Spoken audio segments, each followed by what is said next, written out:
It's the Bob and Tom Show.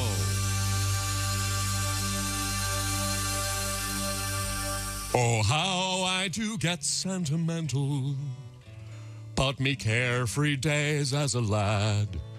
We never had toys that were store-bought. We would improvise with things that we had. We made forts out of cardboard boxes. Yardsticks were swords or were spears. But of all these things, none gave the hours of fun like me mother's gigantic brassiere. Oh, me mother's, me mother's gigantic brassiere. It was of the finest label, canvas, lace, and stainless cable. Me mother's gigantic brassiere. Yeah! Oh, I leapt from the roof of the garage, though I was but 6 or 7 years. Oh, I would have broke me back, but I clung fast to the straps of me mother's gigantic brassiere. Oh, me mother's, me mother's gigantic brassiere. Wing nuts, cleats, and spoiler, brass grommets, and cup holder on me mother's gigantic brassiere. We tied the bra between 2 trees. The neighbor boys war they did declare. We ended the attack with 6 pumpkins and 2 cats flung from me mother's gigantic brassiere. Oh, me mother's, me mother's gigantic brassiere. Delicate flower appliques, 8-track tape and safety chains on me mother's gigantic brassiere. One time we used it to slow down our dragster or parasail behind our boat. Then there was the time it was used to airlift an injured skier off a treacherous mountain slope. But most I think of my father's pride when wash day it was done, as he hoisted it up the telephone pole to billow in the sun. Oh,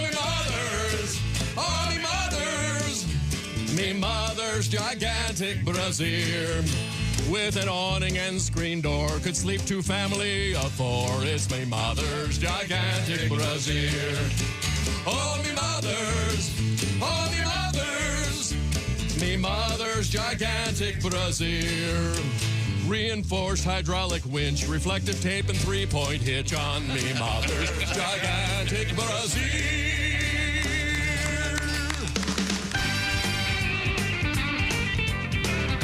Hey, good morning, hello, and welcome to the Bob and Tom Show. Christy Lee at the Silac News Desk. Hello. Pat Godwood in the performance room. Hey, chick.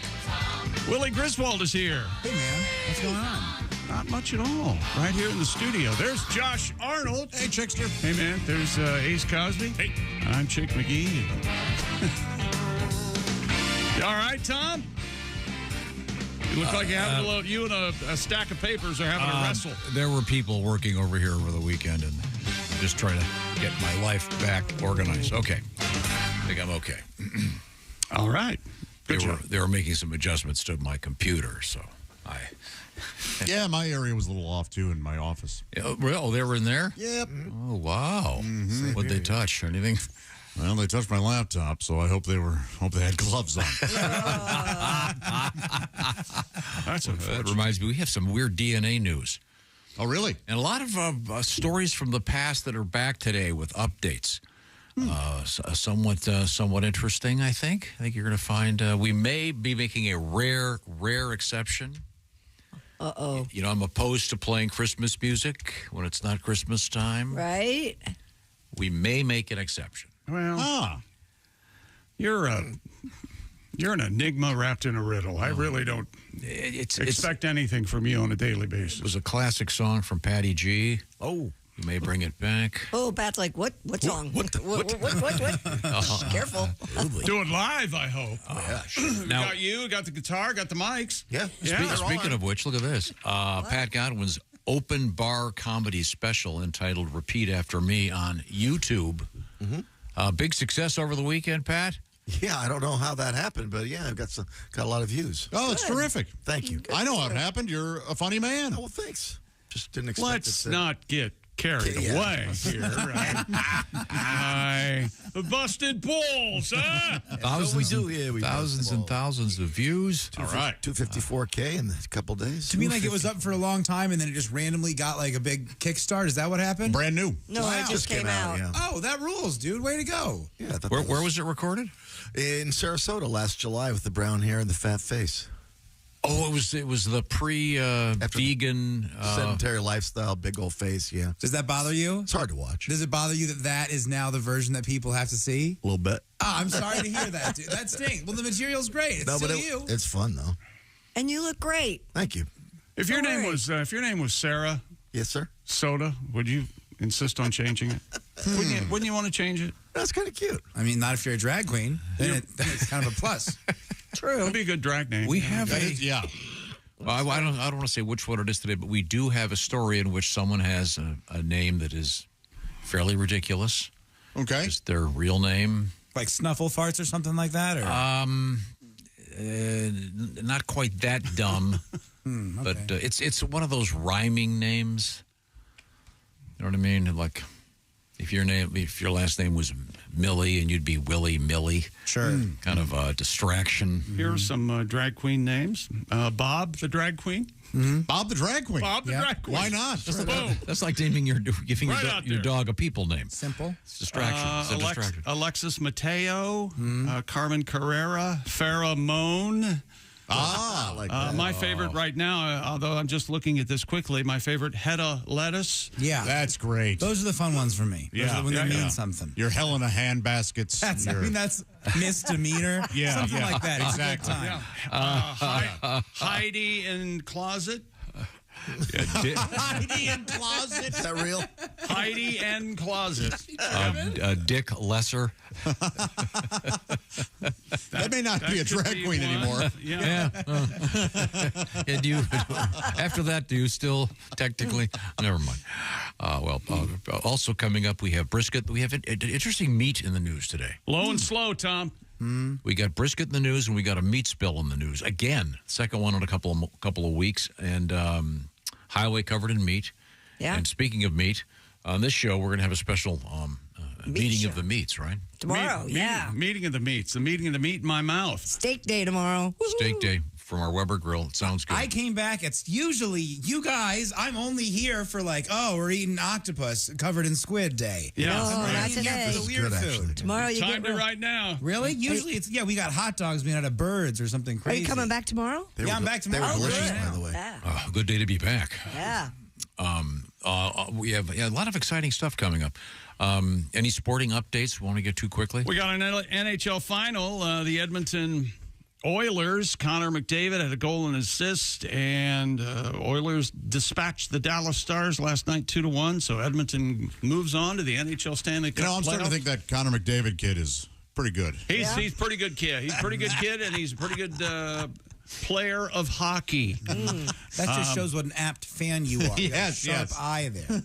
Next Saturday, game one. Evidently, they're taking the NBA's stance toward playoff games. We're going to hold it off as long as possible. Who do they Build play? up the momentum. The Florida Panthers. Ah. I think I said that, but they're in Sunrise, Florida, with just north of Miami. Did you know that? No. Now, I don't know how far that might be from somewhere, but they're in Florida. Not very close. Sunrise, Miami, Sunrise, Yeah. Florida. And in the sister city, Sunset, Yeah. on the other side of the. Sunrise, sunset, sunrise. Let's see. We have an interesting golf story today that I'm going to hopefully have Tom engaged on. Simone Biles won the gymnastics all-around She championship. was great. She killed him. Sound like a Kitty No, cat she was laugh up over like by 5 points. That's a lot in gymnastics.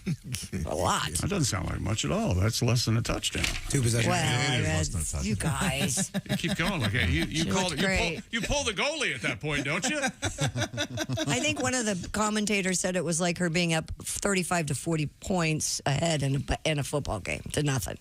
So, yeah. Why It's a isn't lot.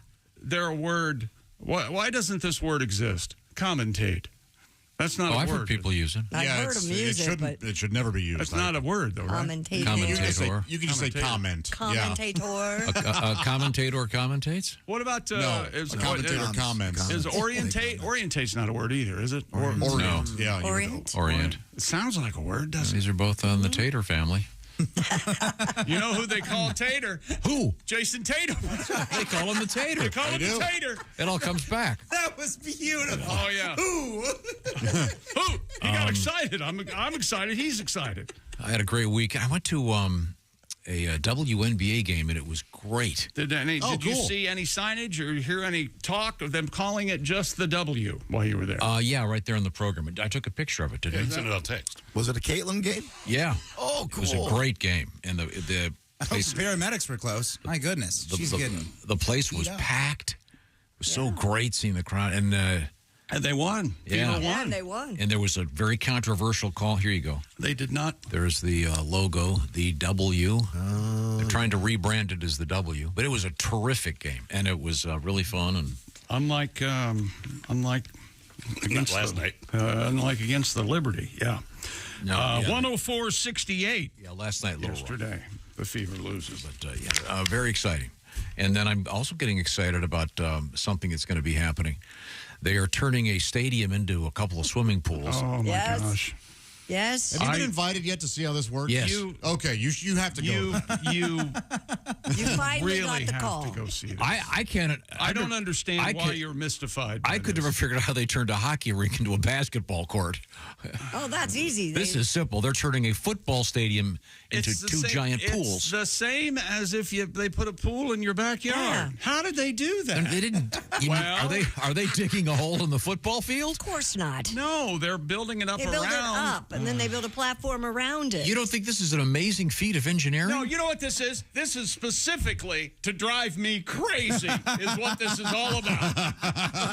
I too wish it wasn't happening here. Yes, Yeah, I me too. too. I can't. Wait a minute, it's happening here? Yes. Because we've got, and it's like a month yet, right? June, end of June. End of It's this month. like a month yet, and you're going to be running your trap about it for a month. It's an incredible feat of engineering. Well, you should go and see how it works. I plan on doing that. Can I say something? I've been looking for something to get fired up and angry about. I'm excited that I have something to get mad about. There you now. go. Okay, good. Nice. There you Go with your pops and do a little video of. I think Miss Hooger is going to get us a tour. Okay. So we'll certainly look forward to that. We have dancing frogs in the news. I want to see a picture of dancing you frogs. and Willie at the stadium. Yeah. Willie with a hot dog, a drink, a pennant, the whole thing. A hat, a sign. Watching the swim Hey, trials. listen, I got to take a loan out after going to that game on Saturday. Oh, yeah. Oh God, T-shirts, basketball. Do they have the spinning glow things? No, I got it, but I got basketball related stuff. I saw you got the girls' Caitlin Clark jerseys. I saw that. Cool. Yeah. It's so great and so important for Deuces. young girls to see, something like that. See It's other just- young girls push another girl to the ground. Yeah, no joke. Oh, it was great. She just gave her this body slam. It's and- not great. No, it's not. That's a terrible thing See to how do. the real No, but I'm world saying that works. they by the way, they after the game, They increased up. league. Also, Josh, if you want to watch young girls push each other, just go to his kitchen. They're playing hockey in there. They're checking Oh, each nice. other. It's nuts. They're going wild. I got a basketball. Got home, took the dogs out, came in. I heard a basketball dribbling in my house. Yeah, balls in the house, Happens, man. Yeah. Well, it was raining. I was, that's Do you have just a great. basketball goal at your house? No. Not yet. Wait a minute.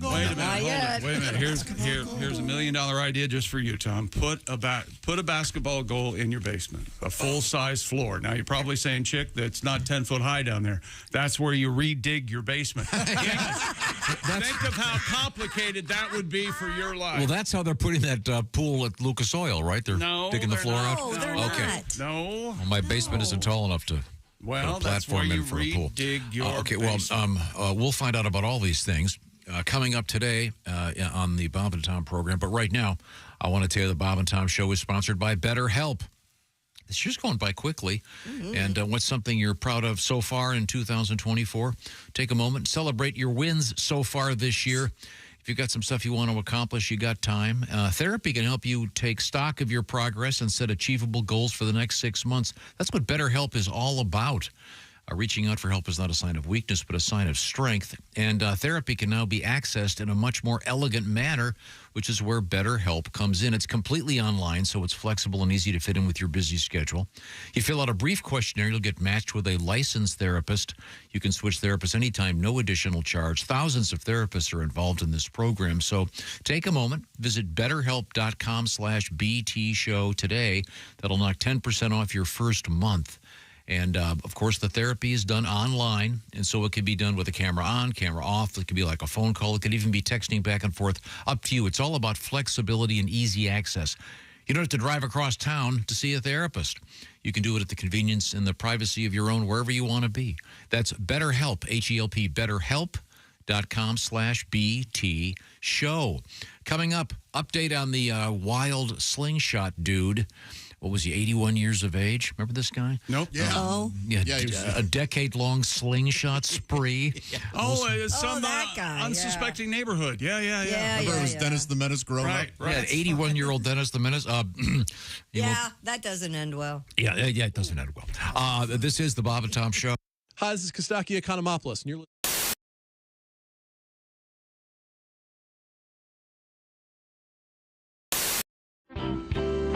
A lion. I've always said, You want a lion? I would. I know this is crazy that I thought about this. What now? I would never go into the wilderness and get and have a lion because they belong. Right. You know That's where they belong. But if somebody like maybe they worked at the zoo and there was a lion and it had to live in a house, but it had to be sedated all the time, and I How could about raised squeeze from it. a cub? I'm raised from a cub and Yes. know you. And I would love a lion just because they're so cute. I would just bite them all the time. Their face, that little They nose. bite I back, think you believe got it or that not. back. Yeah. You know, And their teeth are bigger. Nick has raised a very interesting point, What? which is the essence of it. I think you said just because you like something, you don't have to have it. Well, I've always been, somewhat controlled by my finances. So there's a lot of stuff that even if I did want, I couldn't have. Oh, sure. I mean, I literally, and I have panic attacks. Well, I'll get done with the workout and I go, I want to go get one of those really nice, like $6 smoothies, and I'll think about it for like, should I treat myself? Am I worth it? Yes, Nick. You're get it. worth $6. You know what says something you think? I think in my head I'm probably the only one doing this. Right. I was at Whole Foods, and they had these like expensive lemonades. I don't know how to explain it, but the tops were the type where it had a metal top, and you would pull it open, and it would be a rubber seal like the old days. Oh, yeah, and it was sure. like a little bit extra. But I had friends coming in from out of town, and I know this is crazy. I thought it'll look good in the refrigerator, And I was at Whole Food, and I bought milk in the glass. I wanted it to look, I wanted it to look like my home. It was a home, like my mom's house. Right. Yeah. So I walked over and I went to buy it. It was $2 more than regular lemonade. Then I walked away. And then I went back. I went, what are you doing? You are a full-grown adult. And over $2, get the goddamn lemonade. Well, it worked. Because I'm not kidding you. But the outcome is how I reacted. My sister-in-law was there, and she opened the refrigerator. And, I go over. All my brothers are married. Their refrigerators are filled with. So she opens up. She goes, oh, fancy lemonade. I was like, oh, yeah. I didn't act like, I acted like, yeah, that's the type I buy. totally worth it. Totally worth it. Yeah. As I only half it's there, I left the other half in the Rolls and it's spoiled. I'm having the Rolls Royce fixed. Well, that's why I'm driving this. I would have got the milk in the jug, but my lion ate it. So Yeah, my lion likes it out of the glass. that's right. Yeah.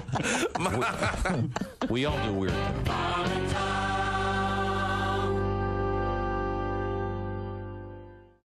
Here at the Bob and Tom Radio Laboratories, we've discovered that if you listen to the Bob and Tom Radio Show in the morning, you're going to be all right. However, if you don't listen, there could be some serious side effects, including general discomfort, memory loss, head spins, confusion, memory loss, itching. Bob and Tom mornings on 104.7 WTUE. Confusion, itching, bloating.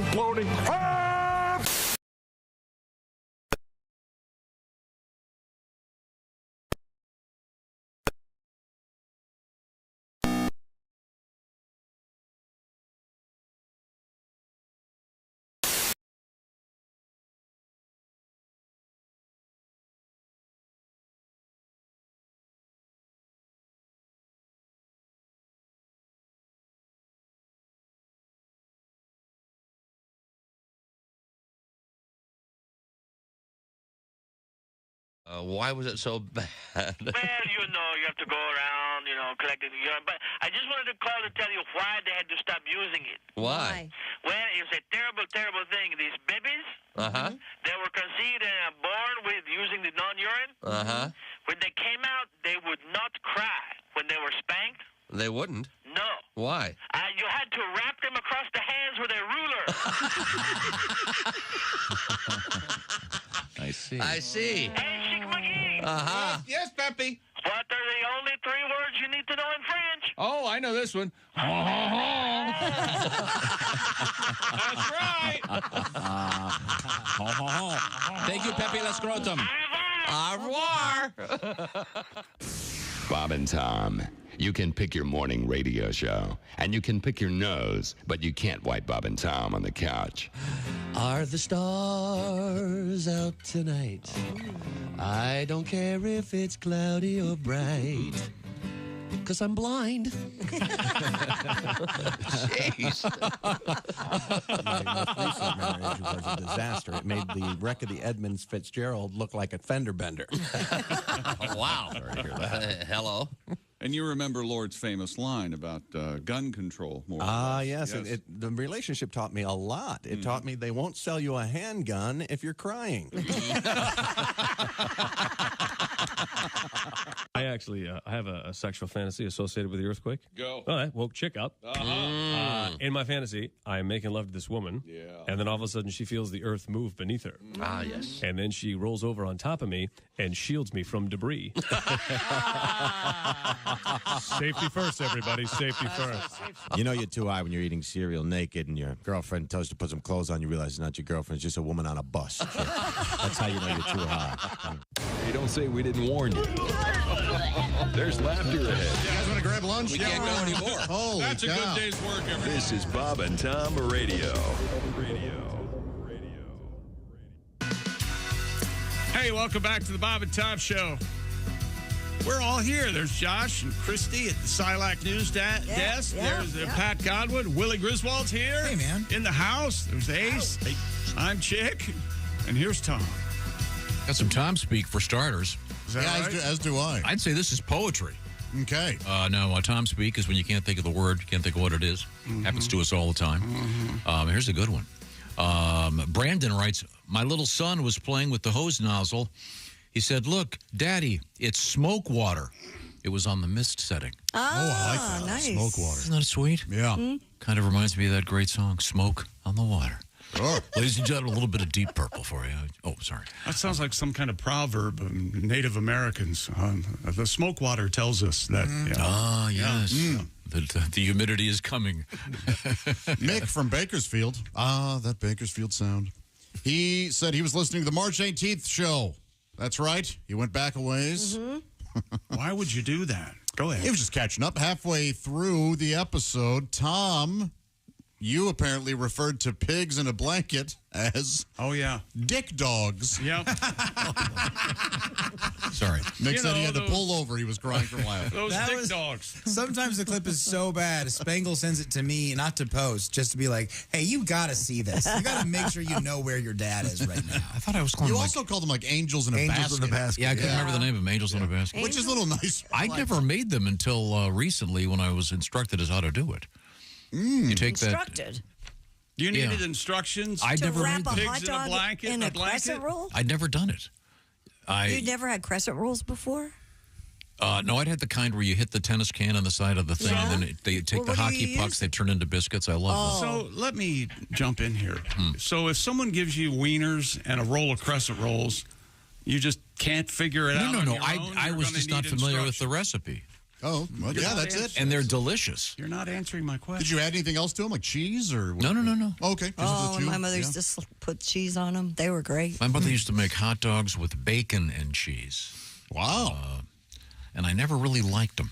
Yeah, that's a lot. Yeah, Bacon and cheese. Yeah. That's a lot of bacon. I mean, that's a lot of pork. That's a lot of hog. Yeah, thank you.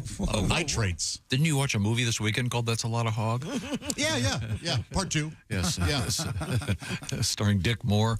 He's good. Rogers. So pigs in the porn blanket. cousin. Rogers' porn cousin. Dick Moore. Pigs in a blanket are a favorite at your house, is what you're saying. The kids like them. Yeah, I literally, seriously, I'd never made them or had them. Now, do you eat them or do you just make them for the girls? I bet a couple. They're delicious. Okay. I don't believe it. Back east, it's cabbage and ground beef, pigs in the blanket. What's that now? Cabbage and ground beef. Spicy ground beef. Oh, those And they are- call those pigs in a blanket? That's what we call them, yeah. That's like a heartbeat away from a pierogi, isn't it? It's very. Pretty it's close. It's Polish, yeah. Polish name, yeah. And I don't know how we started this on Friday, but people were just checking in, telling us what they were doing, and just on a normal day. Oh, yeah. How did that? How did Tom that had a start? plug. Somebody we'd never heard of. I was plugging Willie's friend, Notre Dame. Didn't have any We didn't even context. say that. Oh, that was, because it was in Janesville, and I was with, the last time we did a show up in Bowler, Wisconsin. This just has to stop. I know, I'm very sorry. I'm very, it Well, was you a should very be. specific thing. Someone in Janesville said, hey, if it's comedy, we never have live shows up there, and there's this club up there that's We can't have it. I sent a late night email. I apologize. Do you ever hear someone talking and realize it's your fault halfway through? That was so funny. You mentioned something and I knew it was going to be my issue. I knew I was going to be red faced. It was the guy's a former basketball player doing stand. We none of us knew anything. Let's do this off air then. So then, all I heard was Yakov Bragovich or whatever the hell it was. And Alex Dragovich. So then what Chick the said, you know hell? what? Why don't we just get everybody to tell us? Yeah, everybody, give me an update on what That's you've been right. doing. Thanks for doing that. I didn't even know you did that. So we got it railroaded everything. This from Johnny this morning. Johnny. Hey guys, I just wanted to let you know I cooked a nice chuck roast in the crock pot, onion soup mix on Friday.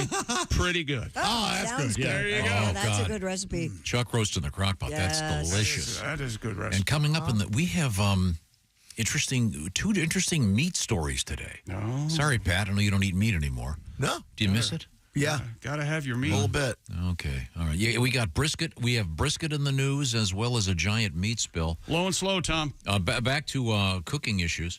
After hearing Tom go on and on and on and on They for get it. years They get it. about egg hole toast, I had to try it. No. And my apologies go to you, Tom. You're 100% correct. A little bit of cheese. It's delicious. It's toast and eggs. That's all it Yeah, is. it is. Like everyone else. No, makes. it's not. Yes. Well, it is, but it's a different way to present it, isn't it? Yeah. No, you have a piece of toast and a fried egg. It's not the Gonna same as taste the cooking the same. egg inside the toast because Very, very close to this. the chemistry. I'm currently The chemistry. I'm currently reading American Prometheus, so my knowledge of chemistry now is getting expanded greatly. And So as you you have to know, look up a lot of words. Boy, I did. Oppenheimer, famous for Oppie. Oppie. You know what he was famous for?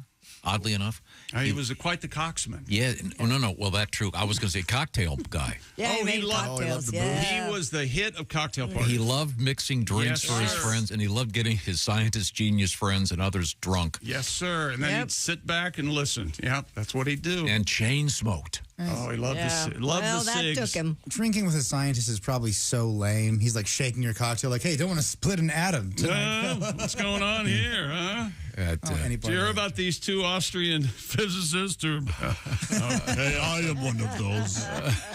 Go ahead. What were you going What to about us? Well, how many does it take to screw in an atomic bomb?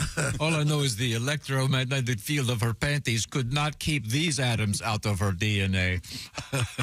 What accent was that? I don't know. Vaguely European. What country is I that think we from? defended. We're part that somewhere in our. Once again, the recipe, I'll tell you, Josh. Bread, take a shot glass, make the hole, and you fry the. And as Ace pointed out, you can also fry the hole you cut. Sure, yeah. Yeah, that'd be something. Pretty good. We use That's just like we toast. did it one morning. butter from actual More. dairy cows. Once More- again, I'm more pro-dairy. toast. That's right. More toast. Sorry, Pat, you don't drink dairy, do you? No dairy either. What do you drink exactly? Coconut milk. Coconut milk. Yeah, water. The almond milk? Boy, it's got to be hard. No, not almond. Get We milk out of interrupt those this nipples. broadcast for this comment. This is Jared from Kentucky. For the love of God, we know how to cook eggs and toast. Jared, I'm so sorry, Jared, but that's not how you do it. And you know what time it is? You get to tell Willie all about our new feature. Oh, we got a new feature. How exciting! Well, it's an old feature. We moved it. Things we learned. Things we learned on yesterday's show, so this will be Friday's show. Thing we learned on Friday's show today. Yeah. Man, I'm so excited to be back. You guys, let's do this. It's a big Nobody day. cares for this. Brought to you by I lead the way in not caring. Brought to you by Weber. Fill the grill and fire up the party with the Weber. It's like having Oppie. Run your grill, smoke, roast, and sear on the same grill. Get fired up for the Weber Sear Wood Pellet Grill. You heard me. On Friday, we learned Chicago Bears will be featured on Hard Knocks on HBO this season.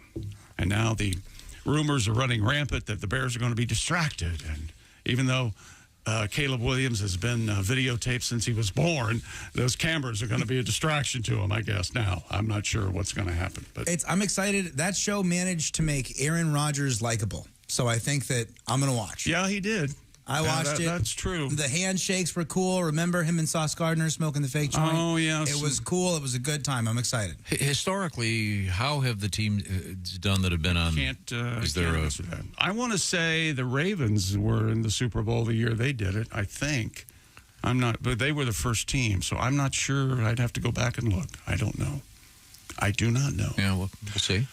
Jim Gaffigan bourbon is called Father Time. We all had about a half bottle of that on Friday. Oh, yeah, that was a good time. You should have heard that Yeah. show. And Jim Gaffigan's bourbon sold out already.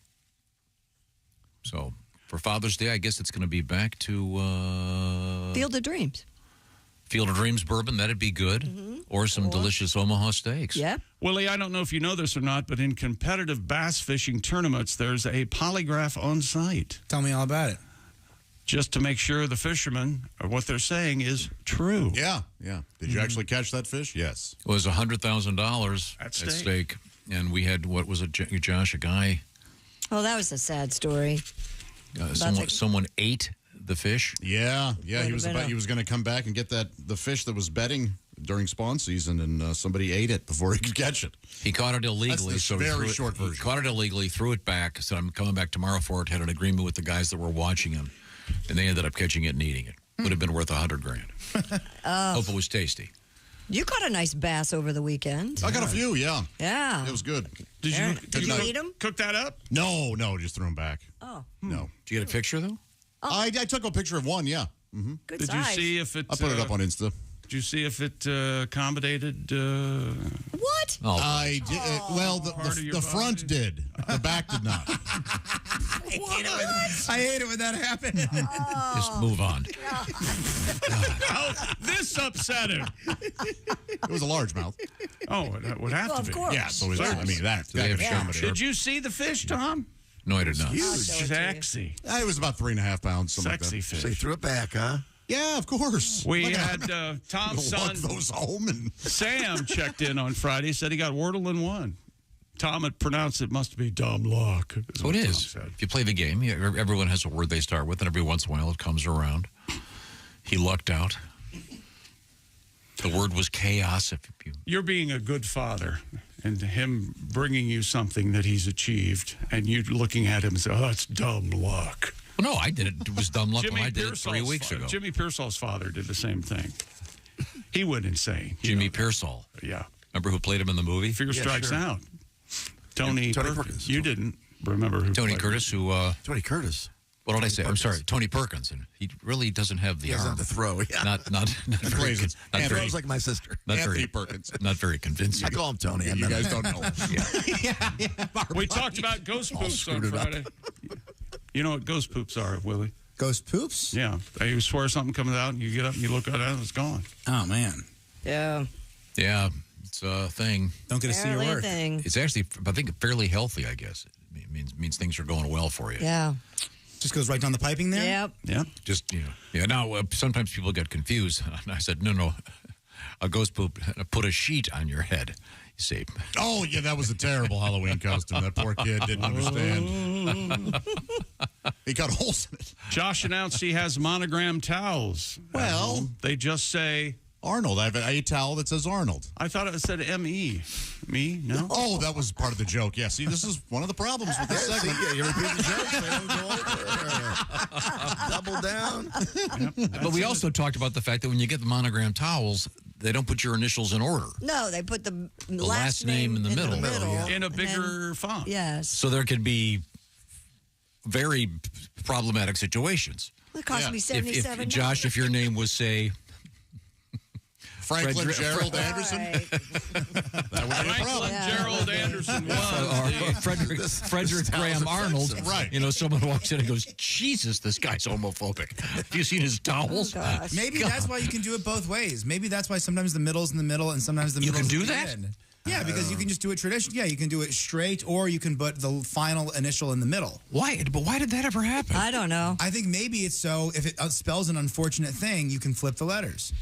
And Willie, we also learned your dad likes very thin towels. Very thin towels. Not only that, Willie, but he, I'm not sure how often he does this, but he cuts up his favorite towels into multiple rags. Yeah, he cuts up his towels into rags, and he cuts up his socks into smaller socks. He's cutting stuff. If you go to his house, he's using stuff with the scissors that no one uses the scissors on. He does cut the elastic off his socks. Yeah. Josh, at the top. Tight. No, yeah, I'm aware. That's crazy. That's crazy. To me, yeah. I'm glad that it's comfortable for you, Tom, but boy. Doesn't it feel like your socks are falling down? Yeah, all the that would time? drive me nuts. Do you know how many people are institutionalized who cut the tops off their top? 80%. I'm going to say 80%. Not Oppenheimer. Oppenheimer didn't cut the top off his socks. How do you know? Trust me, it would have been in that book. I haven't gotten through it. I'm not done yet. More things we learned coming up. Okay. The one thing that really, there's a couple things that kind of upset me that we learned, and something really interesting. Let's save them. The extra thumb thing. Right now, it's game time. Oh, this is great. The famous game is called What Will Chick Pick? That's right. Starring Chick McGee, sponsored by our good friends at Silac. Thank you. Thank Insurance. you very much. Simple rules, of course. 2 possible scenarios, A and B. That's it. Got it? Ready? All right, ready, go. Scenario A, Yep. You're retired. You spend all day in desperation thinking about inflation. I don't know about that. Okay. What's the other one? B, you go to your mailbox once a month to get a check. I will take B.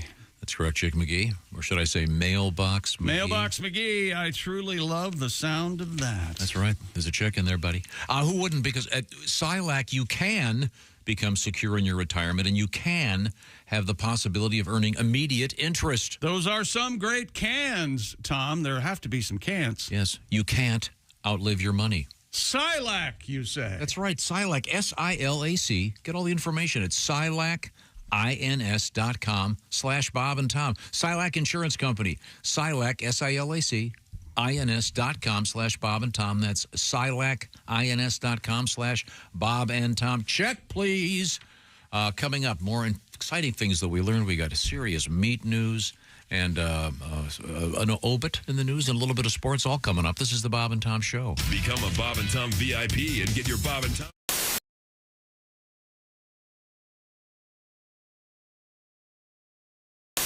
Comedian Tim Allen is here. He goes, oftentimes, you hear this a lot. Yeah, oftentimes the technology they learn here at the race is translated into your family car. And I went, yeah, right. This year, the Chevy's offered the Indy Celebrity, a 900 horsepower celebrity wagon. So I'm like, gosh, George, this thing's really got some pickup, doesn't it?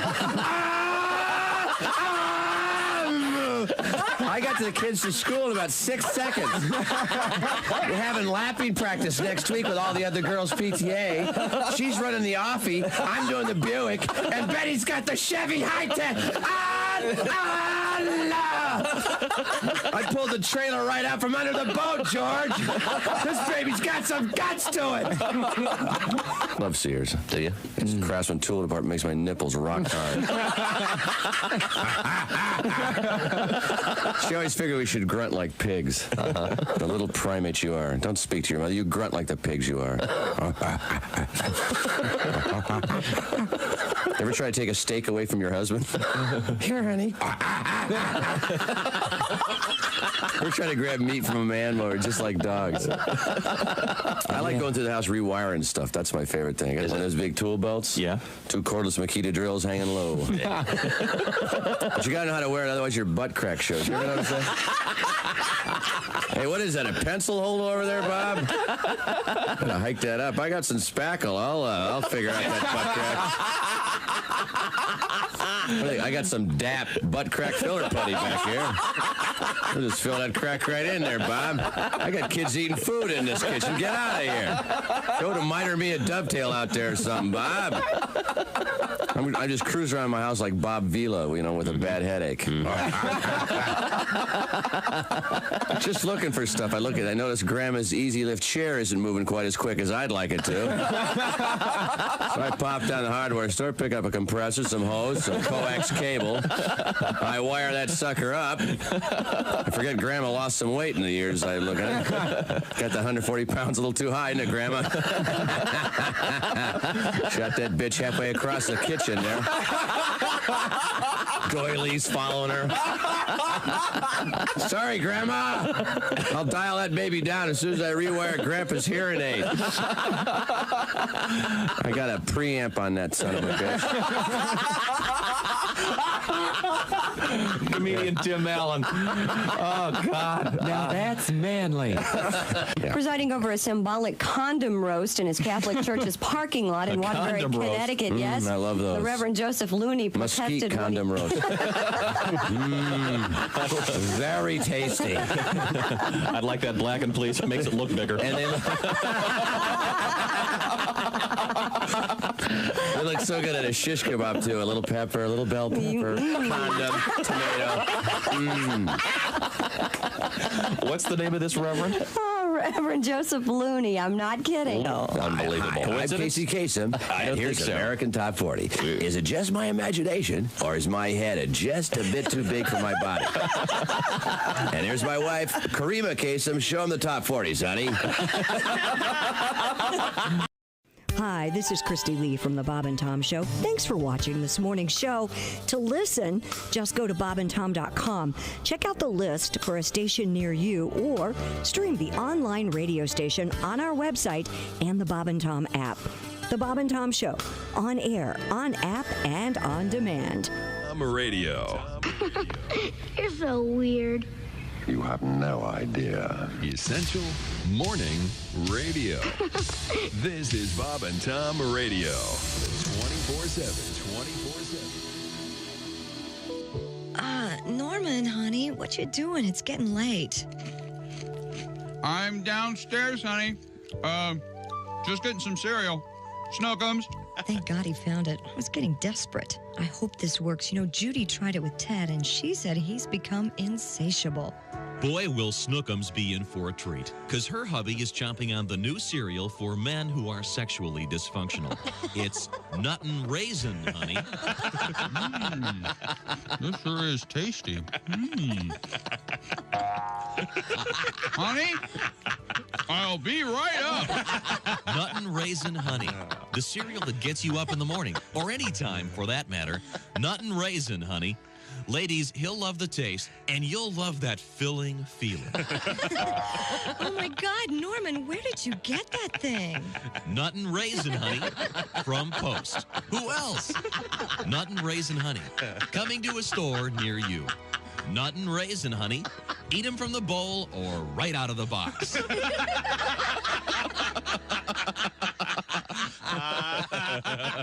Hi, this is Augie Smith, and you're listening to Bob and Tom Radio. Comedian Etta May has joined us in the studio. I've got a teenage daughter. Don't send girls to school. You cannot send girls to school without the right kind of clothes. Oh. They become outcast amongst their peers. Oh, yes. Going to school became a stinking fashion show. Mm-hmm. We're school shopping. My daughter tells me she's going to need new blue jeans. Okay. I go to Walmart. I get her new blue jeans. Well, you think I pooped in her lunch bucket or something. She wads them up, throws them back at me. She goes, Mother, what are those? Teenage daughters talk like this. Yeah, they and all teenage girls seem to think the sound is a word.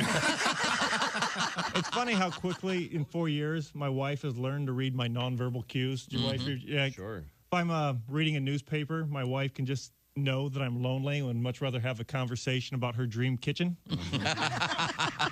Yeah. Which is why I now understand why married men read the paper in the bathroom. We know our wives are going to interrupt us, but at least they have to suffer to do it. Have you ever tried to watch a ball game? Just sit and chair. Something about that triggers something in my wife that immediately household chores have to be done right now. Immediately. So the only thing I can do to relax now is I walk around my yard with a hose. The water's not even on. I'm just walking around the yard with a hose. That's great. Is he working? Okay, then I can be sort of happy if I think he's working. Hi, this is Andy Kindler, and this is a different register in my voice. And you're listening to Bob and Tom Radio. So continue. Something interesting about you. Welcome back to the Bob and Tom Show. Hello, Tom. Pat Godwin's open bar comedy special on the YouTube, right, Pat? Yes, sir. It's called Repeat After Me, and thousands and thousands and thousands of folks have watched that since it premiered just a few days ago. I have my whole family looking at it. Really? Really? Over and over again. It's the first time they've seen you in years. That makes me, as we review what we learned on Friday's show, perhaps Chick could explain the thumb story we had, because I believe you had a tribute. Oh, this is quite fascinating. I do not remember the story. It's a story. It was a robotic thumb. It's a thumb that you could add to your hand and have two thumbs on one hand, if that's something that you would need. I don't know why. Don't they make a magician's index finger, right? They do. It's a prosthetic extra thumb. Hundreds of diverse test subjects were able to figure out the extra thumb quickly and use it to pick up things like pegs and foam objects. It's aimed at increasing the wearer's range of movement, enhancing their grasping capability, and expanding the carrying capacity of one's hand. It's kind of cool. The third thumb. And obviously, if you were missing a thumb, it would be very handy. Is it on the same side as your existing thumb? No, it's over here by the pinky. Yeah. I think theoretically you put it anywhere you want. Huh. Well, they showed it. Right so you here. could put it on your foot or up your. Wow. You could say the robotic plug. You could say, "Well, ma'am, I've got a third thumb and a third leg."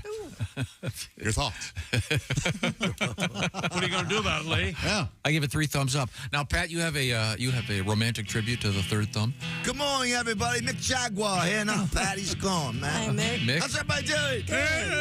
All right. Let's get that energy up there. Another thumb makes 3, and I only had 2. Another thumb for me. Just think of what I can do. I can text and drive, hitchhike, and flip you off all at the same time. I have 3.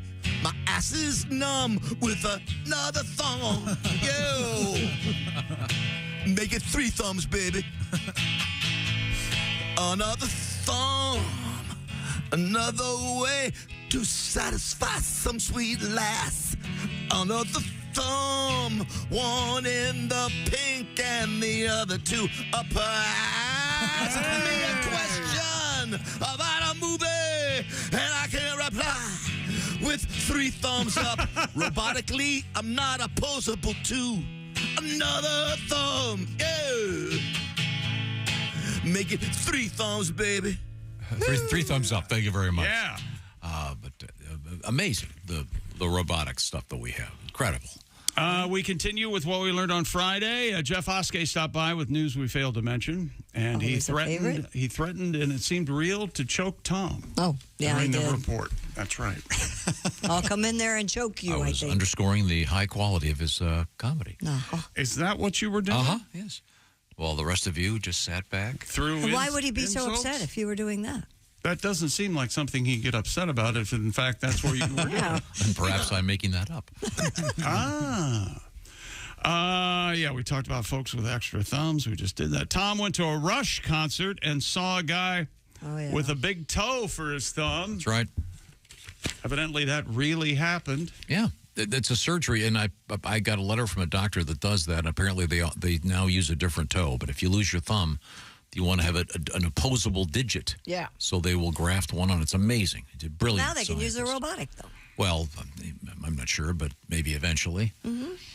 But it's cool. I mean, good for you. How did you This isn't a friend of yours who went to the Rush concert with you. I was just sitting next to the guy. We got the talking. stranger in the crowd. You got to talking. noticed it, or did he? Yeah, I bring noticed it. it. Yeah, it was rather unusual looking. Hey, what's wrong with your thumb? That's weird. Did he start crying for any reason, and you didn't know why? He was explaining that he had been in an accident. Did you ask questions? You say if you go to the nail salon, do you have to pay for half manicure, half pedicure with that thing? That would have been a good question. Yeah, you got to ask the questions.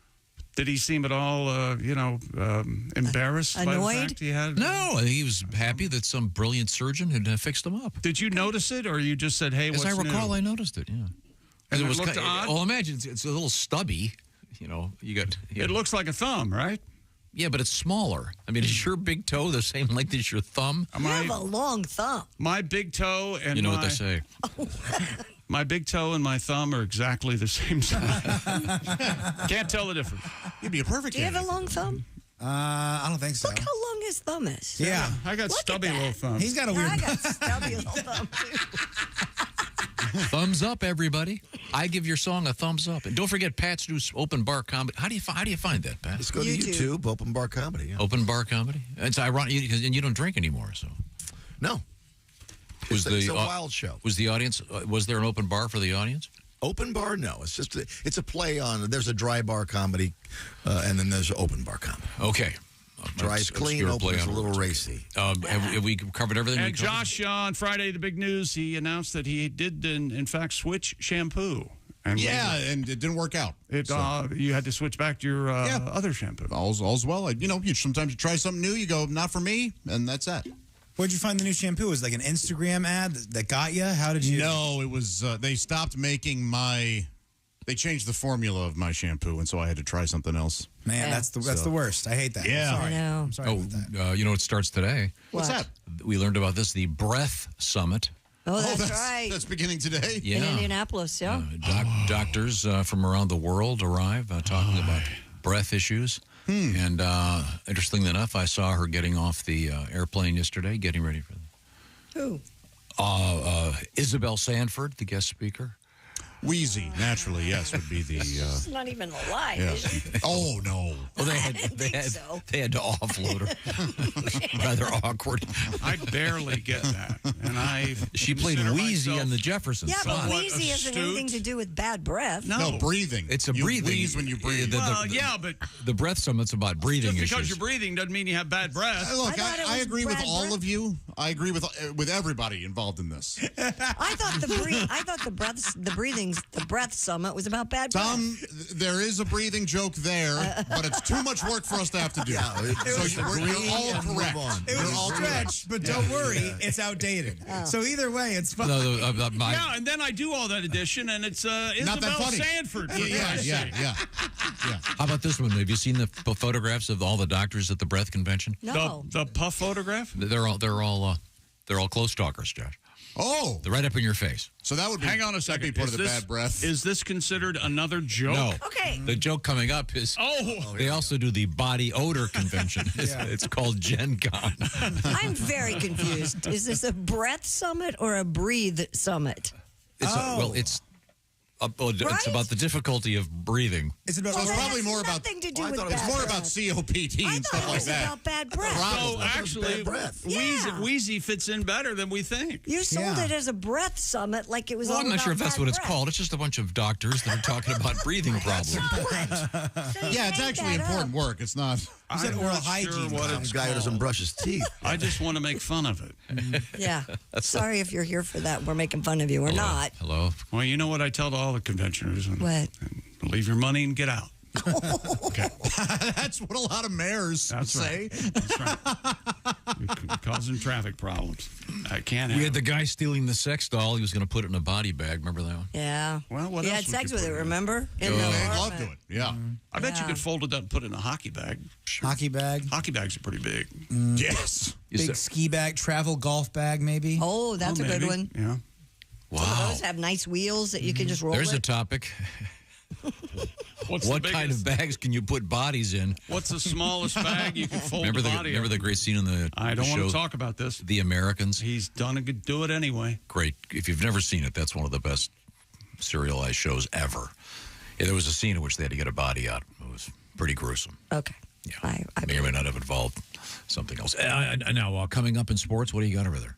We've got an NHL final coming up Saturday between two hockey teams. No, it's Edmonton and Florida. Florida Panthers, I say, if it's warm weather, you shouldn't be allowed to have a hockey team. I forgot that was your intention. I agree. End of story. Yeah. Boy, Edmonton hasn't been there since 1990, so really, that's exciting for Oilers. And we'll have a full report from Christy about the NASCAR race. Who's Cindric? He won. Yeah, he won. Austin Cindric the entertainer. Won. Hamlin. But poor Ryan Blaney ran out of gas on the last lap. Hamlin, and then Krzyzewski came in third. And Scott Dixon wins in Detroit. We'll talk about it. And we got Mount Fuji in the news. Yeah, we do. Great apples if you can get up there and get them. And one of my favorite characters on McHale's Navy. This is the Bob and Tom Show. This is the Bob and Tom Show. Text us at 888-262-8661. More Bob and Tom next.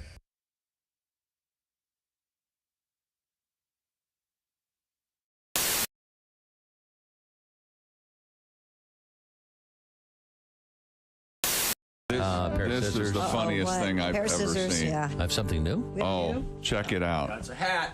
I know you like wearing hats, Bob. I love wearing hats. Bob, check this bitch out. This is from the greatest racing venue in the world, the Indianapolis Motor Speedway. I didn't know that they made a hat this big. This hat was actually worn by A.J. Foyt. All right. I was going to ask you, Is that right? fit in it. It's a little bit, big. Let me have that hat. This, How big is that? It's big as a laundry basket, isn't it? It really is. It's huge. It says one size fits most. Give it to Bob. You know, I Very wish nice. I had that hat when I was playing guitar on the street corners. Yeah. This is Now fill it up. Yeah, fill her up. the logo of the great Indianapolis Motor Speedway. Of course, the That's home hilarious. of the Indy 500 coming up in the month of May. Oh, that's just great. But that is a nice Look at big that. hat. Thank you. Yeah, you That's gotta work the brim there. Yeah. yeah. Do you mind trying it on? Oh, I don't mind at all. Let me get the brim set first. We need to get a picture of this on our website. Okay, Bob is setting the brim, which he's very good at. Yeah. Well, this is kind of a flexible brim here. Okay, there we go. Put it on. Okay. There you go. It's all right. Hey, what's happening, cool cats? All right. Hey, Coach, I'm ready to go in. Okay, we'll You should wear get a that shot of that for the website. Tip of the hat to you, Christy. Oh, thank you. You could actually wear that over a fireman's helmet. Yeah, you could. You should wear that all the time and say. And just say, what? What are you looking at? What Hi, this is Christy Lee from the Bob and Tom Show. Thanks for watching this morning's show. To listen, just go to bobandtom.com. Check out the list for a station near you or stream the online radio station on our website and the Bob and Tom app. The Bob and Tom Show, on air, on app, and on demand. Bob and Tom Show. Bob and Tom is Steven Seagal. Steven Seagal. That's right. Hey, Steven, how did you make your living, Steven? You know, I made my living in the movie. Oh, okay. Yeah. For the last 20 years, I've been a cop. Uh-huh. I understand Christy Lee is having some second thoughts about moving. No, she already moved. A lot of people don't know, but for 5 of the last 20 years, I've also been a real estate broker. Really? We had no idea. I love open houses, man. Sunday, I show up. Yeah. Meet the owners and say, "You get out the car! You get on the ground!" Yeah, it's crazy what happened. Steven Seagal! Yeah. You Steven Seagal! Yeah, I get that a lot, man. And then you Steven Seagal! Yeah. Hey, back up, man. I said, you Steven Seagal! Oh! I made my living in the movies. I'm an ass whooping by Steven Seagal! For the last 2 seconds, I've been a bitch slapper. Steven Seagal. No, man. Wow, you have sound effects and everything, huh, Steven?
We're just itching to do your return.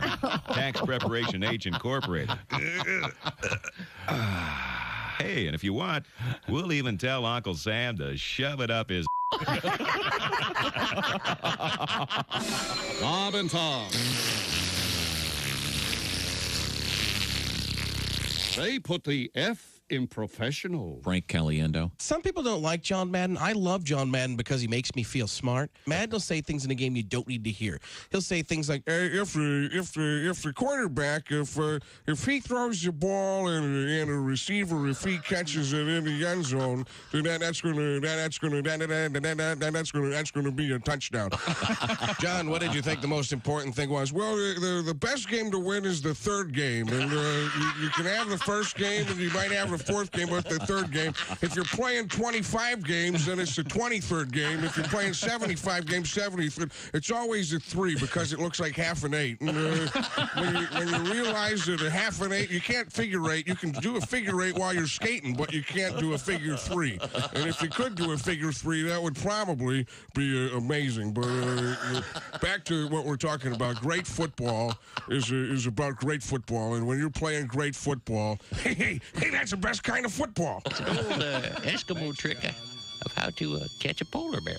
Now, what you do is you go cut a hole in the ice, right? And then you take little peas and you place them strategically 4 inches apart all the way around the hole. Right. And a polar bear will crawl up and he'll look at it, and very much curiosity is what is going on there. Now, when he bends over to take a pee, you kick him in the ice hole. Hi, this is comedian Rob Haney, and you're listening to Bob and Tom Radio. Hey, welcome back to the Bob and Tom Show. Christy Lee at the Silac News Desk. Hi. There's Pat Godwin in the performance room. Hi, Chick. Willie Griswold's here. Good morning. There's Josh Arnold. Chick. Ace Cosby right over there. I'm Chick McGee. Hello, Tom. Got a nice letter here. Oh, yeah? What's it about? Dear Bob and Tom Show, hello all. Hi. I just watched Pat Godwin's special on Open Bar. That's it's the Open Bar comedy special on YouTube. This is from Mr. Hagen. He writes, "It's great. I never knew Pat was like that," he said. How would he not know that? I never knew he was funny. Never knew he was funny? No, it does not say funny. Oh. What does he mean? I never knew Pat was like that. I never knew Pat in was charge? like that. Maybe. I remember the first time I saw Bob Zaney live. Because he would get so beat up when he would call in here. And you see him actually. And then you see him in charge. You're like, oh, okay. He does have a spine, and he can handle himself. Mr. just Hagen fine. continues. It was a great show.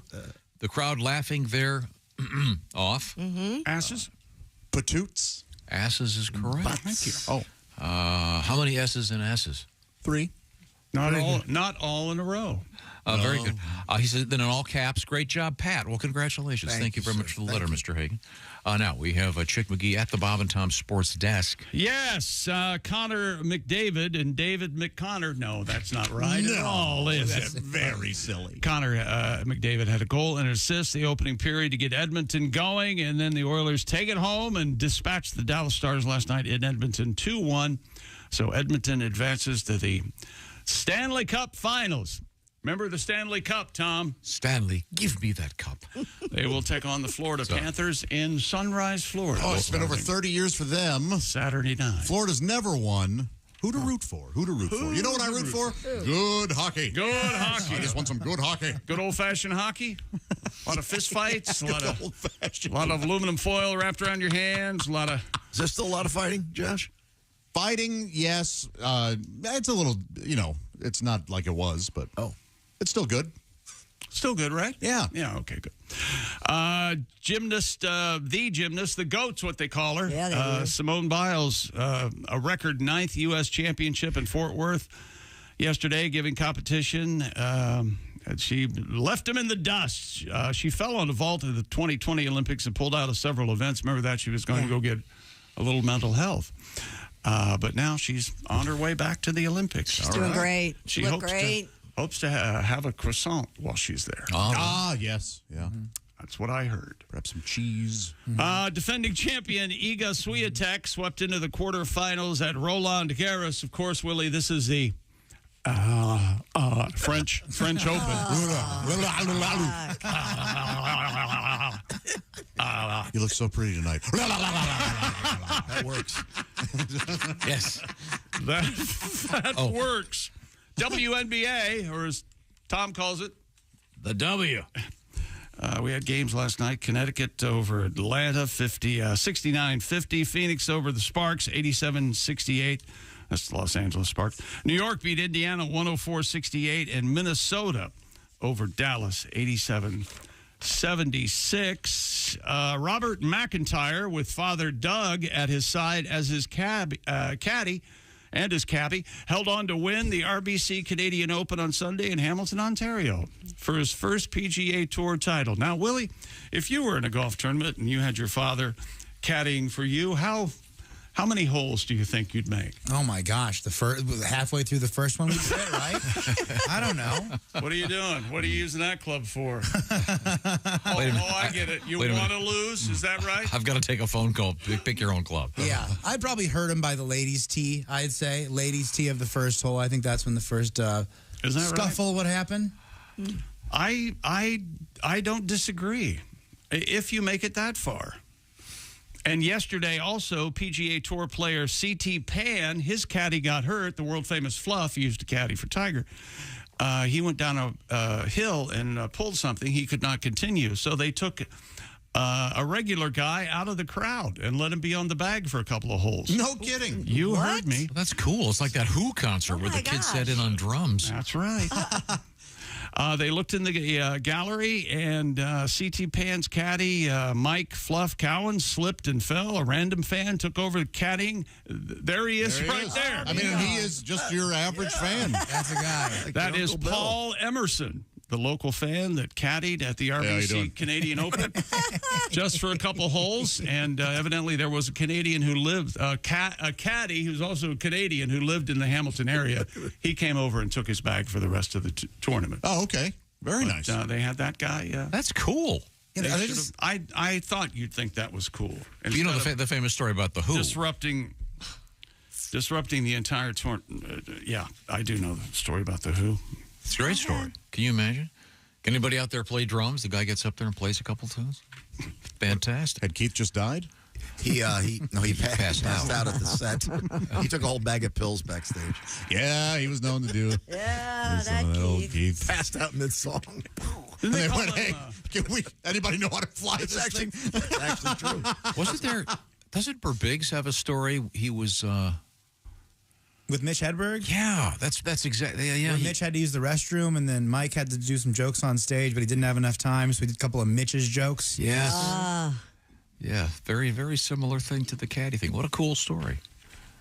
And now it's time for... my mouse will work. Stupid World Record. There's a wire on this mouse. Sometimes it shorts out. Okay. And that makes me want to... Okay.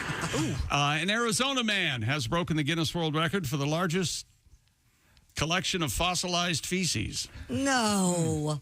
Really? No. Welcome back. Now, are these... Yeah, Willie, welcome. This is not from humans, right? Boy, if I wanted to see ancient pieces of crap, I'd turn on C-SPAN. Thank you very much. No need to go on. Thank you very much. That's it. I think we got it right there. Yeah, we got it. Thanks. George Franson possesses over 8,000 coprolites. Coprolites. Doesn't that sound like a... Coprolite sounds like some kind of thing that you'd buy on the internet. You can drink like 9, 10 coprolites, have a nice day on the beach, hang out. You want to stay hydrated. You want to stay... Yeah, you need more coprolites? Hydrated. Yeah, I don't know if it's a beer like Gatorade. I'm not sure where it is. He also owns the world's largest coprolite from a carnivore, a specimen called Barnum that measures... They named the coprolite. It measures 2 feet, 2.5 inches long. What an honor for P.T. Barnum. The world's largest fossilized turd. Is that who they named it after? There's a sucker who buys old poop every minute, born every minute. Isn't that Barnum's old saying? The collection is on display at the Pooseum. The Pooseum. Where's the Pooseum? In Williams, Arizona. How are you not on a flight there? Kids, we got the summer vacation planned. Is it called the Pooseum, or did you call it the Pooseum? No, it is called the Pooseum. That I did not make that up. How has Willie not been there and has This is season passes? straight from the Guinness Book of World Records. So how about that? Oh, there he is with a giant piece of one of them. Oh, come on. That looks like a foot. Way too close to it. Yeah, it looks like Shaq broke his ankle. I'm glad you said Shaq. Big piece of Shaq. Looks like a big piece of Shaq. Oh, God. I wonder what animal that's from. I assume these are dinosaurs, eh? I mean, I don't know. Oh, It's geez. a carnivore. That's all we got. Yeah. Oh, then no, probably. Well, it could be a Tyrannosaurus Rex, maybe. I don't know. I would think that'd be bigger, but wow, interesting. That's not our only world record today. We have one that actually involves our show. World Our show? Yeah. David Rush has tied the Guinness World Record for the most balloons inflated by nose in 3 minutes. By nose. David noted that the initial Bob and Tom balloons he used for his attempts qualified for the record, but they were too thick to tie off. Oh. That's right. We get the good ones. Well, excuse us for having high quality. Just let it go. Let it go. Come on. He was forced to switch to thinner Bob and Tom balloons. I don't want to upset David Rush, okay? Let's not upset David. You got the record. What do you want? He did not get the record. He tied the it. record. Well, that but the idea is he wants to get What two. a half-assed attempt. Oh, boy. Oh, you think you could do this? You'd blow out your ear. You got to win. There we go. there Now we watch go. this. Oh, you got to tie him too, huh? He's blowing them. It's amazing. It's amazing. Could you blow up a balloon with your nose? Why do you find this amazing? Every idiot. And they're Bob and Tom balloons. Hey, let him know he can keep those balloons. Huh? Yeah, we don't need those back. This has boogers inside. Yeah, Do you think that? It's not. He developed it from the famous Honky, the nose-blowing clown. There are two. Well, Honky, the clowns. You got to be careful which one you. Yeah. You guys remember Homie the clown on In Living Color? Sure, very funny. That was as awesome a character as there was. Homie the clown. Yeah. Okay. I mean, I was 12, couldn't believe it. He was hitting people with a sock. He was real belligerent. Just walk up and hit him with a He was real belligerent. We used to have Horny the clown on our show. Sure. Horny. He was making aggressive moves at ladies. Horny and honky, yeah. Well, I think it's a nice honor. Thank you, Mr. Rush, for using the Bob and Tom balloons. And the talk about pressure, he only had so many, and he got it done, got the job done, tying the record. It'd be nice if he paid us for the balloons. I understand we just sent them to him for free. Now, once again, the goal is to have 200 world records at the same time. Where's he at now? Do we know? I think, isn't he at 191? Don't look at me. This is your counseling with his wife. That's probably where he is now. Yeah. Fantastic juggler. Therefore, he's an he can mistreat his wife. Okay. But that isn't the best balloon story we had. No? It was the only one I had in sports. No, but I mean, do you remember the one from last week about? Oh, the North Koreans? Yeah, that was on one of the very serious news shows over the weekend. Follow-up this morning. South Korea said, stop, or we're going to retaliate. They've agreed North to. Korea, on the same day that they released a bunch of very high-tech missiles into the sea, released okay. dozens of... Let's hold it until we come back and tell Willie what they were full of. I love it to learn. Yeah, let's learn that later. Yeah. Low-tech. But it was on the serious Washington news shows over the weekend. It's kind of funny to hear those guys talking about it right now. Let me tell you about Simply Safe, the do-it-yourself home security system. If you plan on being away from home more this summer, like a vacation, maybe it's a vacation from your job and you spend a long time with the people you work with. Well, if you're like me and you worry about your house when you're laying there on the beach, you can check in anytime you want if you have the Simply Safe home security system. There's an app hooks up to your smartphone. 1, 2, 3. You've got live, high-definition inside and outdoor cameras to check on your compound. Simply Safe helps keep the compound safe every day with a multi-camera shoot, allowing me to keep an eye on things and check on the lady girls. That's my puppy dogs. Simply Safe offers 24/7 monitoring. It's accessible to everybody with low upfront costs and monitoring plans for less than $1 a day. You can install the system yourself, very easy to do, or you can have a pro do it. There's no contract and comes with a 60-day money-back guarantee. And by partnering with Simply Safe, I've finally gotten real peace of mind, and we want you to have it too. Get an exclusive 20% off any new Simply Safe system when you sign up for Fast Protect monitoring. Just visit simplysafetom.com today. That's simplysafetom.com today. And remember, there's no safe like Simply Safe. Remind me when we get back, we have an update on the bookity recipe. This is earth-shattering for me. I'm so excited to tell you the variation on the egg in a basket recipe that we've been talking about. Oh, Christy. Is it exciting, it's really? Really good. Okay. I cannot wait to try this when we come back. This is the Bob and Tom Show. Bob and Tom, 24/7. Oh, yeah.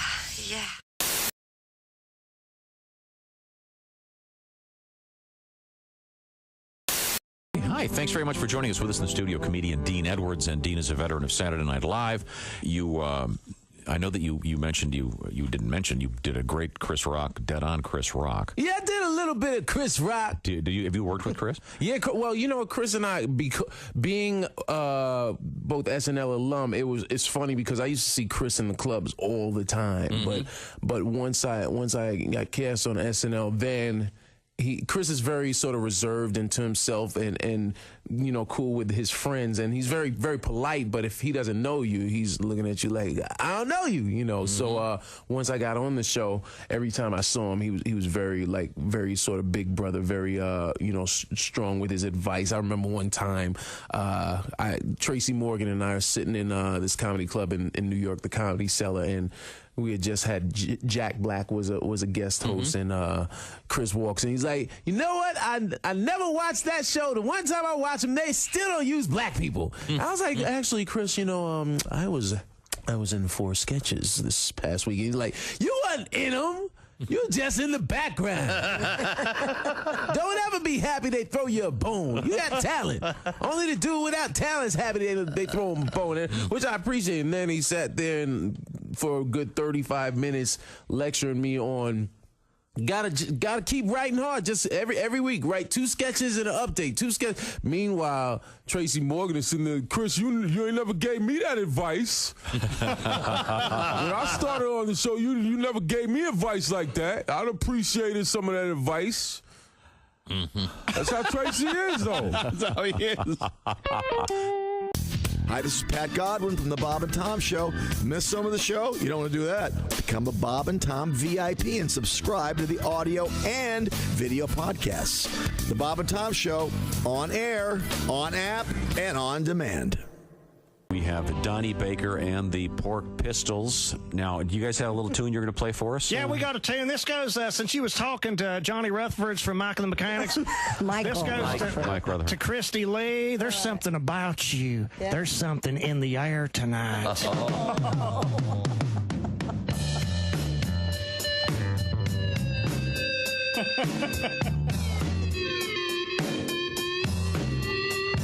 Christy Lee's so fire-ass hot. This tape is dedicated to her from Donnie Baker and the Pork Pistols on Q95. I bet you're not wearing underwear tonight. Oh, Lord. And we pray there ain't hair under there tonight. Oh, Lord. Oh, Lord. Chill of the night, if you don't wear undies, your booty's gonna get cold. Chill of the night, if you don't wear panties, your body's gonna get stoned. White snakes. White snakes. Ooh. Christy Lee. Ooh. Better get with me. I just want to get close to you and set my pork sword free. And I just want to get close to you, 'cause 1 and 1 makes 3.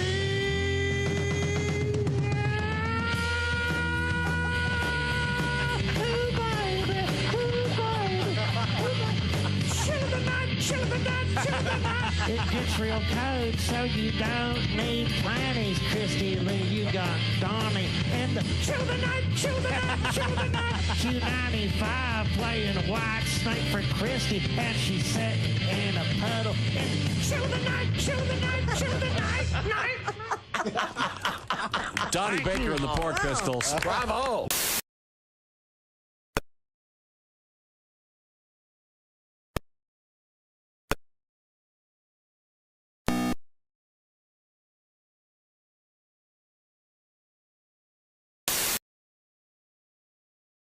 People who suck at small talk.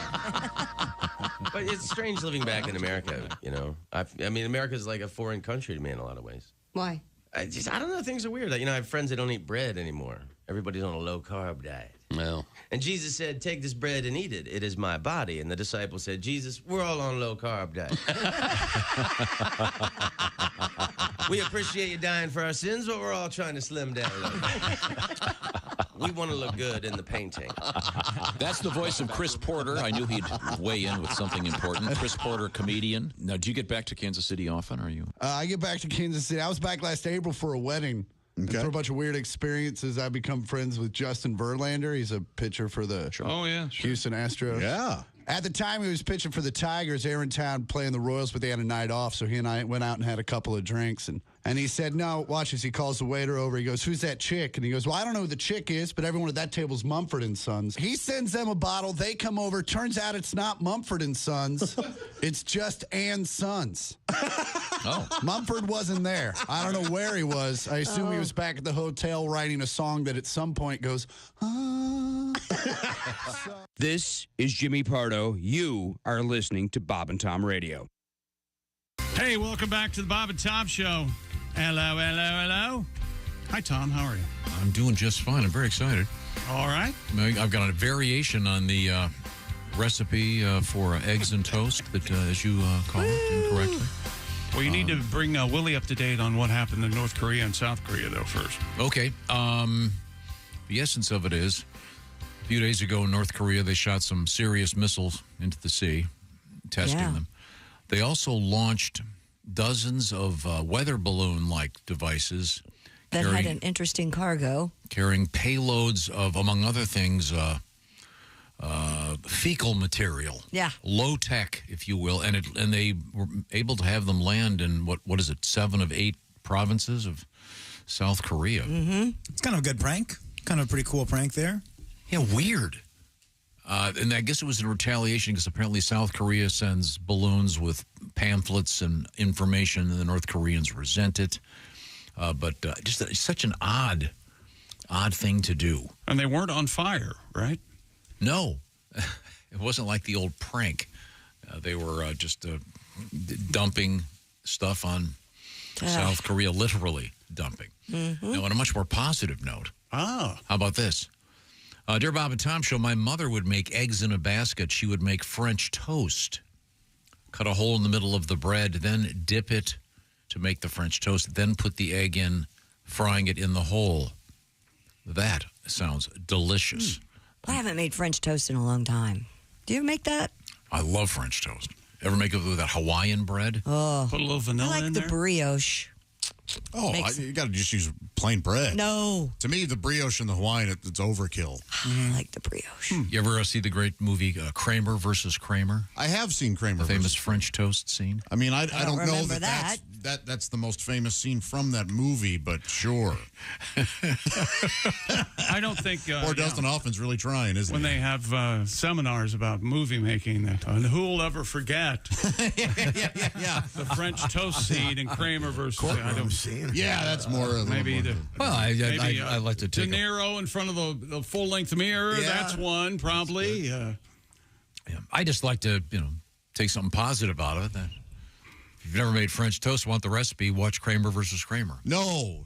There's no reason to cry over your French toast. Don't do that. Okay, sorry. There's no crying when you're making French toast. No. There's plenty of YouTube videos where you don't cry. You just learn it. Okay. In any event, just... here we go. So the BBC reports that 260 balloons landed in 8 of South Korea's 9 provinces. So good shooting, Tex. Yeah. Do you guys remember the Cleveland balloon record, the Guinness Book of World Record disaster? No. From like the mid-90s? What? No. Where they were going to release, they were downtown Cleveland, and they released like 2.5 million balloons. Yeah.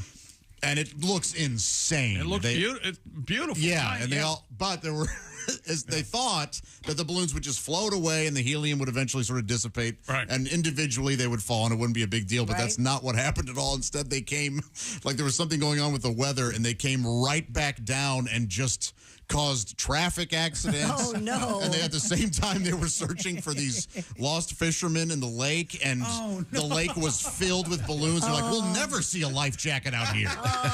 And then they found those guys dead a couple days later. Oh, no. It was just a total debacle. Wow.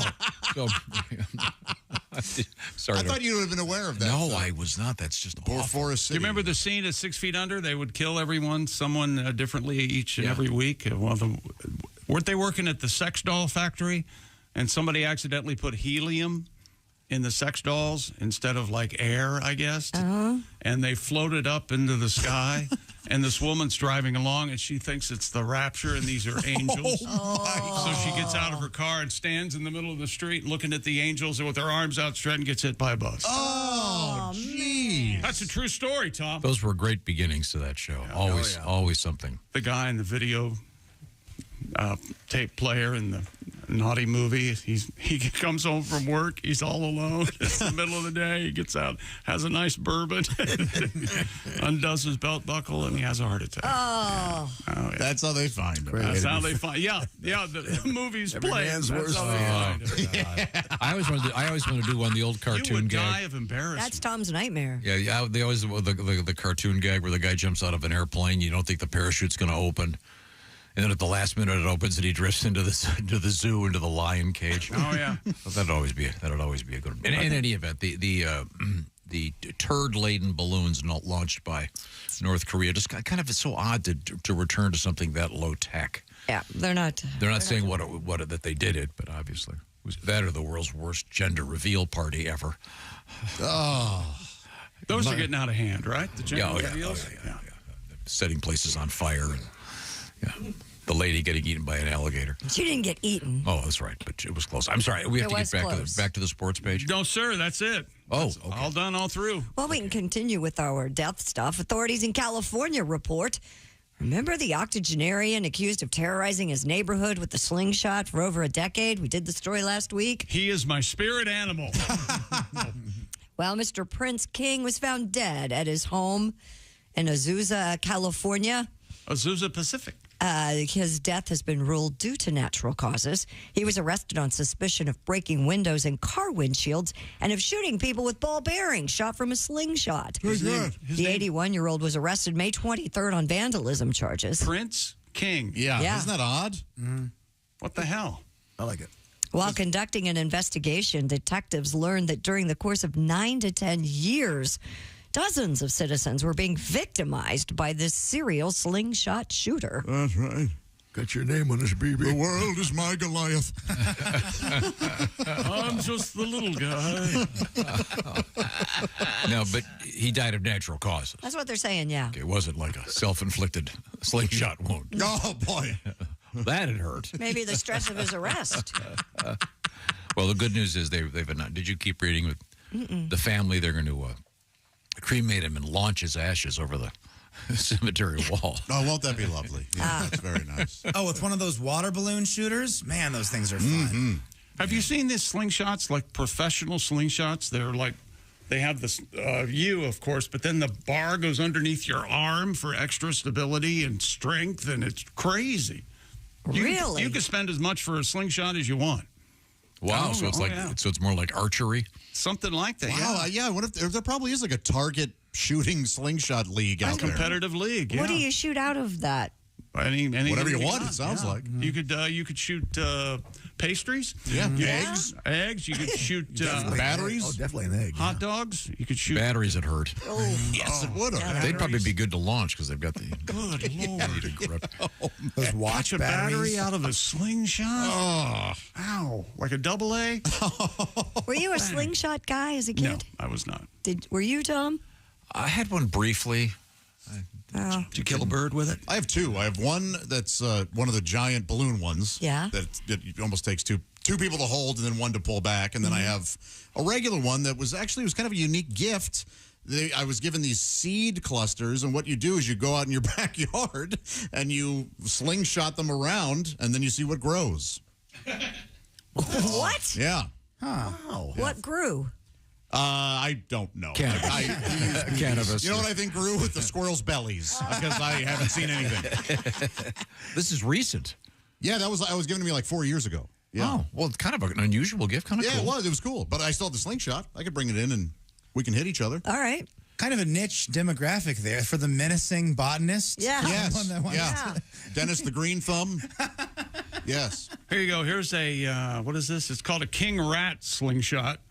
Oh, my. That's phenomenal. That is huge. Harness goes underneath your arm, and you just... Very serious. You're not messing Very around. serious. What does that run you? $30. Not bad. Not bad at all. I'm going to get one for Finn and Hart. See if we can take care of those windows. Oh, yeah. Make something happen. That's right. Have a real exciting summer. This guy's 81 years old, and he was... Yeah, he was terrorizing his neighborhood. What a rascal. With ball bearings. I wonder what he was upset about. I mean, if you really got into it. Social Security. That's what this is about, sir? All on it. Social $600 a month. Calling it. I knew it had something to do with the government. I gotta pay taxes on that. Beans, that's how you live. I gotta pay taxes in my Social Security. I already paid taxes, you chiseler. Chiseler. That is BS. Though, isn't it? That is BS. And you know, They love government... the double dip. Government spelled G-U-M-U-N-T. Government. Yes. Government, Tom. Damn government. The guy won't be going to prison. He's gone. Sorry. Straight to hell. A woman with a rare... Ever since my Dolores died, you know, her name rhymed with clitoris. A woman with a rare condition claims she can remember everything that has ever happened to her, including being in the womb. So can't what's her face? Mary Lou Henner. Yeah. She can remember what she wore every day of her every, life. Every day. What a curse. You would think if that was a thing and someone could do that, wouldn't they pick someone more interesting than Mary Lou Henner? That's fascinating. I love Mary Lou Henner. I despise that woman. Why? Because she can recall every day of her life. It's a burden for her. It does seem like a burden. Ms. Rebecca Sherrock, 34, lives with a highly superior autobiographical memory known as HSAM, a neurological condition which leaves people able to remember most of their life in huge detail. Wow. It's extraordinarily rare, and Rebecca is just one of 62 people in the world who has it. Her earliest dated memory is from when she was just 12 days old. She claims she can also recall being a fetus in the womb. My gosh. Well, there's Wouldn't that really be the earliest if you were no in the way womb? of checking this. How do is you there? verify? Right.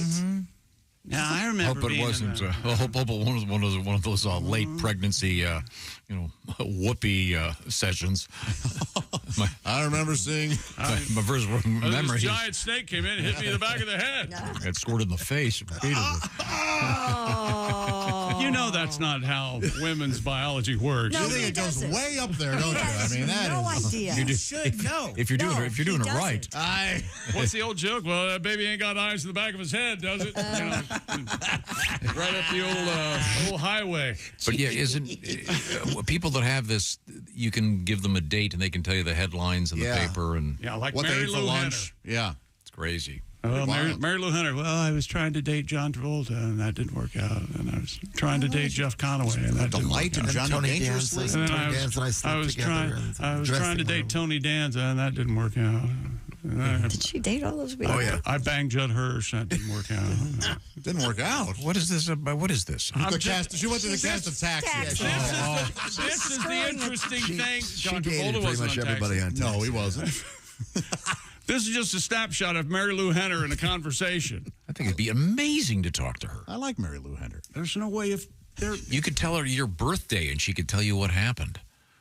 If she was alive. What? Yeah, she Yeah, probably wasn't well, she alive on my was- birthday. Yeah, there's no way. I don't know how old Well, she you guys is. might be the same age. You think? But Older. yeah, she may be. She may be. She is a pretty good. She still looks okay. Yeah, very I pretty. mean, okay. You know. Saucy. Saucy. She's a saucy, Vibrant woman. I think she's saucy, talented. I like saucy her, yeah. accent. Vibrant. Yeah. She is vibrant. I'm sorry. You say how many people in the whole world have this condition? 62. How many? 62. What is it called? 6,200? It's called- 62,000? 62. What's it called? S-ham? What was it again? H-Sam. 62. Oh, S-ham would be sham. Okay, sorry. Oh, so you think it's a I sham? see. Okay. You don't Why- believe this happens? Why doesn't she angle this into some sort of like, what was the name of the fortune teller? Ask Chloe or whatever. Why didn't she do that? Go online and She has a show. Run a. I've seen this demonstrated. It's amazing. Yeah, I saw them talking to her and like 12 other people that have Yeah. this. Was that on And 60 Minutes or I something? think so, yes. It was wild. Of all the skeptics in the world, why don't you have more trouble with this instead of just taking it at face value? Because I saw that same show Josh did, and it's Neil Diamond has it, actually. What? Yeah. H. Sam, I said. Get it? Now, I'd like to tell you that does not qualify as a song. Okay. Oh, is he keeping track? Does he have to hit a mark? Yeah, they keep track. He's got You numbers have to to hit hit. a mark every day? I think it counts. Does that count? Okay, we've got a different opinion. All right. I know it doesn't count. There's no intro. There's no setup. It doesn't need anything else. Management requires 4, so it counts. That's right. 4. Once He's again, been looking at your numbers. that's Pat Godwin. Yeah. Patty G, his new TV special is called The Open Bar Comedy Special, entitled Repeat After Me. Mary Lou Henner was there. It's on YouTube, and it's had a couple 100,000 people watched it just in the first couple days. So check it out with Thanks Pat to you. Godwin. Thank you very much. It's fun. Yeah. Now I've heard. We've all been there. coming up, you can see Pat Godwin. He'll be joining us. We're going to be in Iowa for a very special show not too far from Des Moines. We'll be at the Lakeside Hotel Casino starting at 5 a.m. Central Time, courtesy of 95 KGGO. And you can join us. And that evening, a special comedy show. Willie G will be there. Josh will be there. Jeff Oskey. Pat Godwin, our headliner. Right, Pat? Yep. You're planning on, it's going to be great. And We'll go first. I'll be your host. The Chickster will be hanging out with us. It's going to be a fun time. For more information, I'm going to be drunk side stage. It's going to be something. go to lakesidehotelcasino.com and see what we're talking about. Once again, that's coming up Friday, June 14th, so it's just around the corner. How lakeside? Should I bring my poles? Maybe. We could have that as a running joke. You'd be off stage with your pole. Walk on That's stage. just the line. You walk. Waiter boots. Get your vest and your hat. Oh, they're really biting. And then you walk off the stage. Yeah, they're still biting. And you walk off the stage. There you go. Sounds good. What's coming up, Christy Lee? Well, coming up, we're going to have brisket in the news, another meat spill. We have an update on our spoon that enhances flavor, food flavor. Do you remember that story? Yeah, Ace got us some of those. Yep. And then we have a groom who surprises his bride with a very interesting ring bearer. Ah. It's a dog or a baby or a grown man. Yeah, Keep guessing. Got to be a dog. Oh, alligator, a lizard, Do you think salamander. Is surprising the bride a good idea? No. Never. Isn't it supposed to be, No. hey, it's her day. Hey, honey, to distract from you, I've got a gimmick. And you know what? Brides love that. Yeah. We'll find out what it was. This is the Bob and Tom Show. For a complete copy of the Bob and Tom Show contest rules, go to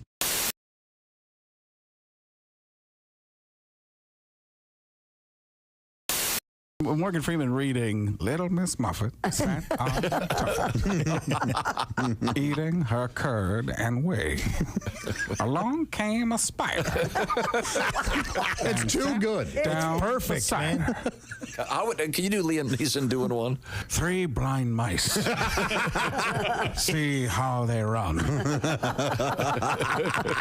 What are they running from? I'm a man who's kidnapped my daughter. Right. Do you have any special skills? I don't know who they are. I don't know what these mice want. But if they're looking for some cheese, I'll tell you this. Oh, come on. I'm loving this. Pacino and Hickory Dickory? Hickory Dickory died. The mouse ran up the clock. The clock struck 3 and all went wee. That's wrong. Rub-a-dub-dub, 3 men in a tub. What were the 3 men in a tub doing? A butcher, Rub-a-dub-dub, a 3 men in baker, a tub. and a candlestick maker. I know who you 3 are. I know what the 3 of you do. But I'm going to tell you this. This bathtub doesn't have a lot of time. This room just got so much more handsome because in the studio, on his way to the legendary Go Bananas in Cincinnati, Ohio, it will be Greg Hott. He's right here with us. Hey, Greg. Hey, I'm all excited. Thanks for having me here, everybody. Hey, it's Friday. Come on. Go to your boss's office and say, what this company needs is a trampoline. You know me, everybody. I've got volume control issues. Give me a hand. I was born 8.5 months early. Come on, you know me. Comedy's not my thing. Let's go. Friday starts the week. I'm the guy that invented peel and eat shrimp. Come on. Look for me in my new show. I'm the star of Dog Walker, Texas Ranger. Check it out. Animal Planet. You got to wake up pretty early in the morning to outsmart me. How early? 8:30 ought to do it. Come on. Hey.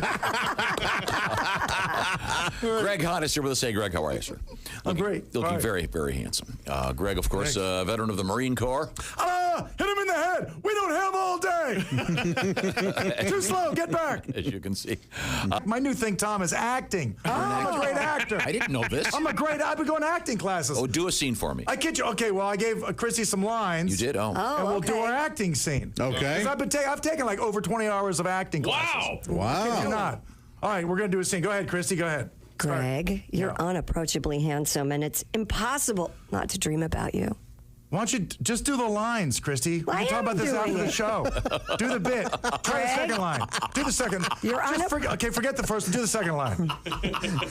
But Greg, when you walk past me and my girlfriends with your totally realistic hair color, how could we be expected not to fling our clothes against the wall?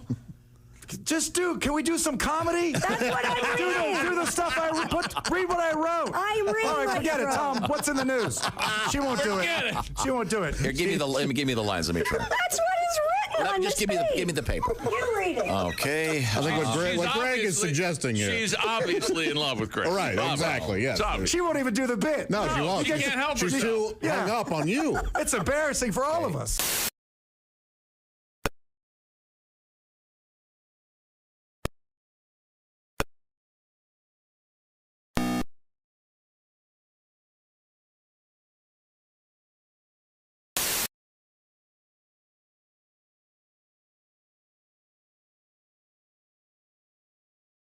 For game night. Really? And refreshments in Louisville after. Rick, Katrina, John, and Christy, not your Christy, will also join us. Oh, Well, that's terrific. I feel like I'm watching the end of Prairie Home Companion 5 years ago. Bob and Tom in the morning and highlights all day long. The Bob and Tom Show, weekday mornings at 6 a.m. Eastern on Bob and Tom 24/7. Hey, don't say we didn't warn you. There's laughter ahead. This is Bob and Tom Radio.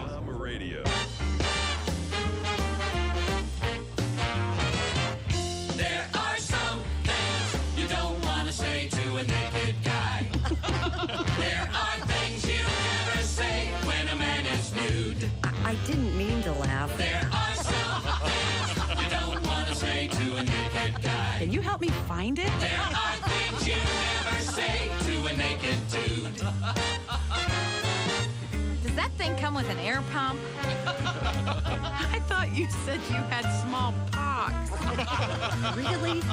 No, seriously. Really? But your feet are so big. Aw, that's cute.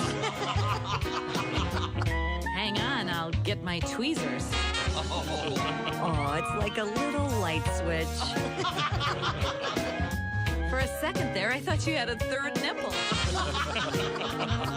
I didn't know they could be innies. Well, this explains your big car.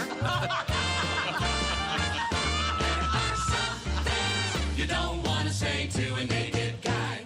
Wow, your boobs are bigger than mine. Hello, this is comedian John Evans, the High Plains Thrifter, and you're listening to Bob and Tom Radio. My name is Jay Chris Newberg, and these are my thoughts and observations. Do you think if the Pope sneezes and someone walks up to him and they're like, bless you, you think he's like, haha, I'm good, actually? Do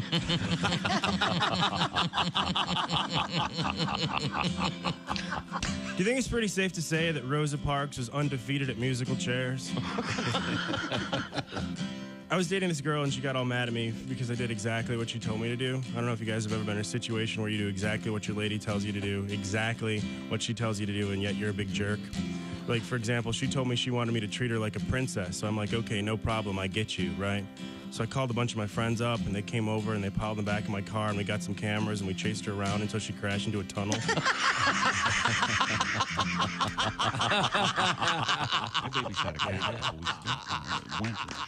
Then he started picking his out of his litter box and dropping him in the middle of the living room floor.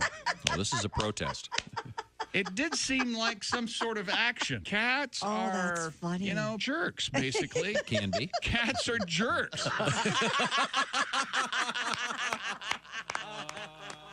Hey, everybody, this is Todd Snyder, and you're listening to Bob and Tom Radio. Yeah. Yes. No. Hey, welcome back to the Bob and Tom Show. We can talk about that if you want. Daniel Tosh. Daniel Tosh is on tour. Daniel Tosh, old friend of the show. Love him. Daniel, one time, surprised us all, didn't he? came into the studio and didn't have any clothes on. Yep. Oh, now, had he already been in here that morning? I don't think so. So he walked in fresh that morning? There were cameras completely on, right? nude? He was completely nude. Did he have any reason to be shy, if you know what I mean? No, he was... I didn't stare, but... you didn't look at all? More when, like when a a man presents... Like a Tosh 0.6.5 kind of thing that was going on? Is that what... I don't know. He crosses his legs or put it. Did anybody see his penis? That's what we're trying to get at. Has anybody seen Daniel's penis? I think It was in here because I remember he walked in. He had his legs crossed, so I think his business was up under. Oh, okay. He was sort of back? mangina. We definitely saw his bum. Kind of doing that. Yeah. Nice ass? You like a guy's butt? Sure, I like a nice What do you like, butt. a bubble? A little bubble butt. Yeah. I never thought about it. No, in this room, as it happens, not a lot of butts in here. I'm sorry, Ace. Well, Ace has a nice substantial derriere. badonk, if you will. Ample. Thank you. Willie, you got much of a butt? Yeah, kind. I used to be better. I'm going to work on it this summer. I'm doing the squats. I'm going to be like a Pixar mom back there. I'm going to get that thing booming. There you go. Yeah, but Chick Josh and her kind of. Yeah, no. I'd be Flat asked- butts? How about Godwin? I'd be asked of a Minecraft Good old character. Irish. You have to ask him a what? Minecraft character. Josh, sometimes you do one for me, and I appreciate it. That is obscure. I see.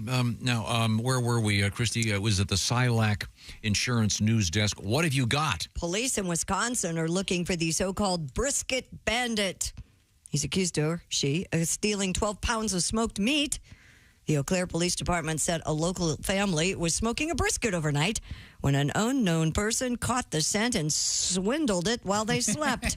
Death sentence. Security cameras captured the man removing the top of the smoker, peeking inside, plucking out the meat. And he was humming, dun, dun, dun, dun, dun, dun. Police dun, have posted dun, the video dun, dun. online and asked for the public's help in identifying That said is man. What a bummer. Wow. Well, God, I wish I were the judge here. Mouth They gets catch already. the guy. What would you sentence him to? You like smoked meat, do you? Oh. Well, where you're going, He'll be puffing away.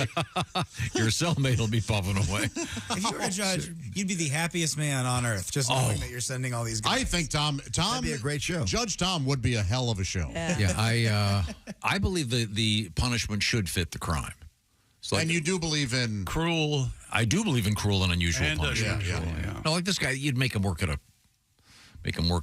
kitchen for a while. Start appreciating the difficulties of making a quality brisket like that. Oh, I'd go slaughterhouse. Yeah, he needs to actually be in there. Start Now, from the do you ground think up. that it's actually a human, or do you think it's like 5 raccoons dressed up in a human suit? I hope Oh, that's that what would it be is. great. Like in the cartoons. Yes. Yeah. Come on, fellas. Has anyone ever pulled that off? I'm at the bottom. Where they get, two very small people and they do that. Has it ever been tried?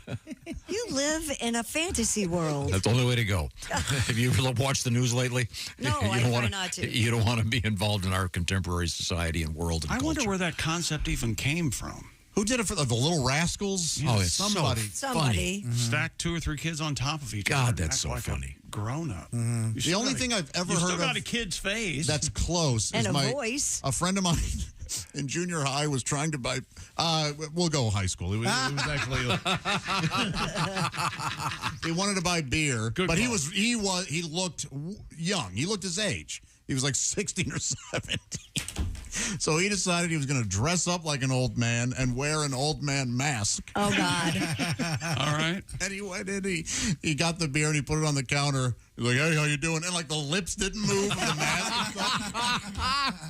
Please tell me there's a happy ending. No, well, they thought they were being robbed. So they immediately called the cops.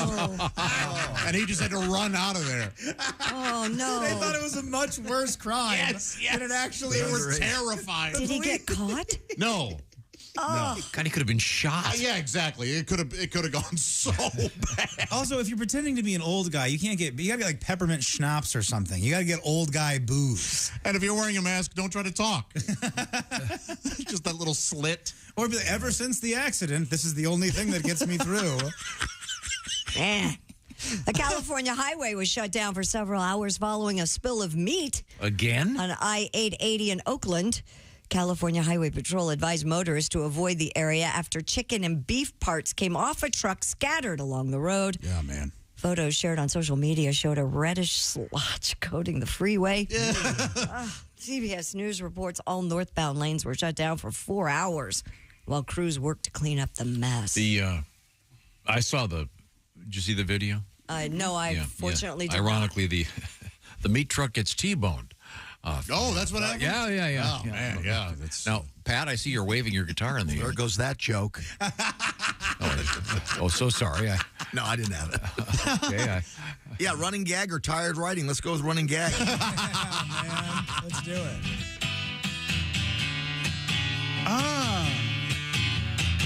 Puffing on a little grass. I made this part up. Driving down the road, I got a truck full of meat parts. It's a stinky load. Slipped out the back. I didn't even know. I swear, boss, I wasn't on my phone. It's pretty, isn't it? No, beautiful. Meat on the highway. Crashed and lost my load. Chicken parts all over the road.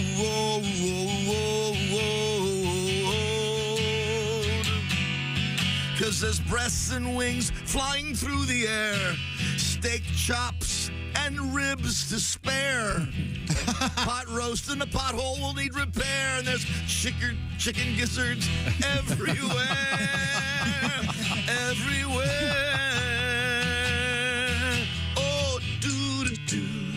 Do-do-do. Oh. There's chickens? Moo, moo, moo. Wish I thought of that. Boy, a lot of chickens. Yeah, there sure were. I'm sorry. Doesn't meat spill sound like some kind of punk band?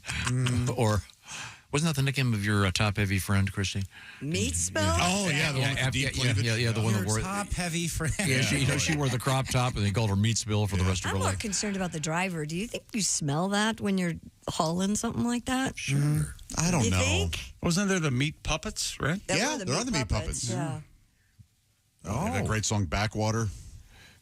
Yeah. Meat Oh, puppets. backwater, keep on moving. Yeah, that's good. That's Doobie Brothers, Josh. That's the one. Come on, use your brain, Josh. Yeah, now, coming up, we have Pringles in the news, interestingly enough, and crime news, of all things. We have another magnet fishing story. Yeah. After that really good one last week, we have another one. It's becoming a thing. And the one that's most troubling, if you're a bride, the groom surprises the bride during the ceremony. Oh, man, that's risky. Yeah.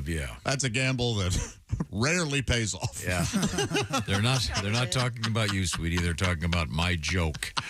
It pays off. Sometimes you get the money from the ring back. How nice is that? Yeah, it could be. We'll find out. This is the Bob and Tom Show. Thanks for listening to the Bob and Tom Show this morning. The show is also out there for you on our YouTube channel. Watch and subscribe.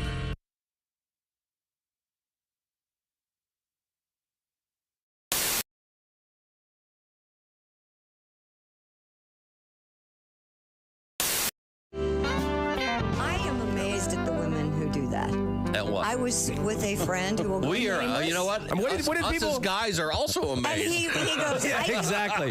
So I'm sorry. This guy, So Christy, you're talking with one of your not boyfriends, but just male a guy friend, Yeah. and he goes, I can get a woman to send me a naked photo within the next 10 minutes. I And? go, no way. 8.5 minutes later, bing. Wow, Monsignor, that is impressive. Okay, that's less than 8 minutes. What happened now? Sent me a video of their Go ahead, show that. ex-girlfriend. No, show it to Tom. I can't. I don't want Christy, cover your eyes. Oh, I've seen it all before. No, Oh, my God. Wow. Evidently, she's lost her key. Oh, my Lord, that is... Yeah. Does that look like something out of the movie Dune or what?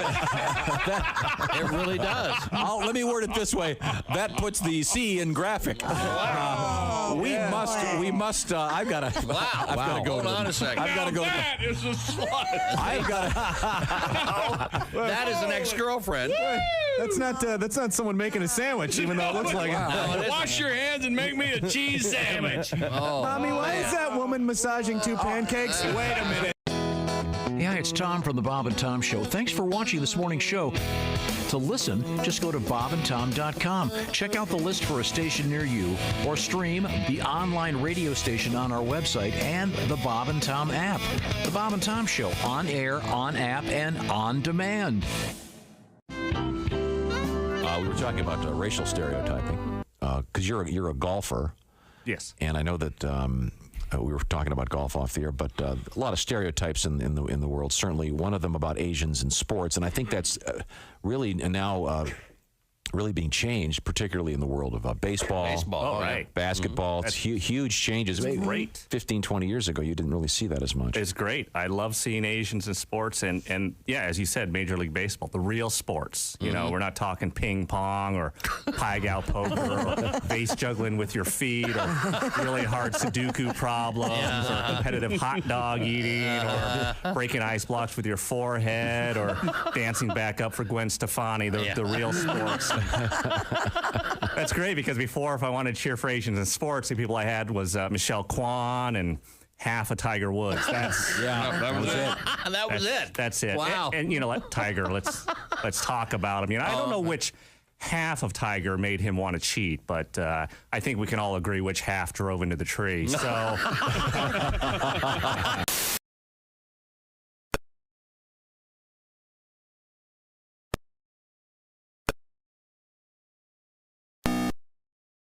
Worth the wait, wasn't it? Hi, this is Bobcat Goldthwait. You're listening to Bob and Tom Radio. Can you tell us about Hawaii?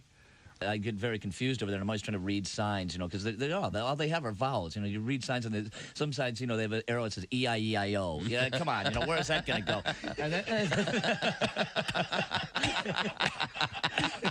Obviously, to a pineapple farm. Yeah, what is that? And I'm always trying to, and I'm trying to impress. I was with this girl, and I'm trying to impress her about how much I know about Hawaii. It's my second time there, you know, and I'm like, you know, I go, oh, now look here. This is the Ni-I-I-I-Pu'u lo o-o-ke-a-uti. And she said, that's lookout, you idiot. I'm like, I guess I'm a little used to read these signs around here. I see. Fascinating. They have two airports on the island of Maui, and one is called like Hili Wili Puli, and then they call the other one Wili Wili Pali, and then I go to the wrong one, and I'm the idiot. You're supposed to be Hili Wili Puli, not Wili Wili Pali. They're going to be an hour and a half apart. They shouldn't sound exactly the same. Not Hili Wili Puli, Wili Wili Pali. You know, I have a theory, and I think everything in Hawaii was named by Mel Tillis in a hurry. Is what happened. They just brought Mel over. Mel, what'd you call that? Okay, come on over here. Pie. Mel, what would you call that big beautiful bird? Well, I. Yeah, that's good. That's the I Morning laughter just might be the best medicine. I can hear you, oh no. You're talking out your ass again. Bob and Tom Radio, 24/7. Joining us in the studio, comedian Larry Reeb. No, Larry, you are from Chicago. You just got a great Chicago accent. Well, originally I'm from a little town, DeWitt, Illinois. It's a farm town. There's a mental institution and a women's prison there. Really? And my parents met. Here I am. But yeah, I live in Chicago. Are you married? I've been married 10 years. Oh, how's it going? Good. I think us guys need good women, don't you? Women keep us in line. That's why most axe murderers are single. If they were married, their wife wouldn't put up with that. Put that axe down. You're not chopping anybody. You have to take the garbage out. Take the ski mask off. It's summer, you idiot. But I've been fired from everywhere in Fergus Falls. Oh, really? So if comedy doesn't work out, we're going to have to move. So do people remember firing you there? Sure. Oh, I'm sure. No, really? Yep. There's a guy I fired. What weren't you good at? Everything. Yeah. I keep bringing that up. That's awesome. Yeah, I get it. I'm a failure. Thank you. Grocery store. Are we going to hit this Did you every ever have break? someone that fired you come to one of your shows? Grocery store, gas station, everywhere. Yeah. Really? I've really been fired from, I mean, not everywhere, but every kind of job you could have, I think. So. Maybe it's your attitude. Were you? Maybe it's your attitude. Maybe maybe it's our attitude. How did you segue? I think we got him fired. How did you segue this collection of failure into comedy? What was the? I got brought to an open mic by my friends, and they signed me up without me knowing about it. Ah. So it went okay. Did you get fired? The open mic? I should have. Your friends dumped you there, huh? It was brutal. No laughs. But you stuck to it, so congratulations. That had to be tough. Oh, man. It was pretty miserable. What was your first comedy like? Hey, what's the deal with... I didn't have any comedy written. I didn't know I was going up. Uh-huh. So I just sat up there and yelled at my friends for 3 minutes. Cool. I was like, that kind of felt good like therapy. Let's try that again. Yeah. So you had that kind of negative vibe that we're giving you right now. Yeah, people have been doing that my whole life. So it's not like not like you guys invented it. Yeah. Think about that. How about that? Shove it, everybody. We stole his friend's act. Hey, wait a minute. We stole their idea for a show. Hi, this is Carl Lewis, and you're listening to Bob and Tom Radio. Hey, welcome back to the Bob and Tom Show. Christy Lee at the Silac News Desk. Hello. There's Pat Godwin. Hey, chick. There's Willie Griswold. Hey, good morning. In the house, there's Josh Arnold. Hi. Ace Cosby's here. I'm Chick McGee. Hello, Tom. Hello, Chick McGee. There's Tom. Good to see you once again. Pat Godwin's Open Bar Comedy Special is called Repeat After Me. It's on YouTube right now. You can see what's going on. And once again, you can join Pat and the rest of us. For the most part, are going to be at the Lakeside Hotel Casino, Osceola, Iowa, south of Des Moines, for a special edition of this show Friday, June 14th. That'll be a good time, won't it? Oh, yeah. And then a special show that evening. But right now, we return to the Silac News Desk. Christy, what have we missed? A couple from Queens, New York say they found a trove of cash while magnet fishing. No kidding. You recall the last magnet fishing story had a skull involved. This one, I'd rather find the cash. yeah. James Kane and Barbie Agostini told Spectrum News they were using high-powered magnets in Flushing Meadows Corona Park when they pulled a safe out of a pond. Within the safe, the couple uncovered bundles of cash with an estimated value of around $100,000. Drop it. Put it back. Yeah.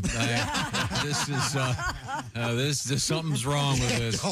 Do not take that money. I don't think I could pull a safe up out of a... That seems really difficult. Yeah, it does. Unless you got a winch. But there's no good reason a safe with $100,000 is at the bottom of a pond. Yep. No. The couple contacted the NYPD, and following an investigation, they will be able to keep the cash they found. I wouldn't. Especially in Jersey? Anywhere near it? I wouldn't have announced my name. Nothing. It's not going to turn out well. No. These people, they want that. If you magnet fish, you're inviting this kind of trouble into your life. You are. You're looking for guns and safes. What was that movie where they Simple found? Plan. Yes. They found the money. Yeah. Great movie. And the But yeah, plane Willie's crash. right. Willie is right. One of the problems with it is when they find guns and stuff, they have to call the cops. Yeah. I'd be concerned about, depending on where you are, finding munitions of some sort, unexploded ordnance. Yeah. It's interesting. They got to keep the money. There's got to be a story behind that. Cops want nothing to do with it. Yeah. Yeah, sure. You got to deal with it. Yeah. You think we're touching that safe? What's your name and address, please? Yeah, who said they could keep it? The cops did. They said Well, following an investigation. It's not theirs to give away, right? I wouldn't think. Finders keepers, losers weepers. Why would anyone throw a safe into a Nothing good. You're right.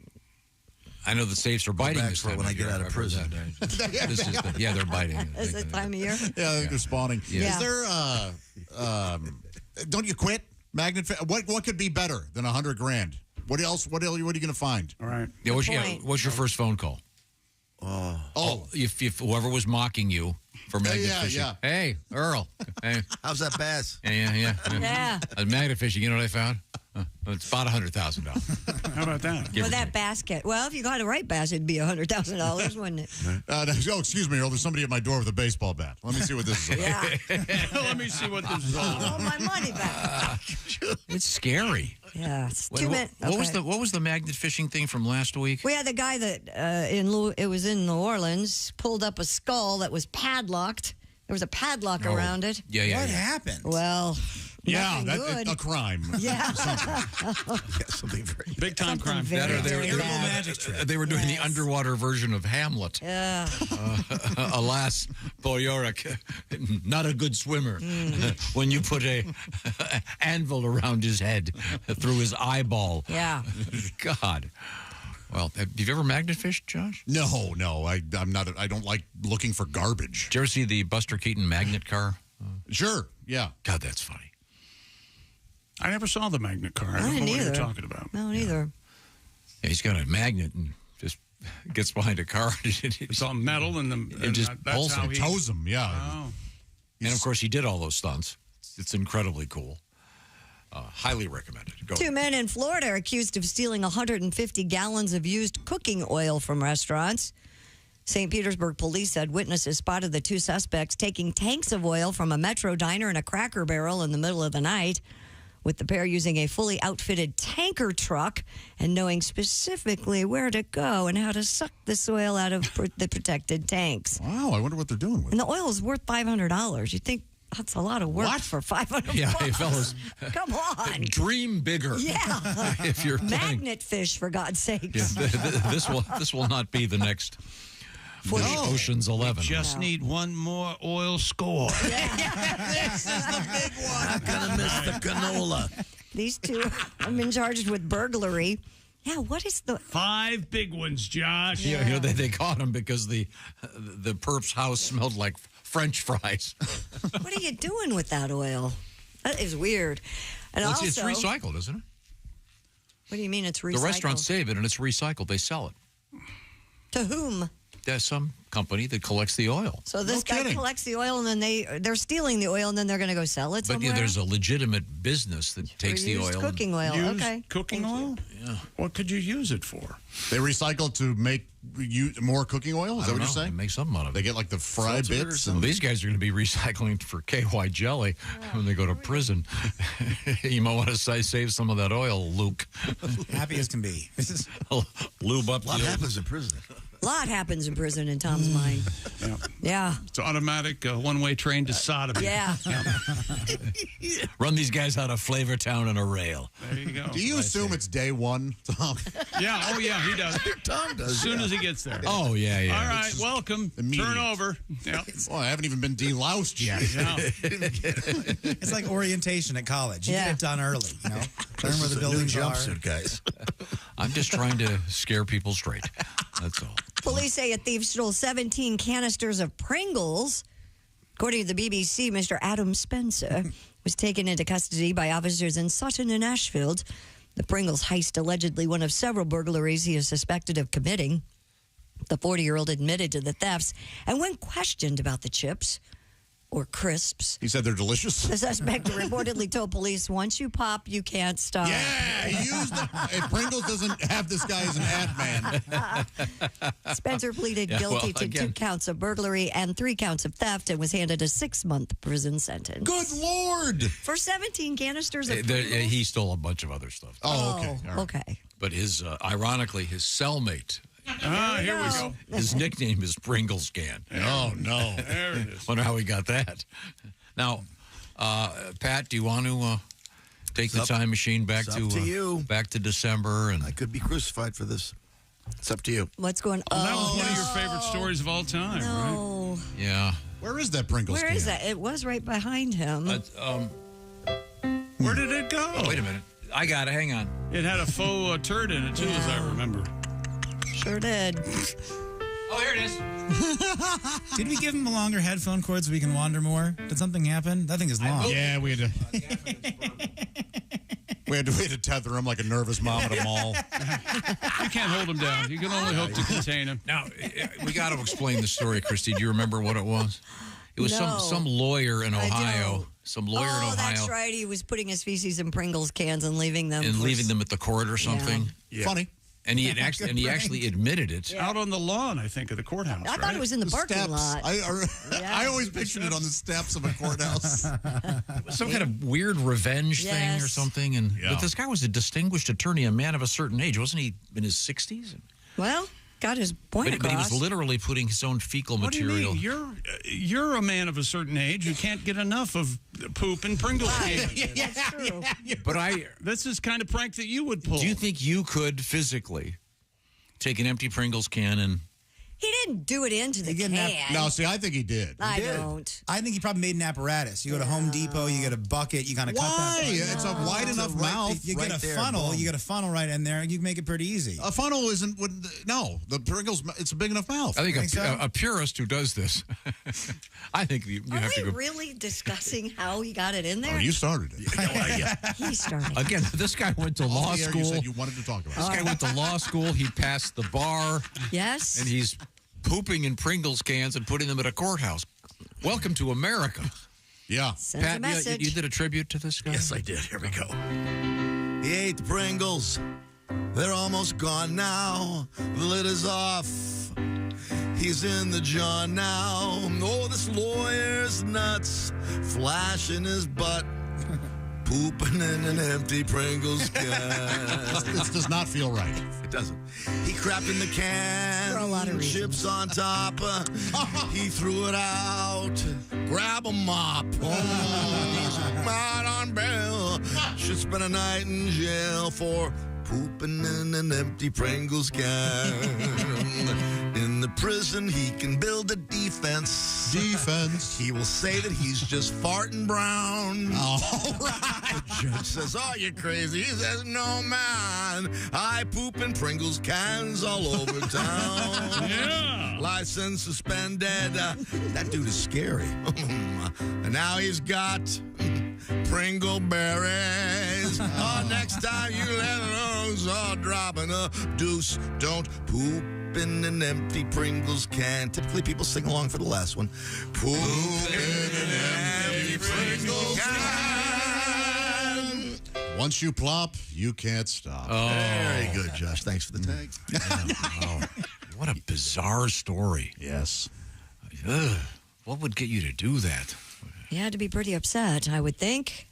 Very specific. And then we learned that it's kind of a classic gag. No, it isn't. We did not learn this. No, it's regional. It's regional. One guy wrote in and said he did this. Yes. No, In fact, he didn't even say he did it. A guy that wrote in said the way you're supposed to do it is... This doesn't make it a classic gag. No. The to way you're me... supposed to do To me, okay, now you've got something. The way you do it is you poop in the can, then you put some Pringles on top. Oh. So the unsuspecting... No. Just awful. Hey, are you like me? Have you about had it?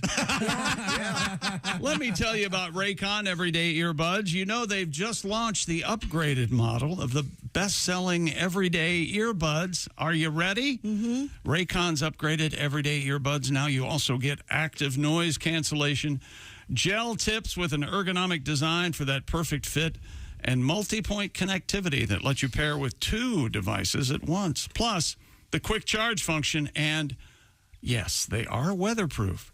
We received Raycon's upgraded Everyday Earbuds, and they are great.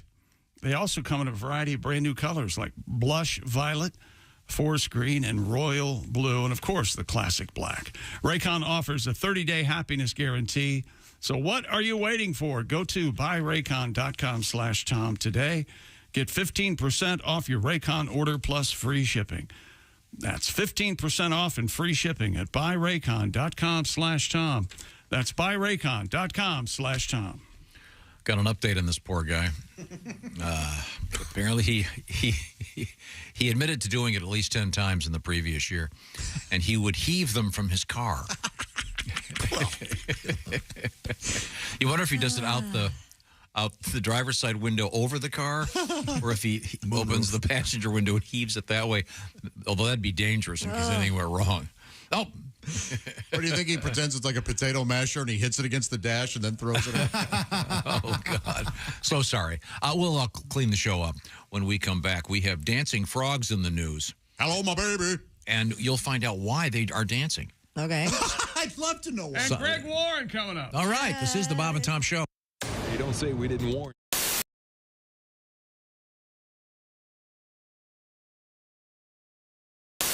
Hi, he's Bob. I'm Bob. And he's Tom.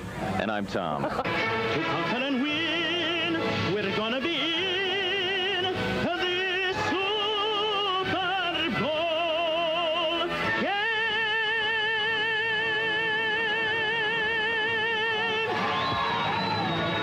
Incredible.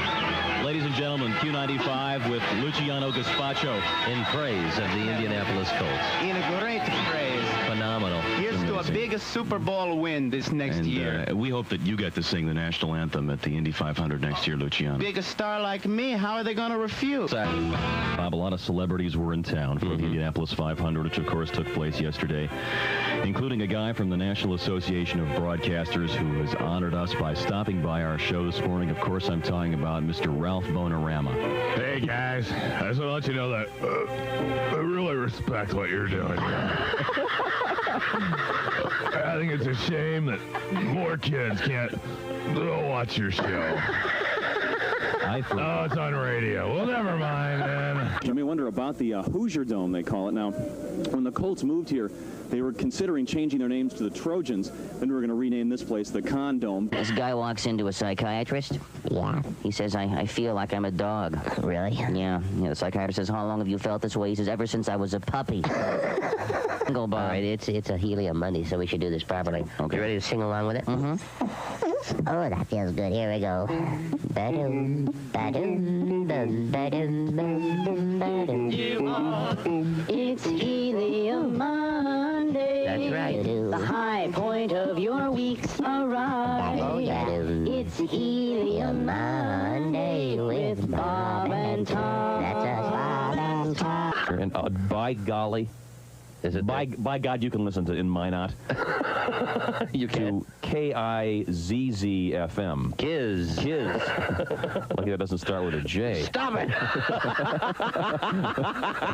That'd be one hell of a radio station. Stop it. We'll be coming right back. It's new Wax Off. Remove old wax and give your car a high gloss shine with Wax Off. Just jerk off the top and spray a smidgen on your vehicle and apply it with vigorous up and down motions. Dr. Ruth, he kept undressing me with his eyes. Dr. Ruth, can I get pregnant when a man undresses me with his eyes? Only if he's cockeyed.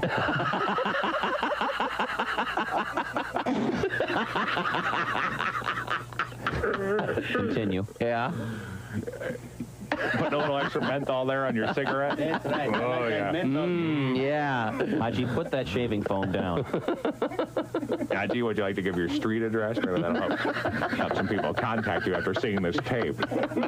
Dick. But the type of people that will be contacting you are medical experimenters, okay? Dick. I wonder if they replace his heart with a gallstone, if his body will still work. This portion of our show is brought to you by Walenda Brothers Coffee. Good to the last drop.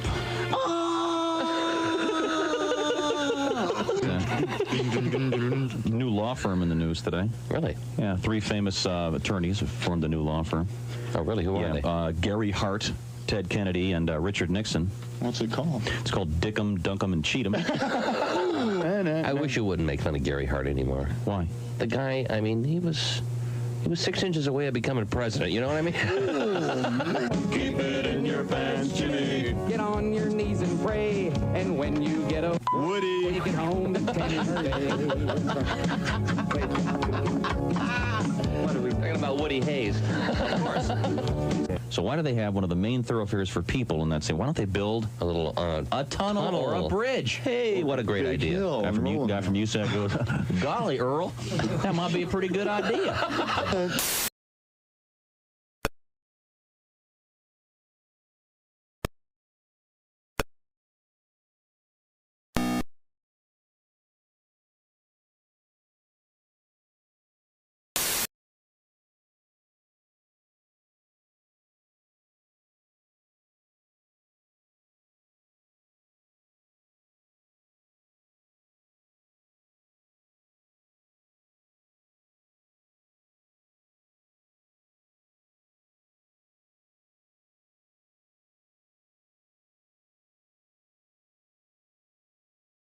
16-year-olds in our society? Yes, we can. Okay, I'm there. I'm voting for it. Yeah. You know, you can tell the kid's not getting laid. Any kid that's getting laid on a regular basis is now creating computer viruses. True. So it's basically, that's a sex education in high school. All they talk about are diseases and things you can catch, and the girls stop putting out, and kids hole up in the room and create a virus. He's going to be receiving a different kind of sex education, I hope. Yeah, his baseball hat and his dirt button are going to be the same size once I get done with him. This kid's going to be able to do deep knee bends over fire hydrants.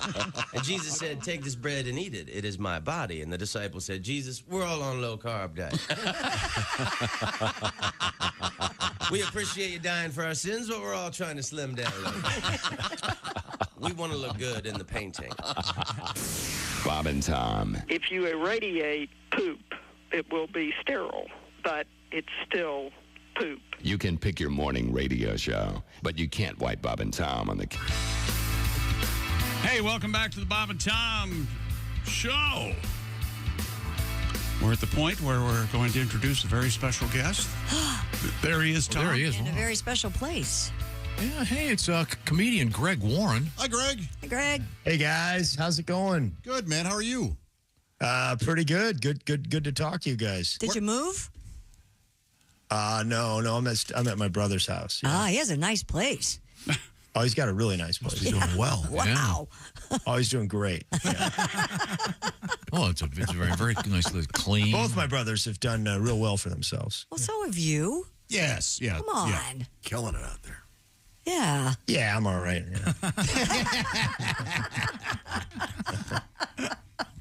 Yeah. Now, Greg likes to do a deep dive each week on our program for the most part, and some interesting topics of late.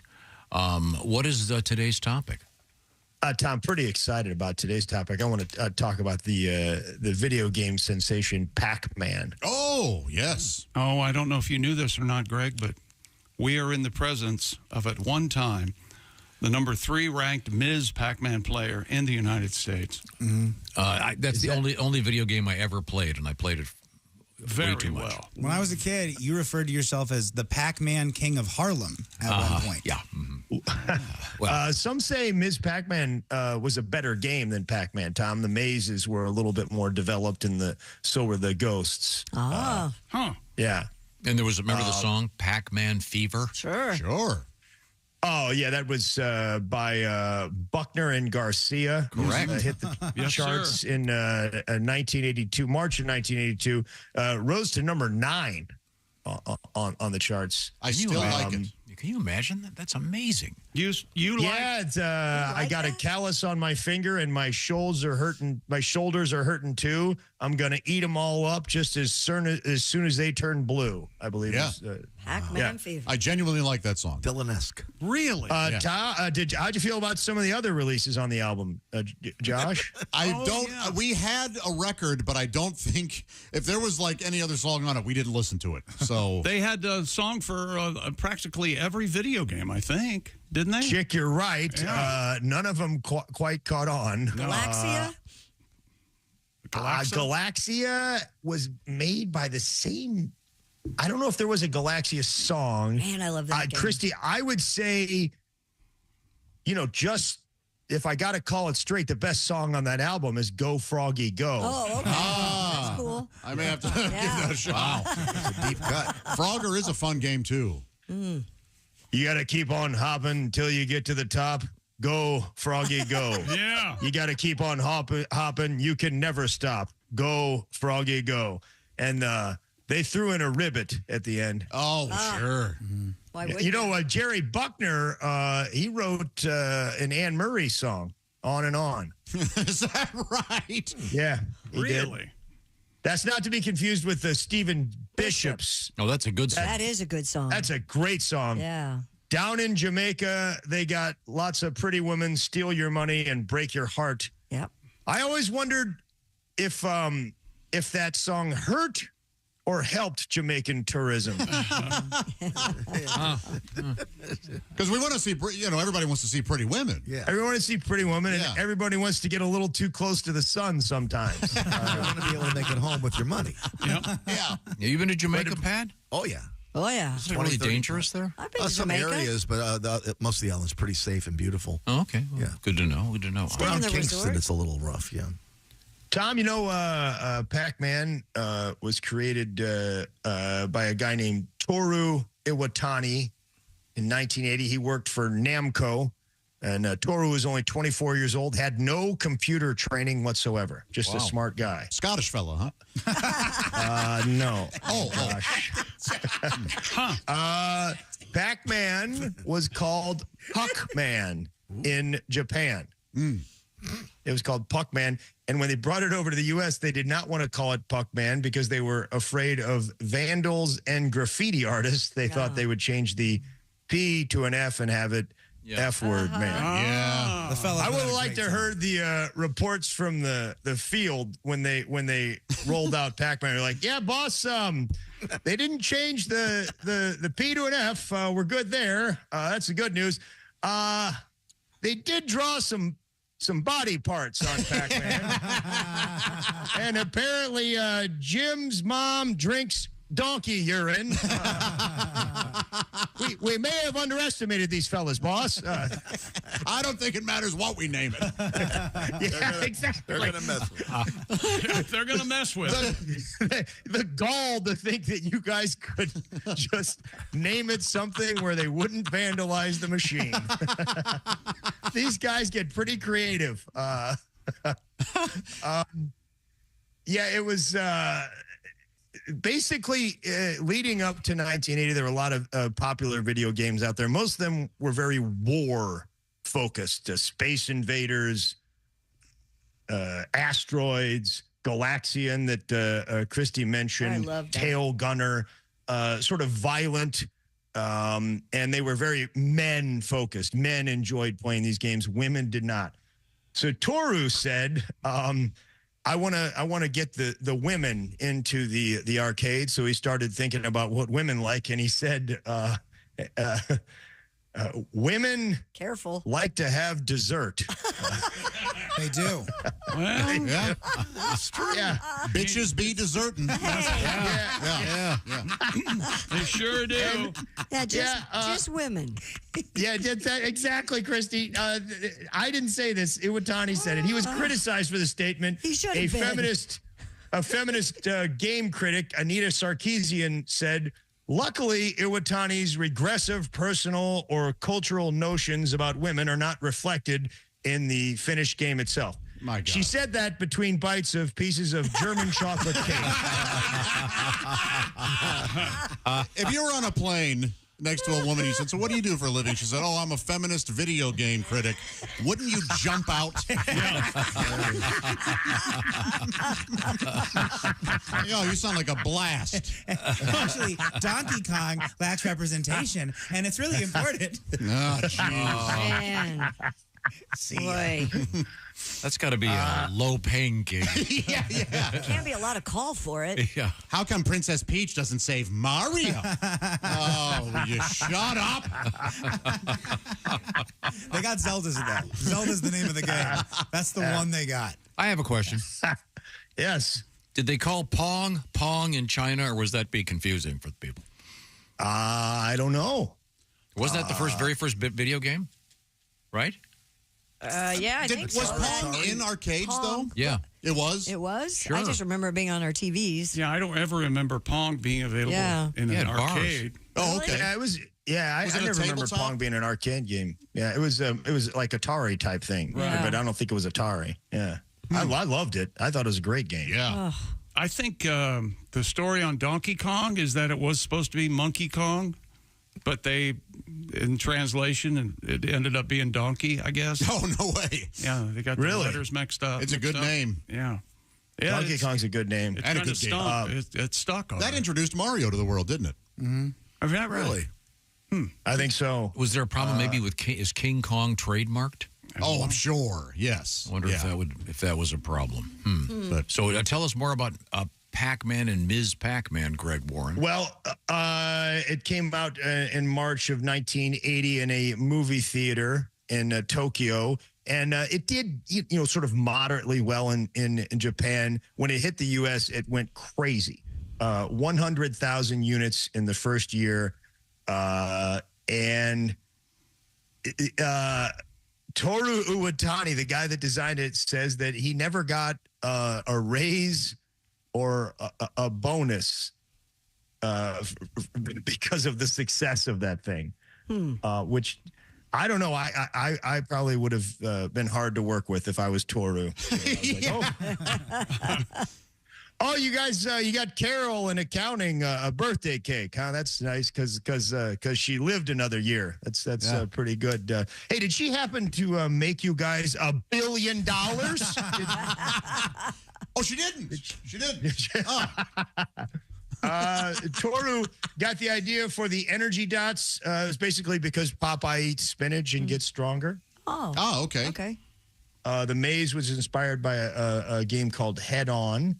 The pizza, the Pac-Man himself, he looks a lot like a pizza with one slice missing. Mm-hmm. Right. You follow me? Right. Like somebody ate just one slice of the pizza. You see? Yeah. Something like that. That's one explanation he gave for how he created the character. The other was he said it was the rounded out version of a square Japanese character for mouth. Okay. Yeah. And then he said there was a temptation to make the Pac-Man shape less simple.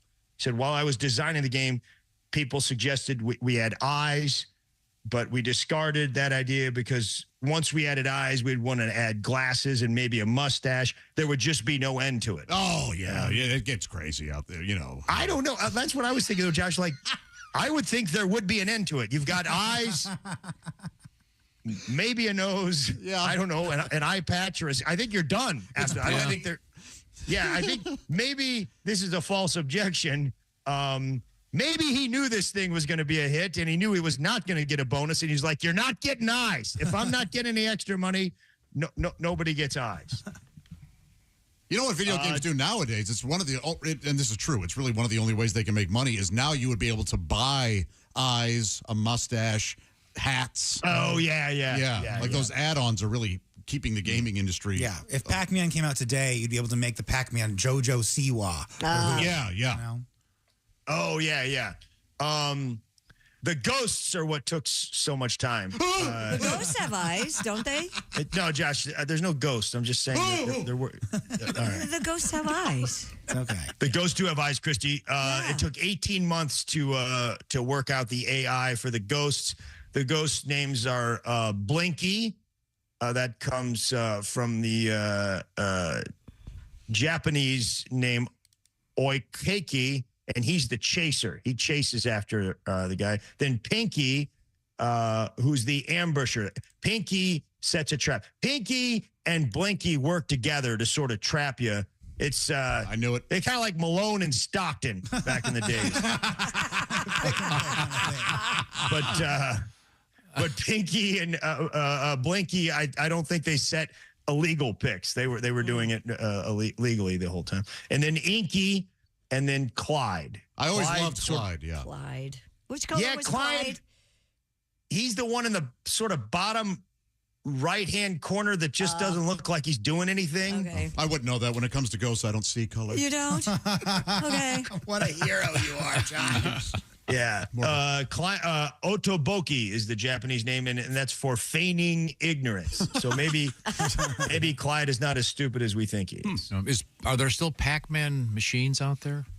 Yeah. In the car kitchen? I used to have the tabletop version at my house. I had tabletop. My brother's got that downstairs. Yeah. Oh, that's like the Pizza Hut version, yeah. Yeah, where you get that and Galaga, I think, together. That's the one I had. Yep. That's you got that one still, Christy? No, I don't anymore. I don't know what I did with mine. Husband 2 and I had that. Yeah. That's a great Galaga's a great game. But I think there's more Ms. Pac-Mans out there than there are Pac-Mans, to be honest with you. Yeah. So, Tom, you did pretty well on Ms. Pac-Man, you're saying. Yeah, but then I haven't played it in years. But I did have a Ms. Pac-Man tabletop version for a while. The perfect score in Pac-Man is 3,333,360. Wow. You got to go through 255 levels and get all the dots, all the pellets, all the ghosts, and all the fruits. Once you get to 256, the game sort of just glitches. It's called the kill screen, isn't it? Yeah, exactly, Josh. You get a half of a screen and it's done. They didn't program it really past that. Which that 256 levels, that's a lot of fruits, right? What are they doing after level 20? They must be putting like papaya or ugly. Like, wait a minute, what is that, a fruit roll-up? Remember, fruit fry? This is ridiculous. One of them has pretzels. Remember they You're threw right, pretzels they do. in? Yeah. That was Ms. Pac-Man, I think pretzels were. Well, women love pretzels. Oh, of course we do. That goes well with dessert. Yeah. Oh, you dip them in chocolate. Don't you guys do that, Christy? Absolutely. Heck yeah. Some 8-year-old kid in 1982 said he got 6 million points on Pac-Man, and Ronald Reagan called to congratulate him. The kid was a liar. Just a you can't filthy get liar. past.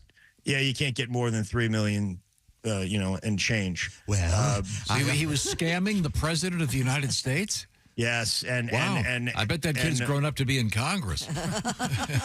I hope he's doing time. He perpetrated a fraud. No. Then he definitely should be in Congress. He didn't scam the president. He scammed all of us. Yeah. We all believed in this kid. And he let us down. I believe somebody back there, I thought I heard the President Reagan for a second. Well, I understand you. He's out of breath, apparently.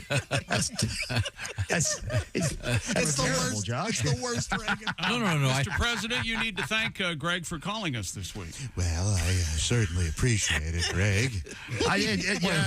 Is Ronald Reagan in there, or is that Paul Lind? Yes, it's got a little Lind in it. Well,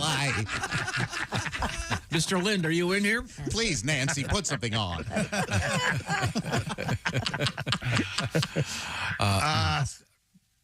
Yeah, this guy, Billy Mitchell, he's the one who got the perfect score the first time. This guy's a character, man. There's like a documentary about him. It's called King of Kong. It's a great documentary.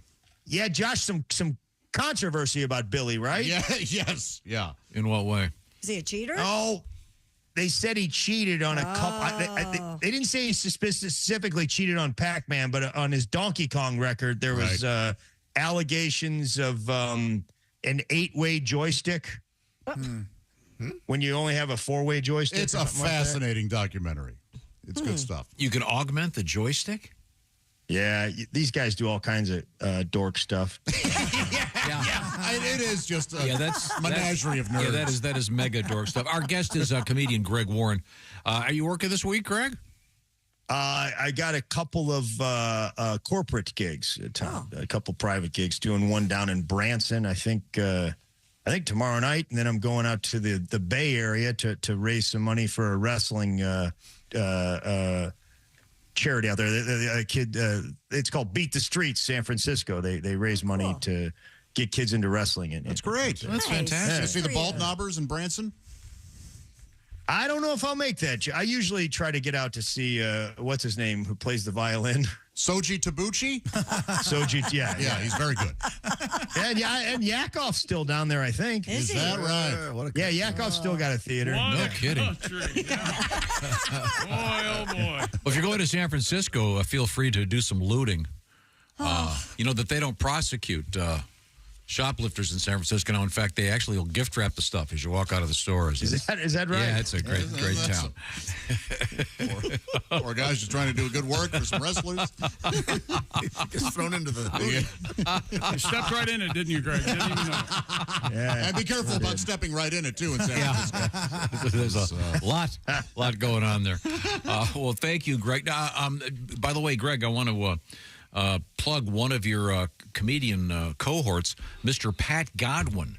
Has his new open bar comedy special on YouTube right now. Just launched. Oh, really? Oh, boy, yeah. Oh, that came out today? Came out a couple days ago, yeah. Pat, I'm looking forward to seeing that, man. I bet you that's outstanding. The production value on those things is really good. Yeah. And then Mr. Greg Warren has a couple of great features lying around out there, floating around in the ether. The Salesman is the most recent. And Where the Field Corn Grows, another great piece of comedy if you're looking for something to do. And, of course, they're family friendly, as is Greg. He's so friendly with his family, he's staying at their house right now. Right? Yeah. It must be going well, judging by the chuckle I'm getting. Always a great pleasure, Greg. Thank you so much. See you, Greg. All right, guys. Bye, Greg. Love ya. I love you very much. I love you more. Well, we're turning it into a contest. Thank you very much indeed. Now, right now I want to talk about the seasonality, because the grilling season is officially here all across the United States of America. And guess what else is here? Well, it's creeping up, isn't it? Father's Day. Time to celebrate old Dad. He deserves a world-class steak because he's a world-class fella. That's right. Give him Omaha Steaks. And the Father's Day experts at Omaha Steaks, they've made it easy with hand-selected gift packages starting at just $89. Here's what you do. Go to omahasteaks.com and type in this promo code at checkout. The code is BTS. That's going to get you an additional discount when you shop gourmet gift packages for Father's Day. Pick from premium proteins like juicy pork chops, air-chilled chicken, beefy burgers. No matter what you get, Dad is guaranteed to love it all. Go to omahasteaks.com. Use promo code BTS. Get exclusive savings. Shop for unforgettable gifts guaranteed to make Dad's day. Because if there's one thing Omaha Steaks knows, it's that dads want steak. Yes. You can't go wrong with this. That's omahasteaks.com. Use promo code BTS at checkout to save on exclusive packages starting at just $89. Thank you, Omaha Steaks. Delicious. The perfect thing for Father's Day. When we come back, we have perhaps the perfect thing to eat your steak with. Maybe it's a spoon. This is the Bob and Tom Show. Got something to say? Send us an email. Bob and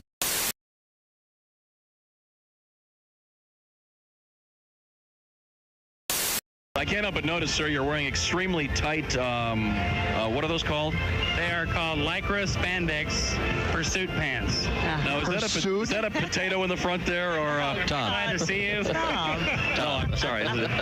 Looks like Jim and the twins are pretty cozy this morning, sir.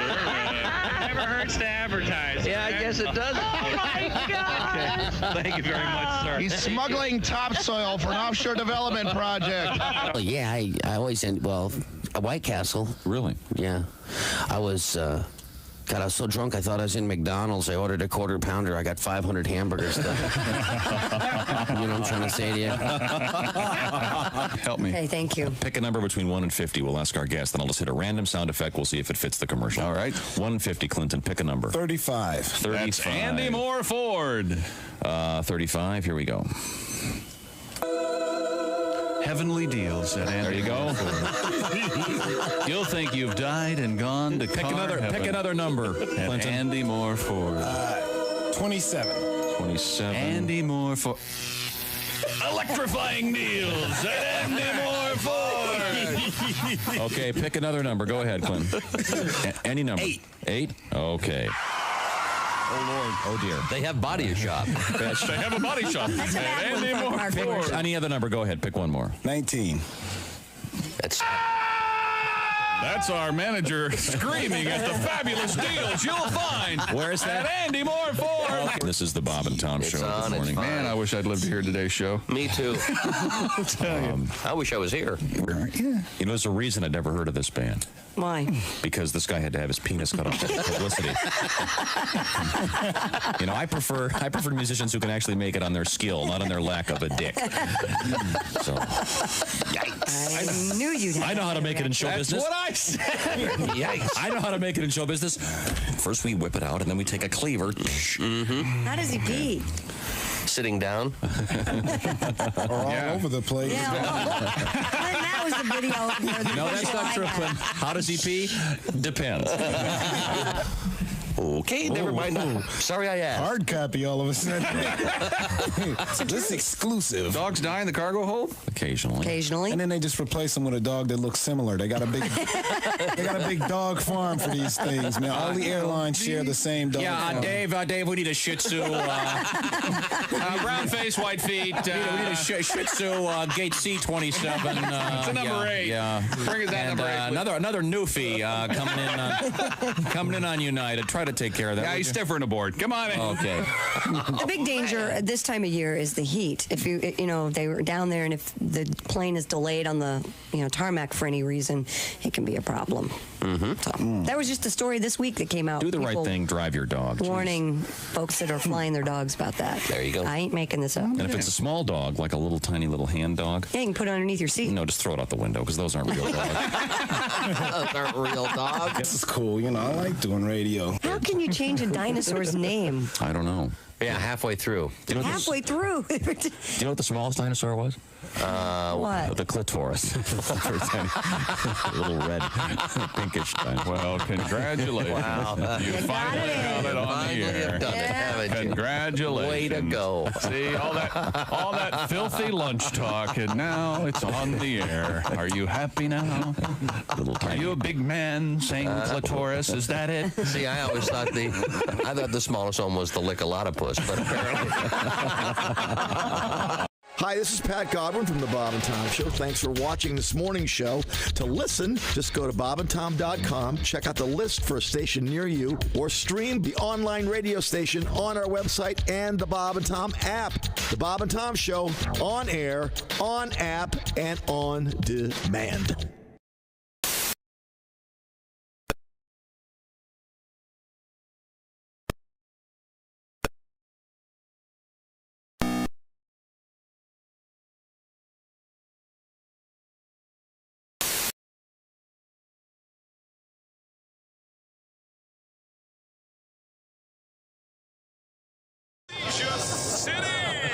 Hey, Eddie Perdurl here. When you need to get gooned on the goofy juice, it really helps to shop around. And there's no better time than now, as we're getting giddy at Anesthesia City. It's our once-a-year Malaise Days. Malaise Days! Bring in your Zoo Book coupon, and we'll knock off an additional 50% on scratch and dent ethers, pentathols, and nitrous. Anesthesia City!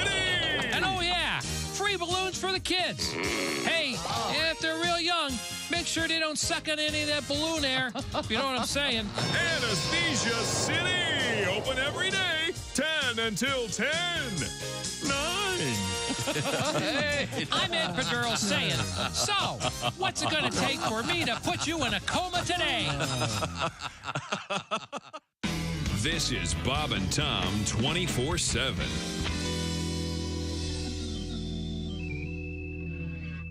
Today's Cliff Notes Theater, the monumental epic movie, Titanic. Oh. Man, this is some boat. Uh-oh. This has been Cliff Notes Theater. Cliff Notes Theater, when you just don't have time to set through the whole movie. Comedian Jeff Brown has joined us in the studio. Jeff is a resident once again of the great city of Chicago. Us in the Midwest. Yeah. We know what true cold is. I was so tired of LA. They're so vapid and shallow. Oh, geez, it's 56. Close the window.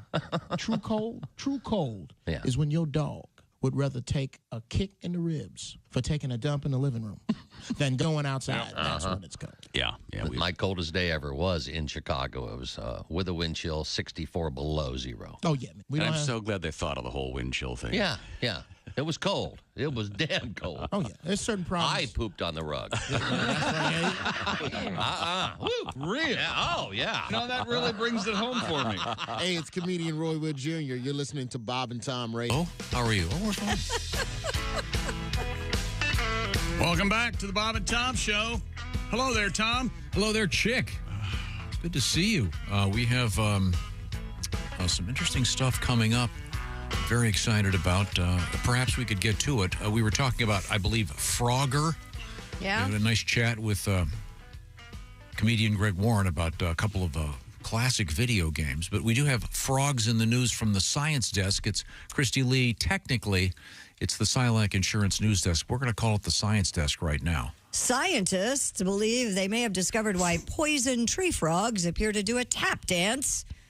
The tiny amphibians move with their back toes in a manner that looks like tap dancing. Because they've got to dance, man. The frogs can tap at speeds of up to 500 taps per minute. Scientists from the University of Illinois have discovered these brightly colored amphibians use their toe taps as a hunting strategy to capture prey more efficiently. We have the audio. Do we? Yeah. Hello, my baby. Hello, my honey. Hello, my ragtime gal. They sing, too? Lend me a kiss by wire. Baby, my heart's on fire. And they have those little top hats on them. It's kind of fun, don't you think? Sure. I didn't know that tree frogs did that. I will have to look up poison tree frogs and see. I got some info for you. Beautiful voice. Would you like some poison dart frog fun facts? Please. Are they the same as poison tree frogs? Yeah. What do you got there? Poison dart or poison tree? The poison dart frog is known, if you have a group of them, you know what they're called? What? An army of frogs. Oh. There is evidence that certain Aboriginal tribes in South America used frog poison to coat their darts and their blowguns. Oh. Hence the name of the frog. Poison. Yeah, they'd be. I was to get shot with one of those. Oh, it's got to be rough, yeah. They ooze poison from their skin. Yeah. So kind of fun. And they dance. It keeps the predators away if you're oozing poison from your skin. Sure. They have to moisturize. Yeah, they Yeah. should. Yeah. But if they're really cool looking. Oh, they're beautiful colors. They have their bodies are this bright speckled orange, and their legs and their arms are blue. They look like little monsters. And they're really scary looking. Okay. And they're poison, Josh. Wow. Yeah. Nature's They're amazing. Poison. It's something, huh? They're found in the tropical there's these rainforests other, of South America. There's these other venom You act like you've never heard of a poison I tree feel like I just stumbled into one of those, like third grade, like a library at 2 p.m. on a Saturday, where some lady is just reading to 4 kids. She realizes she's kind of bombing, so she has to make it a little sweeter. She's changing her voice. Did you know that Yeah. poison The things he had finds the that beautiful are colors? fascinating. Well, if you Yeah, guys like want to little close the monsters. science desk, that's fine. No, we have another science story if you want to go science, I Okay. guess. I thought we were going to close. Okay. Perseverance, one of NASA Mars rovers, has picked up a new rock. An account Here, for the Rover. rover shared a photo of the rock along with the caption, quote, "Hi, little fella. Looks like I've picked up another rock friend that my operations team has named Dwayne." Oh, so the rover's insane? Pretty much. The post led to some inter-rover humor Inter-rover humor. with NASA's Curiosity rover Why does responding on everyone social media. try to be funny? Quote, Why is that? They're having some fun with Why? "Dwayne the Rock, I get it," Dwayne the Rock Johnson. along with a nerd face emoji. Perseverance also wrote, "My wheels pick up rocks from time to time. They're harmless and will eventually fall out as I drive around." Rocks. I understand Until we have the genius engineers that we're dealing with here. I mean, this is amazing. No, it's accidentally picking up the rocks. No, but the fact that we're talking to a machine on Mars, doesn't that impress you a little bit? I think they're regular. Swear to God, I feel nothing when we talk about it. Regular geniuses. I don't think they're special geniuses. They're engineering geniuses. I think they're regular geniuses. What would you have named the rock? I wouldn't have tried to. I would have just given the information out instead of trying to be a stand-up I wouldn't have comedian. bothered anyone with it. Yeah. Hey, should we tell people that it picked up a rock on accident? Again? Why? Who cares about doing that? it from time to You're time. reminding big deal. people of the incredible engineers we have out there that never get the as respect. their flight was delayed again this past weekend, as their launch. Yeah, they're incredible genius engineers, all right. You think Less they get a rocket in less time naming rocks, more time fixing the computers that are supposed to launch these rockets. Really? Yeah. Okay. Yeah, really. Because I guess you didn't have any trouble getting off this weekend, now did you? Thank you, Pornhub. Developed thanks to those great engineers out there. Do you ever think about that?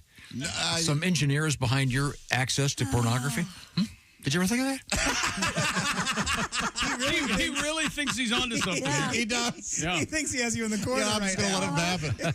You know what? I haven't. No, Good. no, you're right. You're so right. Yeah. You cut me to the quick. Yeah, you got me. Okay, that I would ends have our had to be. science I would have to be. Stop wondering about this story. I would have had to be politically correct. Would they have gotten in trouble if they named the one rock Dwayne and the other Hudson? Wear gloves handling. We'll be right back. Mean. This is the Bob and Tom Show.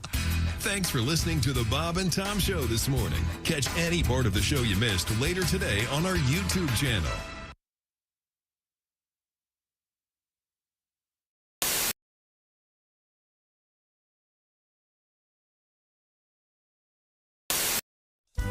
You know, here at Charlie's Tavern, I stay mighty busy making drinks, but the phone, it never stops ringing. I love Tendon Bar. This job is really great. My customers are thirsty and I hate to make them wait. But it always seems the phone rings as I start to pour a beer. It's some fella asking me to page his friends he says are here. Okay, buddy, you hold the phone and I'll check to see if they're here. Is Seymour Butts around? Have you seen Dick Peter? Are you Jack Hinoff? Is anyone Sharon Peter? Have you seen a Harry Beaver or you a Peter Stroker? And it seems like almost every night I'm paging Richard Smoker. Paging Richard Smoker. Paging Richard Smoker. Yeah, his name is Richard, but they call him Big Dick. I'm looking for a Big Dick Smoker. Have you seen a Mr. Bader? No, but you can check back later. Could you find a hairy ballsack? Not right now, you'll have to call back. Bill McCracken, if you please. He's among the absentees. Do you know Ivana Wiener? Sorry, no, I haven't seen her. Phone rings. There it is. You know, this worked yesterday in rehearsal. Does anybody hear the phone ringing? I hear it. My headphones. You heard a phone Oh, ring? you hear? Did you hear the ring phone in ring? your headphones? Wait a minute, ring it again. Did I answer it or not? Oh, there it is. There it is. I just heard it. Hello, Charlie's Tavern. Yeah, I was wondering. Hello, Charlie's Tavern. I'm sorry, I can't hear. There's someone Speak up, damn clearing their throat in my Hello, mic. Charlie's Tavern. What's the matter? Is it noisy in there? Yeah. I was hoping you could page somebody for me. Sure, who are you looking for? I'm trying to find a Mr. Padasso. His first name is Stuart, but they call him Stu. Stu Padasso? That's right. All right, hold on. Excuse me, everybody. Hey, is there a Stu Padasso here? Right here. Does anyone know a Stu Padasso? He's over there. I see him. I'm sorry. Right here. Someone said he just left with Haywood. Haywood who? Haywood Jablomi. No, but buy me dinner and drinks and we'll talk. Wow, that'd be a wild, that'd be a wacky twist, wouldn't it? Hey, Bob and Tom are doing it. There's the phone. The phone's ringing. The phone's ringing. Hello, Charlie's Tavern. Yeah, hi. Could you page someone for me? Sure. Who are you looking for? I'm looking for a Miss Fingerdew. What, do you want to kill her? First name Wilma. Wilma Fingerdew. Sorry, somebody says she's in the back room with Willie. Willie who? Willie Fisterbottom. Ooh, that's got a her baby. Whoa. What ethnicity was that supposed to be? Hell was that? I have no idea. Okay.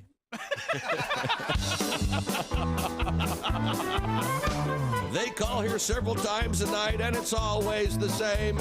He asks me if I'll page his friend, and then he says their name. Hey, is BJ Hunter there? Can you find a Peter Wanker? I'm looking for Amanda Kiss. Have you seen Woody Spanker? Paging Richard Smoker. Paging Richard Smoker. Yeah, his name is Richard, but we call him Big Dick. I'm looking for a Big Dick Smoker. Really?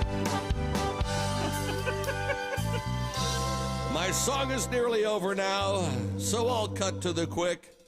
Who knew there were so many guys named Peter, Rod, and Dick? And if you see somebody, or if you need somebody, Paige, let me be quite blunt. Uh-oh. I'll try my best to find him, or my name's not Michael Hunt.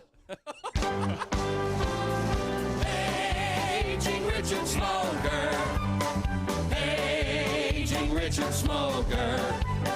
Yeah, his name is Richard, but they call him Big Dick. I'm looking for a Big Dick Smoker. Richard Smoker. Is Mike Hunt here? Jeez. Paging Michael Hunt. It's not on the script. Paging Michael. You're supposed to say. Paging Michael Give me the Hunt. last part of the song again, would you please, Steve? You're supposed to say paging Michael Hunt, then say Paging Richard Smoker. Paging Richard Smoker. Oh, yeah, name is Richard. They call him Big Dick. I'm looking for a big dick smoker. Paging Richard Smoker. Paging Michael There Hunt. we go. Paging Michael Hunt. Is Mike Hunt here? That went well. See, that really makes a difference when you set it do up. that stuff, Yeah. right? Yeah. Yeah.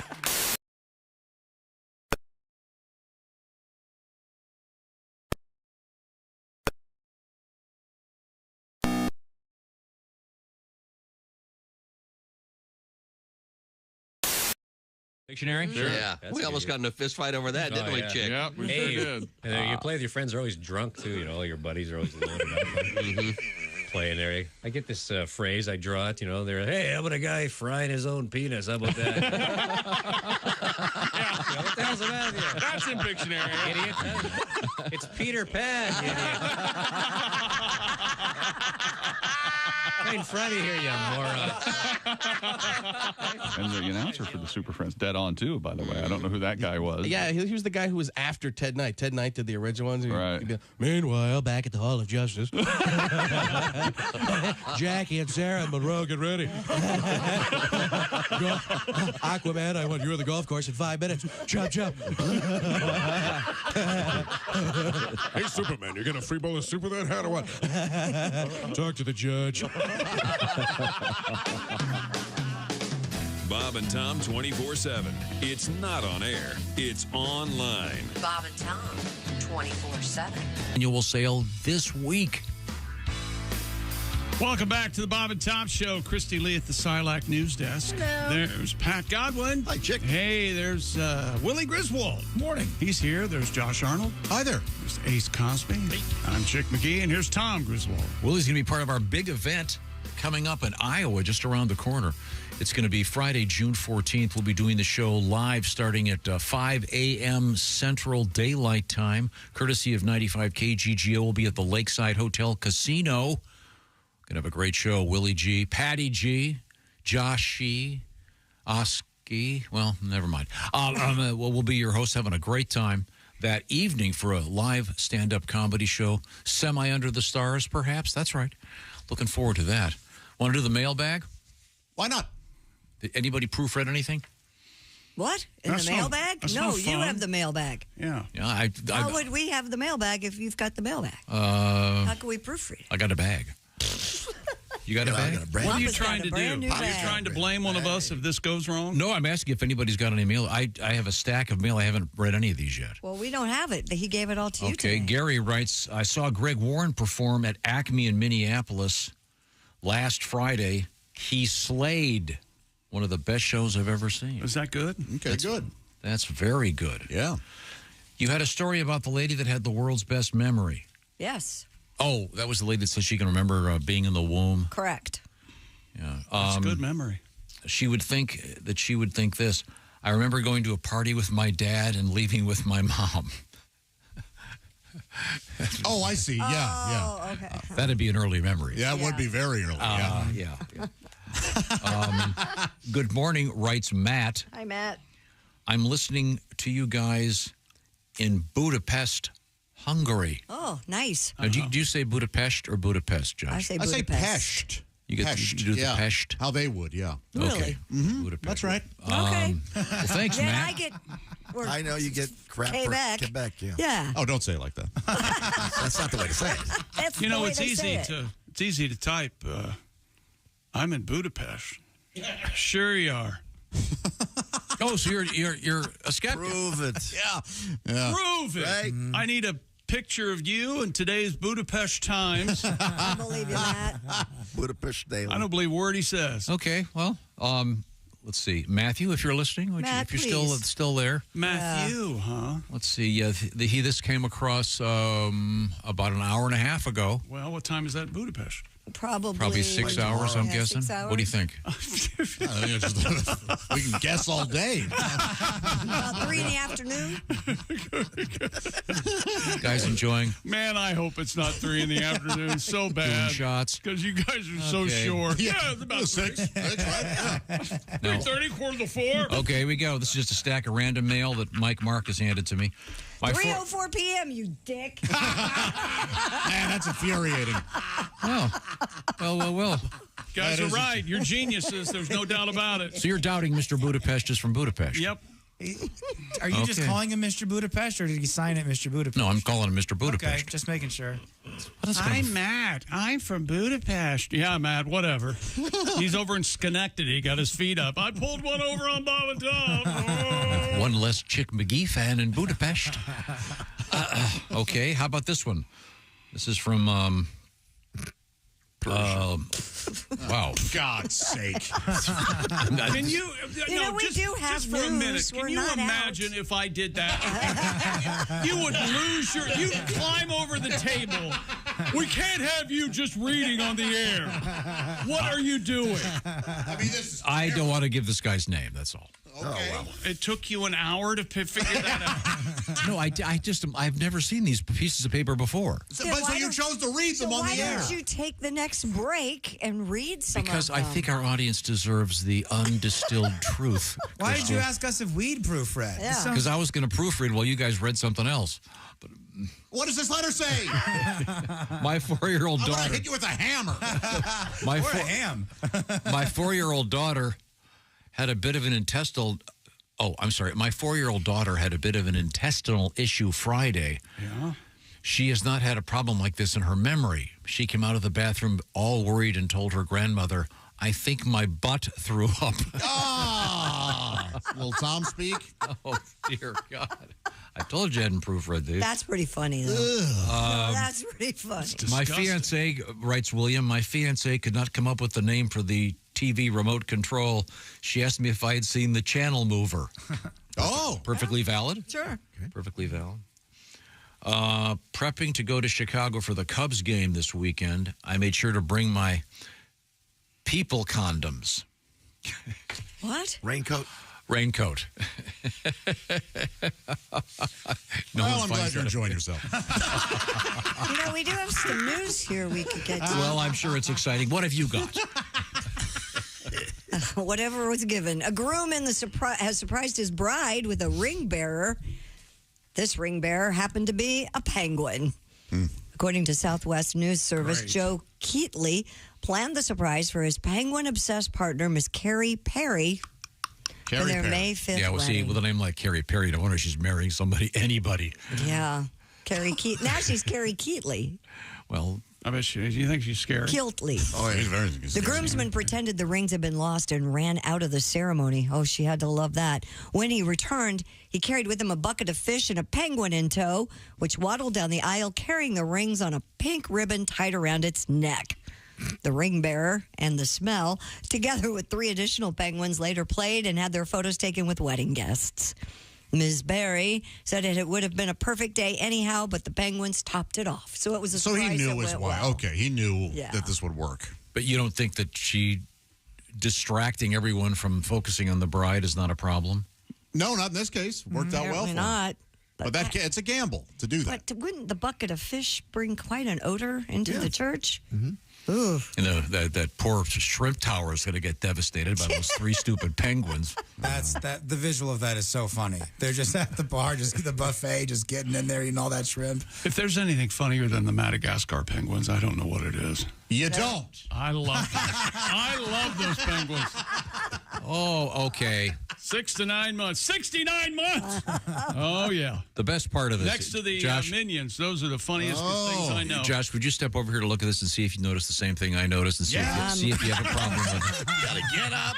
I know, Josh. He was over there thinking about ham. Do you notice anything unusual about this? It's a penguin. It's only goes up to the knees. Right. Well, little cute little critter.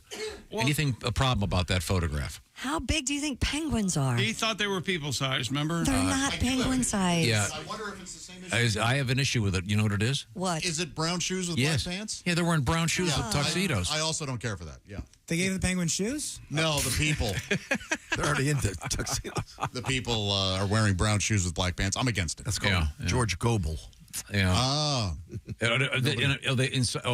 They all are. Yeah, There's another picture with about 10 of them. That must have been the Maybe official he uniform. wanted them to. No good. No good. I do like the idea of a groom that only has brown shoes for his tuxedo, so he just makes his whole wedding party also do that instead of buying black shoes. Oh, by the way, there's another picture over here, Josh. You'd like this one. All right, I'll take a look. This is. You're gonna work out today, Jeff. I'm not sure where this took place. It looks like it was in cleavage. Large-breasted bridesmaid, I'm guessing. I don't know how large they are, but they're That's a handsome couple. That's a good-looking couple. hanging too, as the surfers say. Okay, well, now, would you like that at one of your weddings, Christy, to be upstage with penguins or Well, something? you know how I am about animals. Of course, you can put down. I had my dogs were in my first wedding. I had Afghan hounds. What would you like for your next one? I'm not having another one, Pat. Thank you. That's what you said about this one. I'm done. No, but we did. The Afghan hounds were in our wedding, the first one. Hey. Would you need somebody to sweep? All those things are good for. A nice way of talking about your bridesmaids. Yeah. They have a lot of hair. They do have a lot of They're hair. real narrow. I don't like those at all. Oh. Little skinny-faced They're so cute. Hatchet Moonraker and Tiffany. We miss you. Moonraker. Yeah. Your dog? After the best James Bond movie. I didn't name them. Don't look at me. Moonraker. I didn't name either of them. Why was one a boy and one a girl? Yeah. Okay. Moonraker and Tiffany. Oh, I see. It's named after your favorite movie, Breakfast at Tiffany's. Was his favorite movie Moonraker? Actually, that's not true. What was it named after? She was named after that 9 to 5 or that morning train song girl. My baby. What's her name, Tiffany? Sheena Easton. Oh, no, that wouldn't be it then, would it? Tiffany I don't know did, where it came from. I think We're Alone Now. She did the cover, maybe that's cover it. of that. He was into, I don't know where Tiffany came from, but I see. Okay, Yeah. well, good story. thanks. No. Christy, don't take that. That was all you. Don't even. I don't the care. crap he's been spewing out. Exactly. It was 1980, for God's sake. I don't have HSAM. I can't remember what I had yesterday. Very good. Jeez. What animal would you like to have at your wedding, blocked Tom? all that out. That's a very good. Probably a giraffe. They wouldn't fit in the church. That's ridiculous. But a giraffe within a bow tie is a cool look. Hilarious. Sure, they'd fit in the church. I don't know about What do you the think, door. Willie? They'd What would fit you in the want church. if you had an animal at your wedding? I don't know. Yeah, I can't think of. Let me come back on this one. I think this is a fun one that I could have a good time with, but I can't think of anything right now. Chick, you're going to put a bow tie on a giraffe. Do you put it up near the head or way down near the butt? Oh, way down. Oh, no. Up near Up the by head. the head. No. Right underneath it. Yes. No, right at the breastbone. No. At the breastbone? Yeah, at the breastbone. No. I would do a full necktie, but I would have it be crazy long. So it starts at the head and yeah, comes I way want like down. a 12-foot necktie. That's not And bad. it looks like a scarf almost. Yeah, do one of those thin ones that looks like a keyboard, something really dated. I haven't seen a keyboard tie in a while. Oh, those are funny. Oh, I'd like to see like a raccoon wearing a tuxedo. I think I want to go the kind of where it's a class-less animal, and you put them up, make them look real classy. That's the way I'd go. Or something that could, like an orangutan or something. You could put a suit on that. He would walk right down the aisle. Hilarious Probably outfit. hand you the rings. Nah, Real smart. Rip off your aunt's face. Side of the church.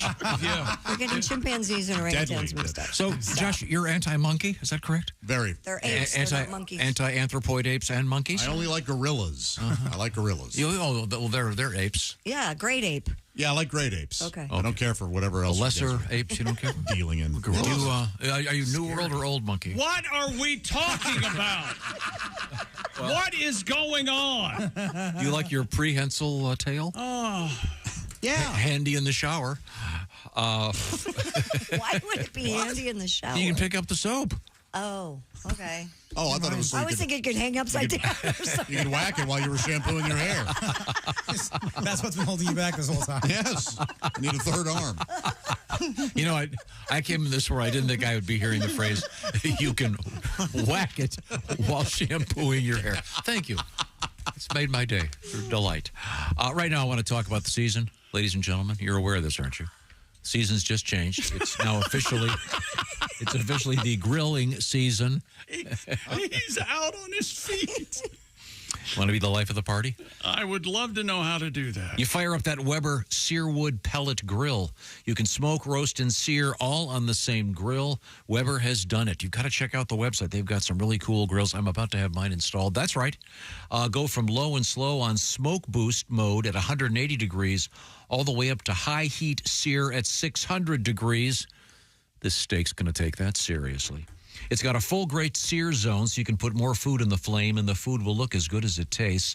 The grill's hot in 15 minutes, and cleanup is now extra easy. It's the new line of these great Weber grills. You'll cook on 2 levels, by the way, at the same time, so you can make enough for everybody. And you can add a heavy-duty rotisserie. We have rotisserie in the news in a matter of moments. Also, by the way, with Weber, they've got that rust-resistant griddle insert, so you can do your pancakes outside. Ah, what a thrill. Blueberry pancakes, right, Jack? Yes. No, I don't like blueberry pancakes. Then I guess you're not coming over. Okay. Get fired up for your new That's not the only reason. Weber Searwood pellet grill.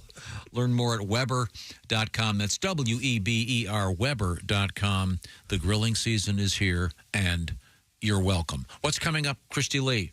Coming up, we have our spoon that enhances food flavor. You mentioned rotisserie chickens. And we have an update on our story about people who fly with their dogs. Coming up. All right. This is the Bob and Tom Show.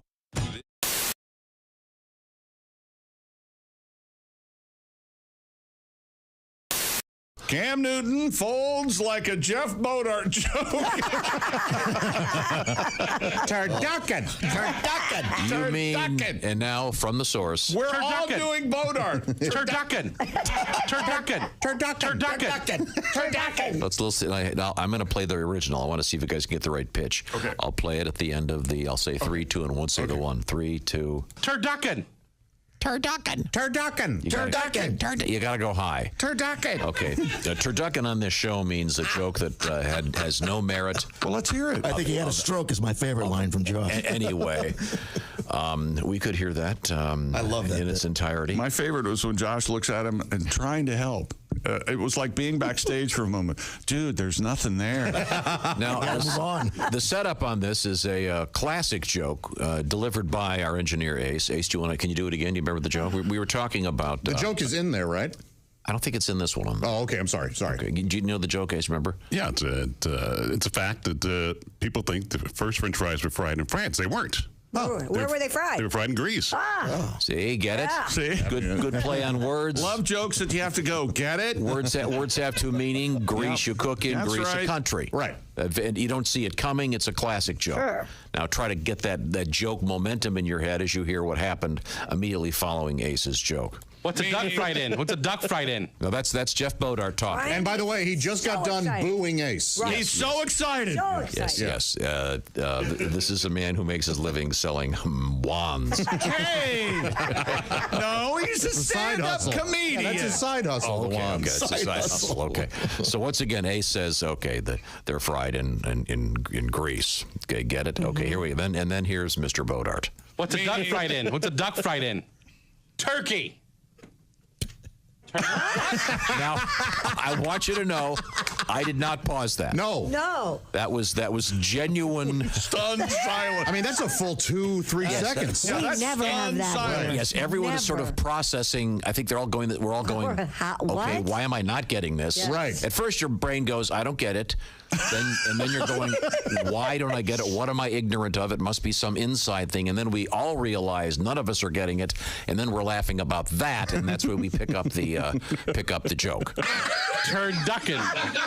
And then he Turducken. Very. And then he takes ownership of it by saying it again. Yeah.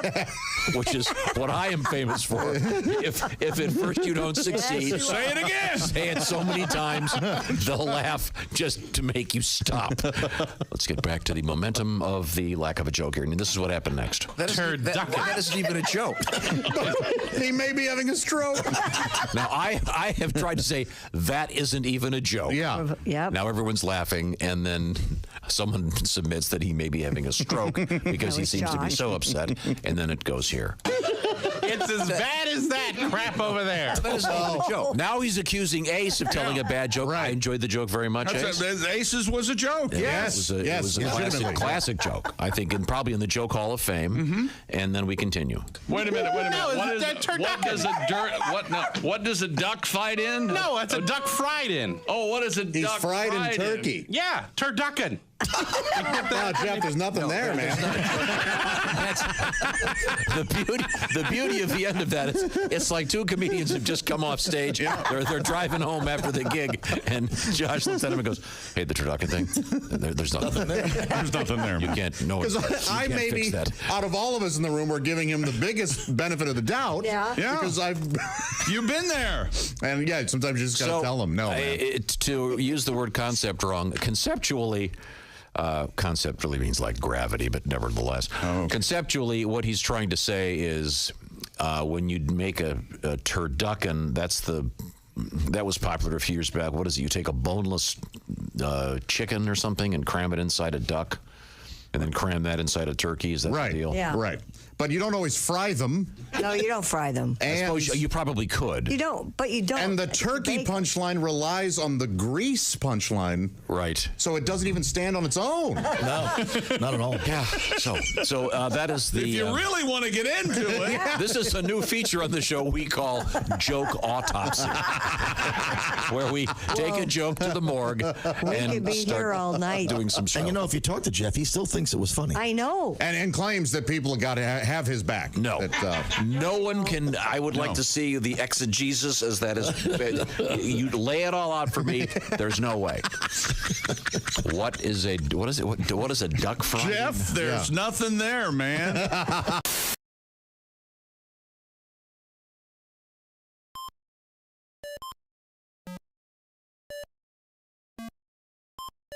Hey, did you enjoy those videos played in that break?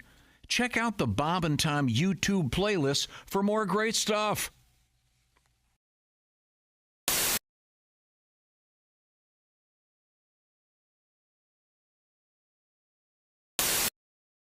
Some fundamentalist. You're wearing glitter. Take the glitter off. We'll talk. Could you do the helicopter sound effect one more time? American Idol. American Idol. The Hills. Spring Break. MTV. Hey, this is Ron White, and you're listening to Bob and Tom Radio. Hey, welcome back to the Bob and Tom Show. Okay. All right. We're going to start over. Okay.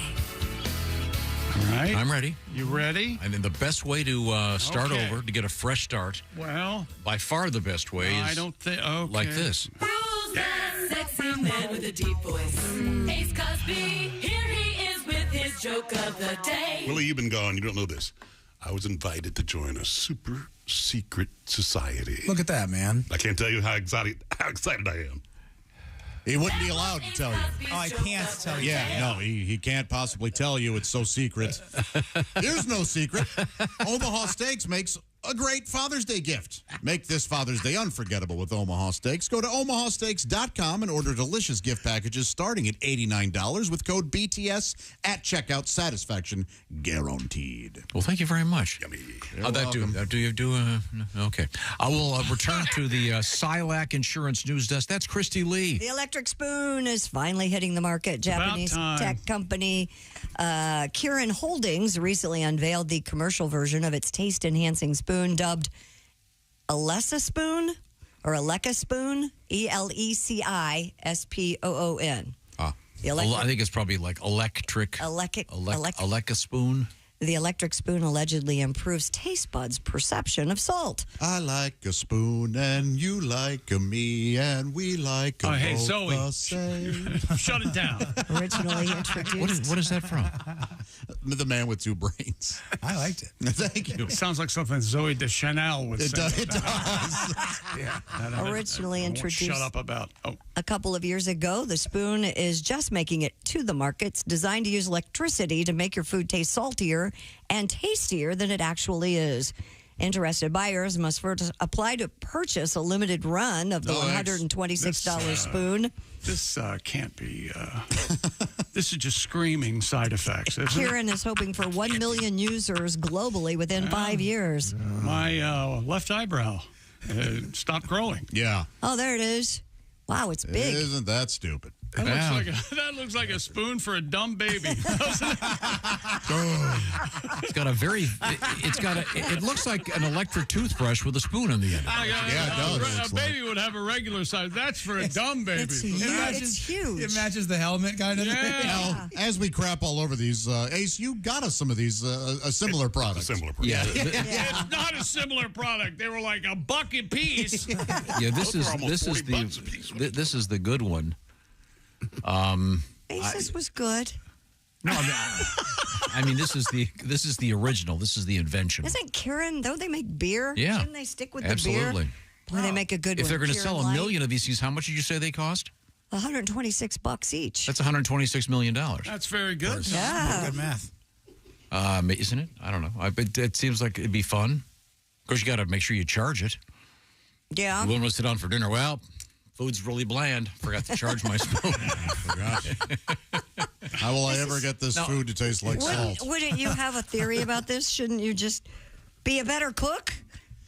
Yeah, go ahead and sprinkle some salt on that food. So I need this. Yeah. This is a question Salt's for Mr. pretty Godwin. cheap. Pat, Yes, sir. You're the man on this. If that's an electric spoon, does that mean we have to start referring to all other spoons as That's acoustic? acoustic spoons, yes. Remember when Dylan started using an electric spoon? Nobody ever forget. Hey, we're mad at the soup restaurant. All those folk festival people, they were rocking up their skag on a spoon. And oh, wait a minute.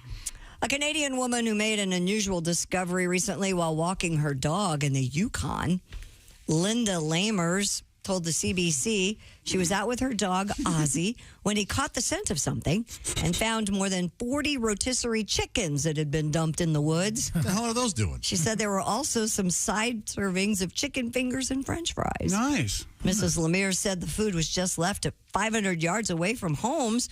Yukon Conservation Officer Nick Hogan told the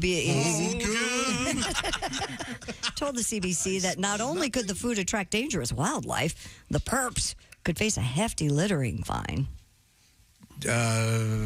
What? I don't think so. Won't the bears eat them? Yeah. Well, that's what they're saying. It attracts dangerous wildlife. I'd rather these not be 500 feet from our backyards. Yeah. Hey, honey, Josh and I ordered some chicken. Has it been delivered yet?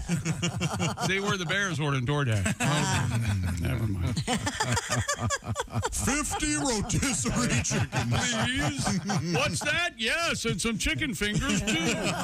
Sounds like a trap. No. That's a lot of food. Apparently, people are willing to pay for the right to fly with their dog, Bark Air, which we talked about a few weeks ago, created by the pet company Bark. 6 large. Took its inaugural flight last Thursday, transporting a sold-out plane full of pups and their human companions. I do it. I swear from to New gosh, York I to do Los Angeles. $6,000 a hit. Whoa! Yeah, I was trying One way. Well, that's for both of you. It's not round trip? No, I think it's one way. Oh, come on. That's ridiculous. Pricey. Yeah. But does that include, is that 2 seats? It's the dog and a person. Yeah. Okay. But that's it. So one human and one dog. $6,000. Yeah. One way. Good. If you have to do that, I want you to have to pay $6,000. That's right. Be fun. Do you think? It'd be fun. No, I'd rather not be on You that could flight. rent a whole plane for that, couldn't you? Nah. Not that much more? $12,000? Round trip? You're not coming back. You're not coming back. No, you're taking your dog to California. You're staying, live off the fat of the land. I'm going to live at the Chickens beach. in the woods. They have chickens just show up in the woods there. Did you see some of the pictures? I'll tell you what, there were some hot bitches on that plane. Oh. Oh, yeah. Yeah. Oh, yeah. Let's see. Did you see? I'll tell you, they were profiling, too. Oh, really? Oh, Yeah. good. This joke. Okay. Buckle up. Well, I was thinking about Christy's wedding. Get the kids in the other room. They were really putting those Afghans through the TSA. They were historically. Yeah. Historically. Don't you want some people profiled? Yeah. Let's not pretend we don't. Some people get on a plane, you go, I hope you search that person. Yeah, you know what? And I'm looking right at you. Dude, I get You're searched. a little too swarthy for my taste. I get searched all the time, and I remember talking to my dad about it. Like, I get pulled out. Like, hey, we need to give you the extra search. That's right. And my dad goes, what do you expect? You're a 40-year-old single male, nothing to lose. Like, Yes. You look like you got 119 virgins in heaven waiting for you. Exactly. Like, you finally touched the You thing. do fit. He explained to me, he's like, you do fit a certain demographic of lone men. You got the beard. Hence the lone part. Yeah. Flying one way to Orlando. Right. A little sketchy. Yeah, it's $6,000, one dog, one human. Okay, so this is an honest question. Do you belt the dogs in?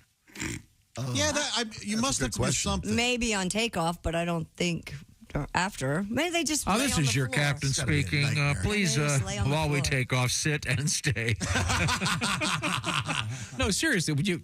There must be some kind of contraption. Yeah, or, they had that school bus that picks up dogs. There I are a love bunch that. of them. Yeah. And I honestly think this airline's real sweet. And those dogs are clipped in somehow. Yeah, if you can afford it, man. Yeah, they have dog seat belts. I've seen those. Yeah, they That's probably what they have on the plane then, Tom. Yeah, I'm sure they have something. If I were them, you know how I would advertise this if I were them? Oh. I would have obviously you'd have to use computer enhancement. Have this plane shown from the side in the air with like 40 dog heads sticking out the window. Oh, look, there's a golden retriever, the chihuahua. Oh, the chihuahua fell out. Okay. You know, they come around with that cart and they serve Alpo, but they never give you the whole can. Isn't that annoying? It's just annoying. You go to the baggage claim, there's a dog going, they lost my bone again. What about, what if you have What if there's an accident? This crap's in the hallway. Yeah. Gotta be an accident. Aisle. Crap in the aisle. Yeah. I wonder if they have in the back of the plane Maybe they have one of those little... some artificial turf. And Yeah. Right, where they can pee and poop. Oh, by the way, I should have that for us. I had we were talking about this last week, and it actually happened to me over the weekend. You know, Christy, you were saying you saw the robot dog. Yes, robot bomb-sniffing dog. Yeah, and we got talking about it, how, whenever you come up to someone and your dog, starts sniffing, they go, oh, they must smell my dog. Mm-hmm. So I'm walking down my street, and there's ladies wearing sort of this big baggy summer dress. Uh-oh. And I've got both the dogs, and oh boy, one of them goes right for her groin, and she goes, they must smell my dog. And I wanted to go, really? What's he doing? What's he been doing up there? I'd like to think that your dog sniffed her crotch, looked at a camera that's not there, and said, hey, you do it too, all right? I've been getting away with this for a long time. Like in the Flintstones, you would turn the... Don't tell me you wouldn't do this if you could. We got to get you a dog walker. You can't be out like that. You can't be interacting with people on the Their streets neighbors like are going to be talking about you. Oh, they already are. I know them all. I see them every day. You know them all by name. No, don't be ridiculous. I know them by car, by wave. They know you as that crazy guy out who now I'm going to wait to take my afternoone walk when they see you. And I've warned all the Tesla people to please beep. I can't hear your car coming at me. Hey, will you honk at me?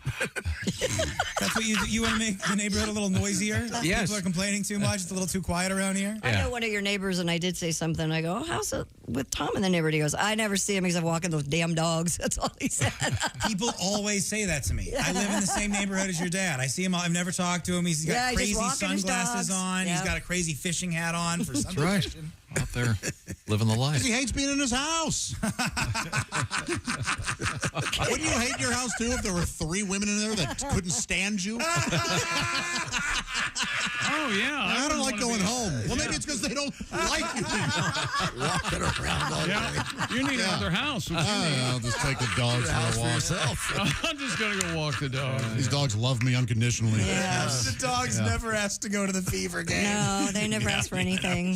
Just a nice walk. Okay. We were talking about Budapest earlier. Yes. And we were wondering, what? Oh, that was actually the joke. you would have there's no reason you would know that, Pat. I don't think. I didn't do it on purpose.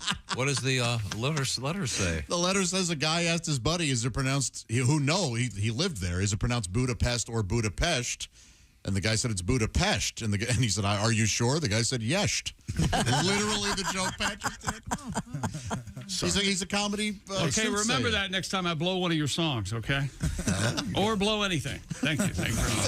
Thank you kindly. Common houseflies in the news. What are they up to? Soon be turned, Josh, into degradable plastics, according to new research. It's about time. Plastics. Flies can be turned into plastic. Degradable plastics. No, they can't. The concept close to reality after they isolated and purified insect-derived chemicals. You know, you should turn them into those plastic fly swatters. That'll teach them. Boy, that's really showing them. Cannibalistic? You volunteered for this, you idiot? Your uncle just swatted you in the ass. The project's principal investigator, Professor Karen Woolley, proposes using the dead carcasses of black soldier flies as a way to produce plastic. You can turn them into plastic picnic cups. Ironic, you see. Because the fly will always be at a picnic. Oh, sure. Yeah. Buzzing around. I like soda. Want to hear fly size? Yeah. No. I don't want to hear fly size. You don't? No. I love fly size. Well, you played in the car. On the way to walking your dogs. Walking around the neighborhood. How about turning them into picnic forks? Would that be better? Their food? Do you listen to stuff on your headphones when you're walking your dogs? I do, yeah. Podcast. I was listening. Well, no wonder you're almost hit by cars. Yes. Amazing. Yes. Silent cars and AirPods on. Yeah, I'm just saying. I was almost hit by a car. You blindly crossed the road, probably. The podcast, Greg Ullman's niece's uncle's wife's aunt was the maid of Johnny Depp, and it's unbelievable. Reading a couple interesting books right now on tape. But you're not reading, you're listening to books. That's right, because I'm walking the dogs. I don't want to carry a book, then I'll really get hit by a car. And you do spread out. You don't. You're right in the middle of the street. You got one dog on one on the other. You really spread out. It's a dead-end street. You know, you're not. Yes, but cars are still. Yeah. You know what? Never mind. What am I doing? Never mind. Of course you walk in the middle of the street. You're the only person alive. That's I right. forgot. They can look out for me. That's right. The gall of a man walking down the middle of the street and then asking, will you please honk if you're going to drive near me? I'm fine with you doing this for yourself, but you're endangering the dogs. You can't do that. What's he doing now? Hey, I'm trying to listen to a book over here because you turned down the lawnmower. It's low-flying aircraft. It was a really good part of the book. I'm sorry. What else is happening over there? We're done here. Okay, you're through? Yeah. Let me tell you about Simply Safe, Tom. You want to hear about it? I do. You darn right you do. If you plan on being away from home this summer, maybe more often, maybe work at your job, leaves your home unattended. You're not there? Well... that's why we recommend investing in Simply Safe Home Security today. You can install it yourself. You design it yourself. Simply Safe is advanced home security that, yes, puts you first. Simply Safe helps keep the compound safe every day. In my case, with a multi-camera shoot, I've got 9 cameras going on over there. It allows me to keep an eye on things and check on my puppy dogs. Simply Safe offers 24/7 monitoring that's accessible to everybody with low upfront costs and monitoring plans for less than $1 a day. You can install the system yourself. It's just so easy to do. Here's how easy it is. I did it a couple times. Or you can have a pro do it if you'd like. There's no contract, and it comes with a 60-day money-back guarantee. By partnering with Simply Safe, I've finally gotten some peace of mind, and I'd like you to have it too. Get an exclusive 20% off any new Simply Safe system when you sign up for Fast Protect monitoring. Just visit simplysafetom.com. That's simplysafetom.com. Remember, there's no safe like Simply Safe. Read the reviews. They're the best. Coming back with our history lesson. This is the Bob and Tom Show. Hey, thanks for listening to the Bob and Tom Show this morning. Get a look at today's show on our YouTube channel.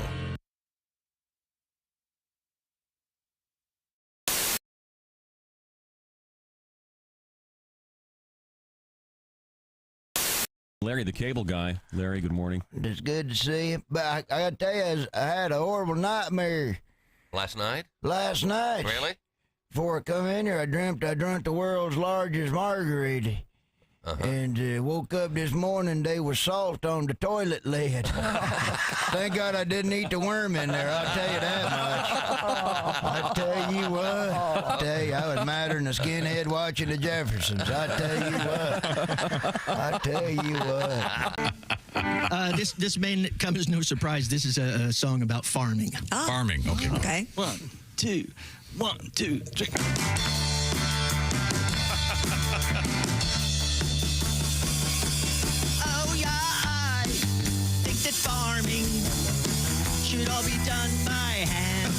I see your tractor, I wanna hoe your land.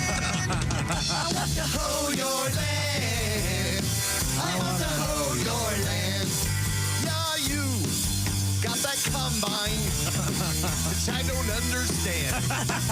If you were to heathen, you go and hoe your land. Now go and hoe your land. Please go and hoe your land. When I'm hoeing, I feel holy inside. But John Deere tractors are forbidden. I can't ride. I can't ride. I can't ride. My mule sure is something. He don't cost 20 grand. When I feed him carrots, he helps me plow my land. He helps me plow my land. He helps me plow my land. Und wenn wir plowing, we feel happy outside. I used to have another mule, but he died. But he died. But he died. You English, with your tractor, you'll surely all be damned. If you weren't so lazy, you'd go and hoe your land. Now go and hoe your land. Please go and hoe your land. You better hoe your land. All right. Original song, The Electric Amish. Hi, this is Chick McGee from the Bob and Tom Show. Miss some of the show? Become a Bob and Tom VIP and subscribe to the audio and video podcast. The Bob and Tom Show, on air, on app, and on demand. This is Bob Cavoyan for Channel 13 in a special Olympic moment. We are going to recreate the very first time the torch was ever run in history. Cut! The monkey's got no gloves on. Where are the monkey gloves? I'm sorry. I didn't realize I didn't have the gloves on. Sorry. Now we're going to recreate the very first time the torch was run in history. You the monkey. I'm not a monkey. I'm a gorilla. There's a difference. Cut. I didn't say I didn't know what you wanted. I know what you want. Mm-hmm. I can't do it. Why can't you do it? I can't go in the woods. Why? I have sensitive skin. I can't. I just can't do it. Sensitive skin. You're Sensitive wearing skin. a gorilla suit. I was that. just in the woods. Anybody can go Have in you the ever woods. been bitten by a mosquito? Possibly a carpenter ant? You don't want the gig? If you don't want to do this, I didn't say I didn't want the gig. Tony Saragusa from the Colts. Tony Saragusa said, Saragusa? I can do this. Saragusa He wanted the role of the gorilla. He cannot touch my gorilla. Yeah, well, he didn't even need the suit, okay?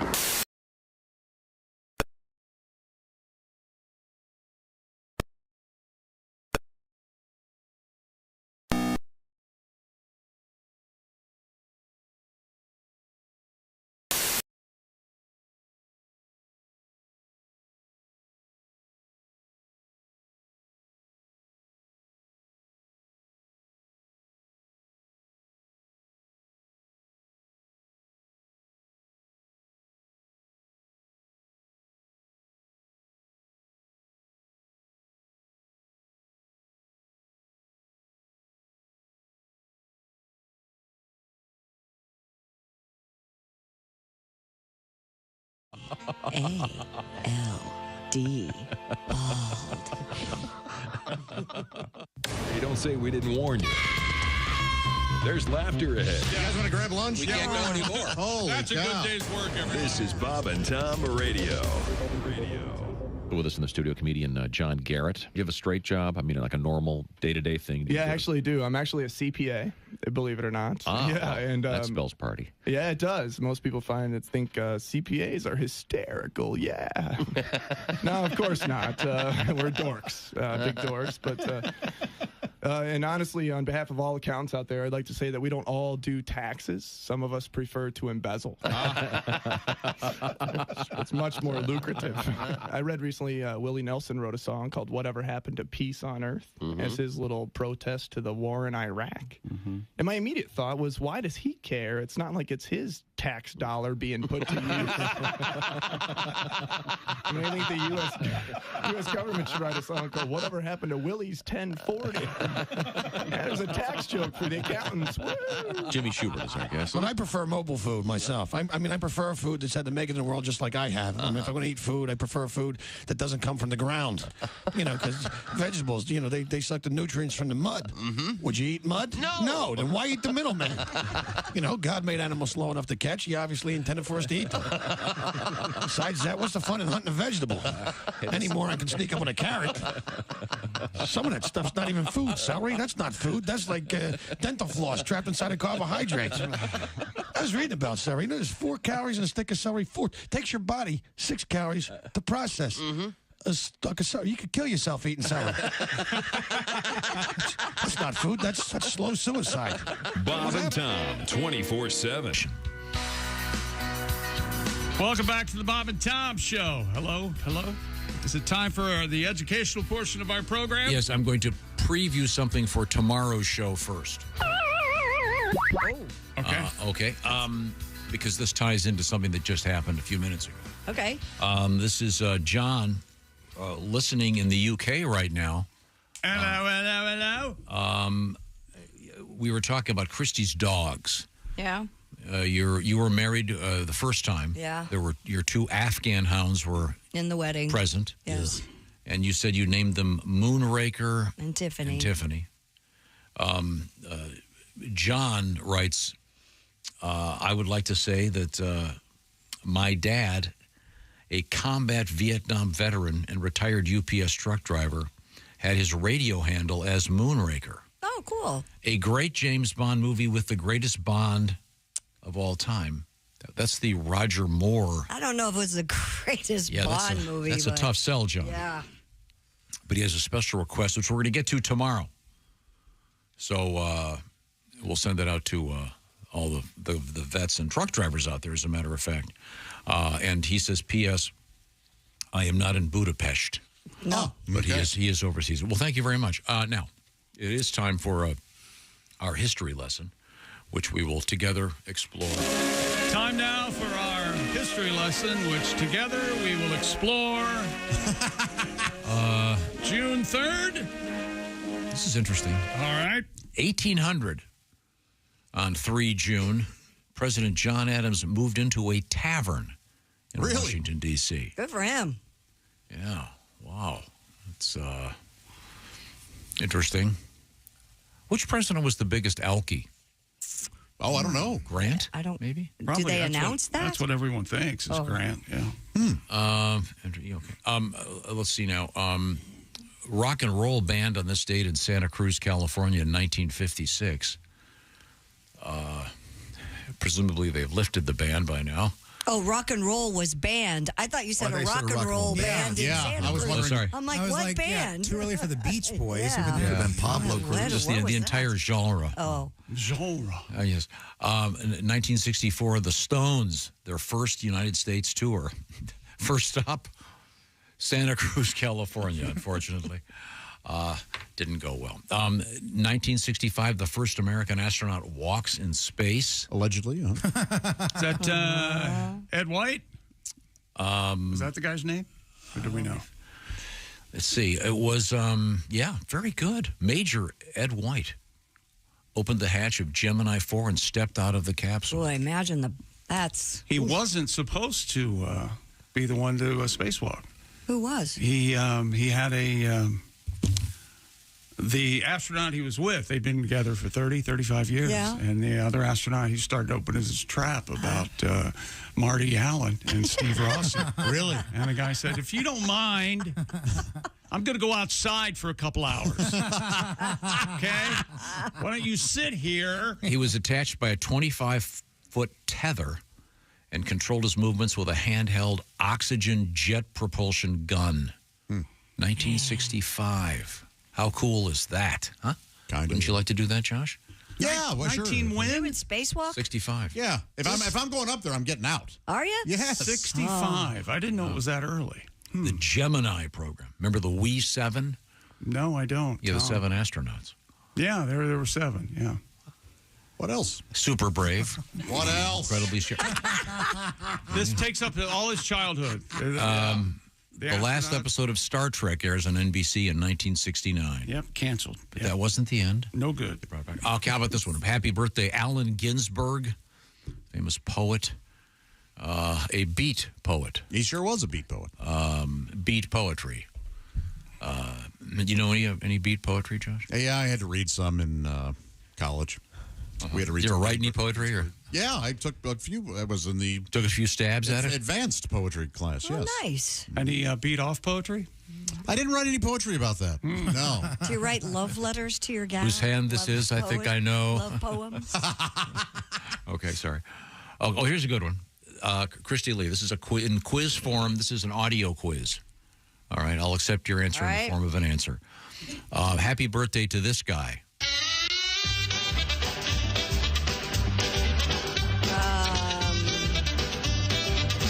The Yakety Sax guy? The Yakety Sax guy. I don't know who that Wasn't is. his first name Charles? Is I that was going right? to say Benny Hill, but That's who the music is often associated with. right. What's his name? Boots Randolph. I knew that. Was it Charles, or does it have? That sounds right. All right. Probably the greatest chase music of all time. Of course. It became that. You're not going to skip over this birthday. 1929, Chuck Barris. No. Our love is alive. Yes, Susie Quattro, ladies and gentlemen. So we begin. Happy birthday, Suze. Born on this date in 1950. Laying our hearts on the table. Chickens. Homer Lewis Boots Randolph. Homer Lewis. The third. Oh, goodness. All right. He was an American musician. That's 6 boots. Is he still with us? My God. No, he's He not. died, yeah. He died. Yeah. Chuck Barris, born in 1929. Of course, most famous for The Gong Show. CIA agent. We'll be back with more stuff. Also, didn't he write, like... Palisades Park. Let's not get into that. The most aggressive vocal in Has history. anyone... Is there has to be something called The Bong Show somewhere. That's something. Oh, maybe, yeah. You know, Two guys stoners, real creative. Reviewing bongs. Is that a podcast? That name hasn't been taken for a podcast It has yet? to have been. The Bong Show? Hey, turns out this one's cool, too. Yeah, right. They're all nice, man. Yeah, testing. 1967, happy birthday, Anderson Cooper. Gay!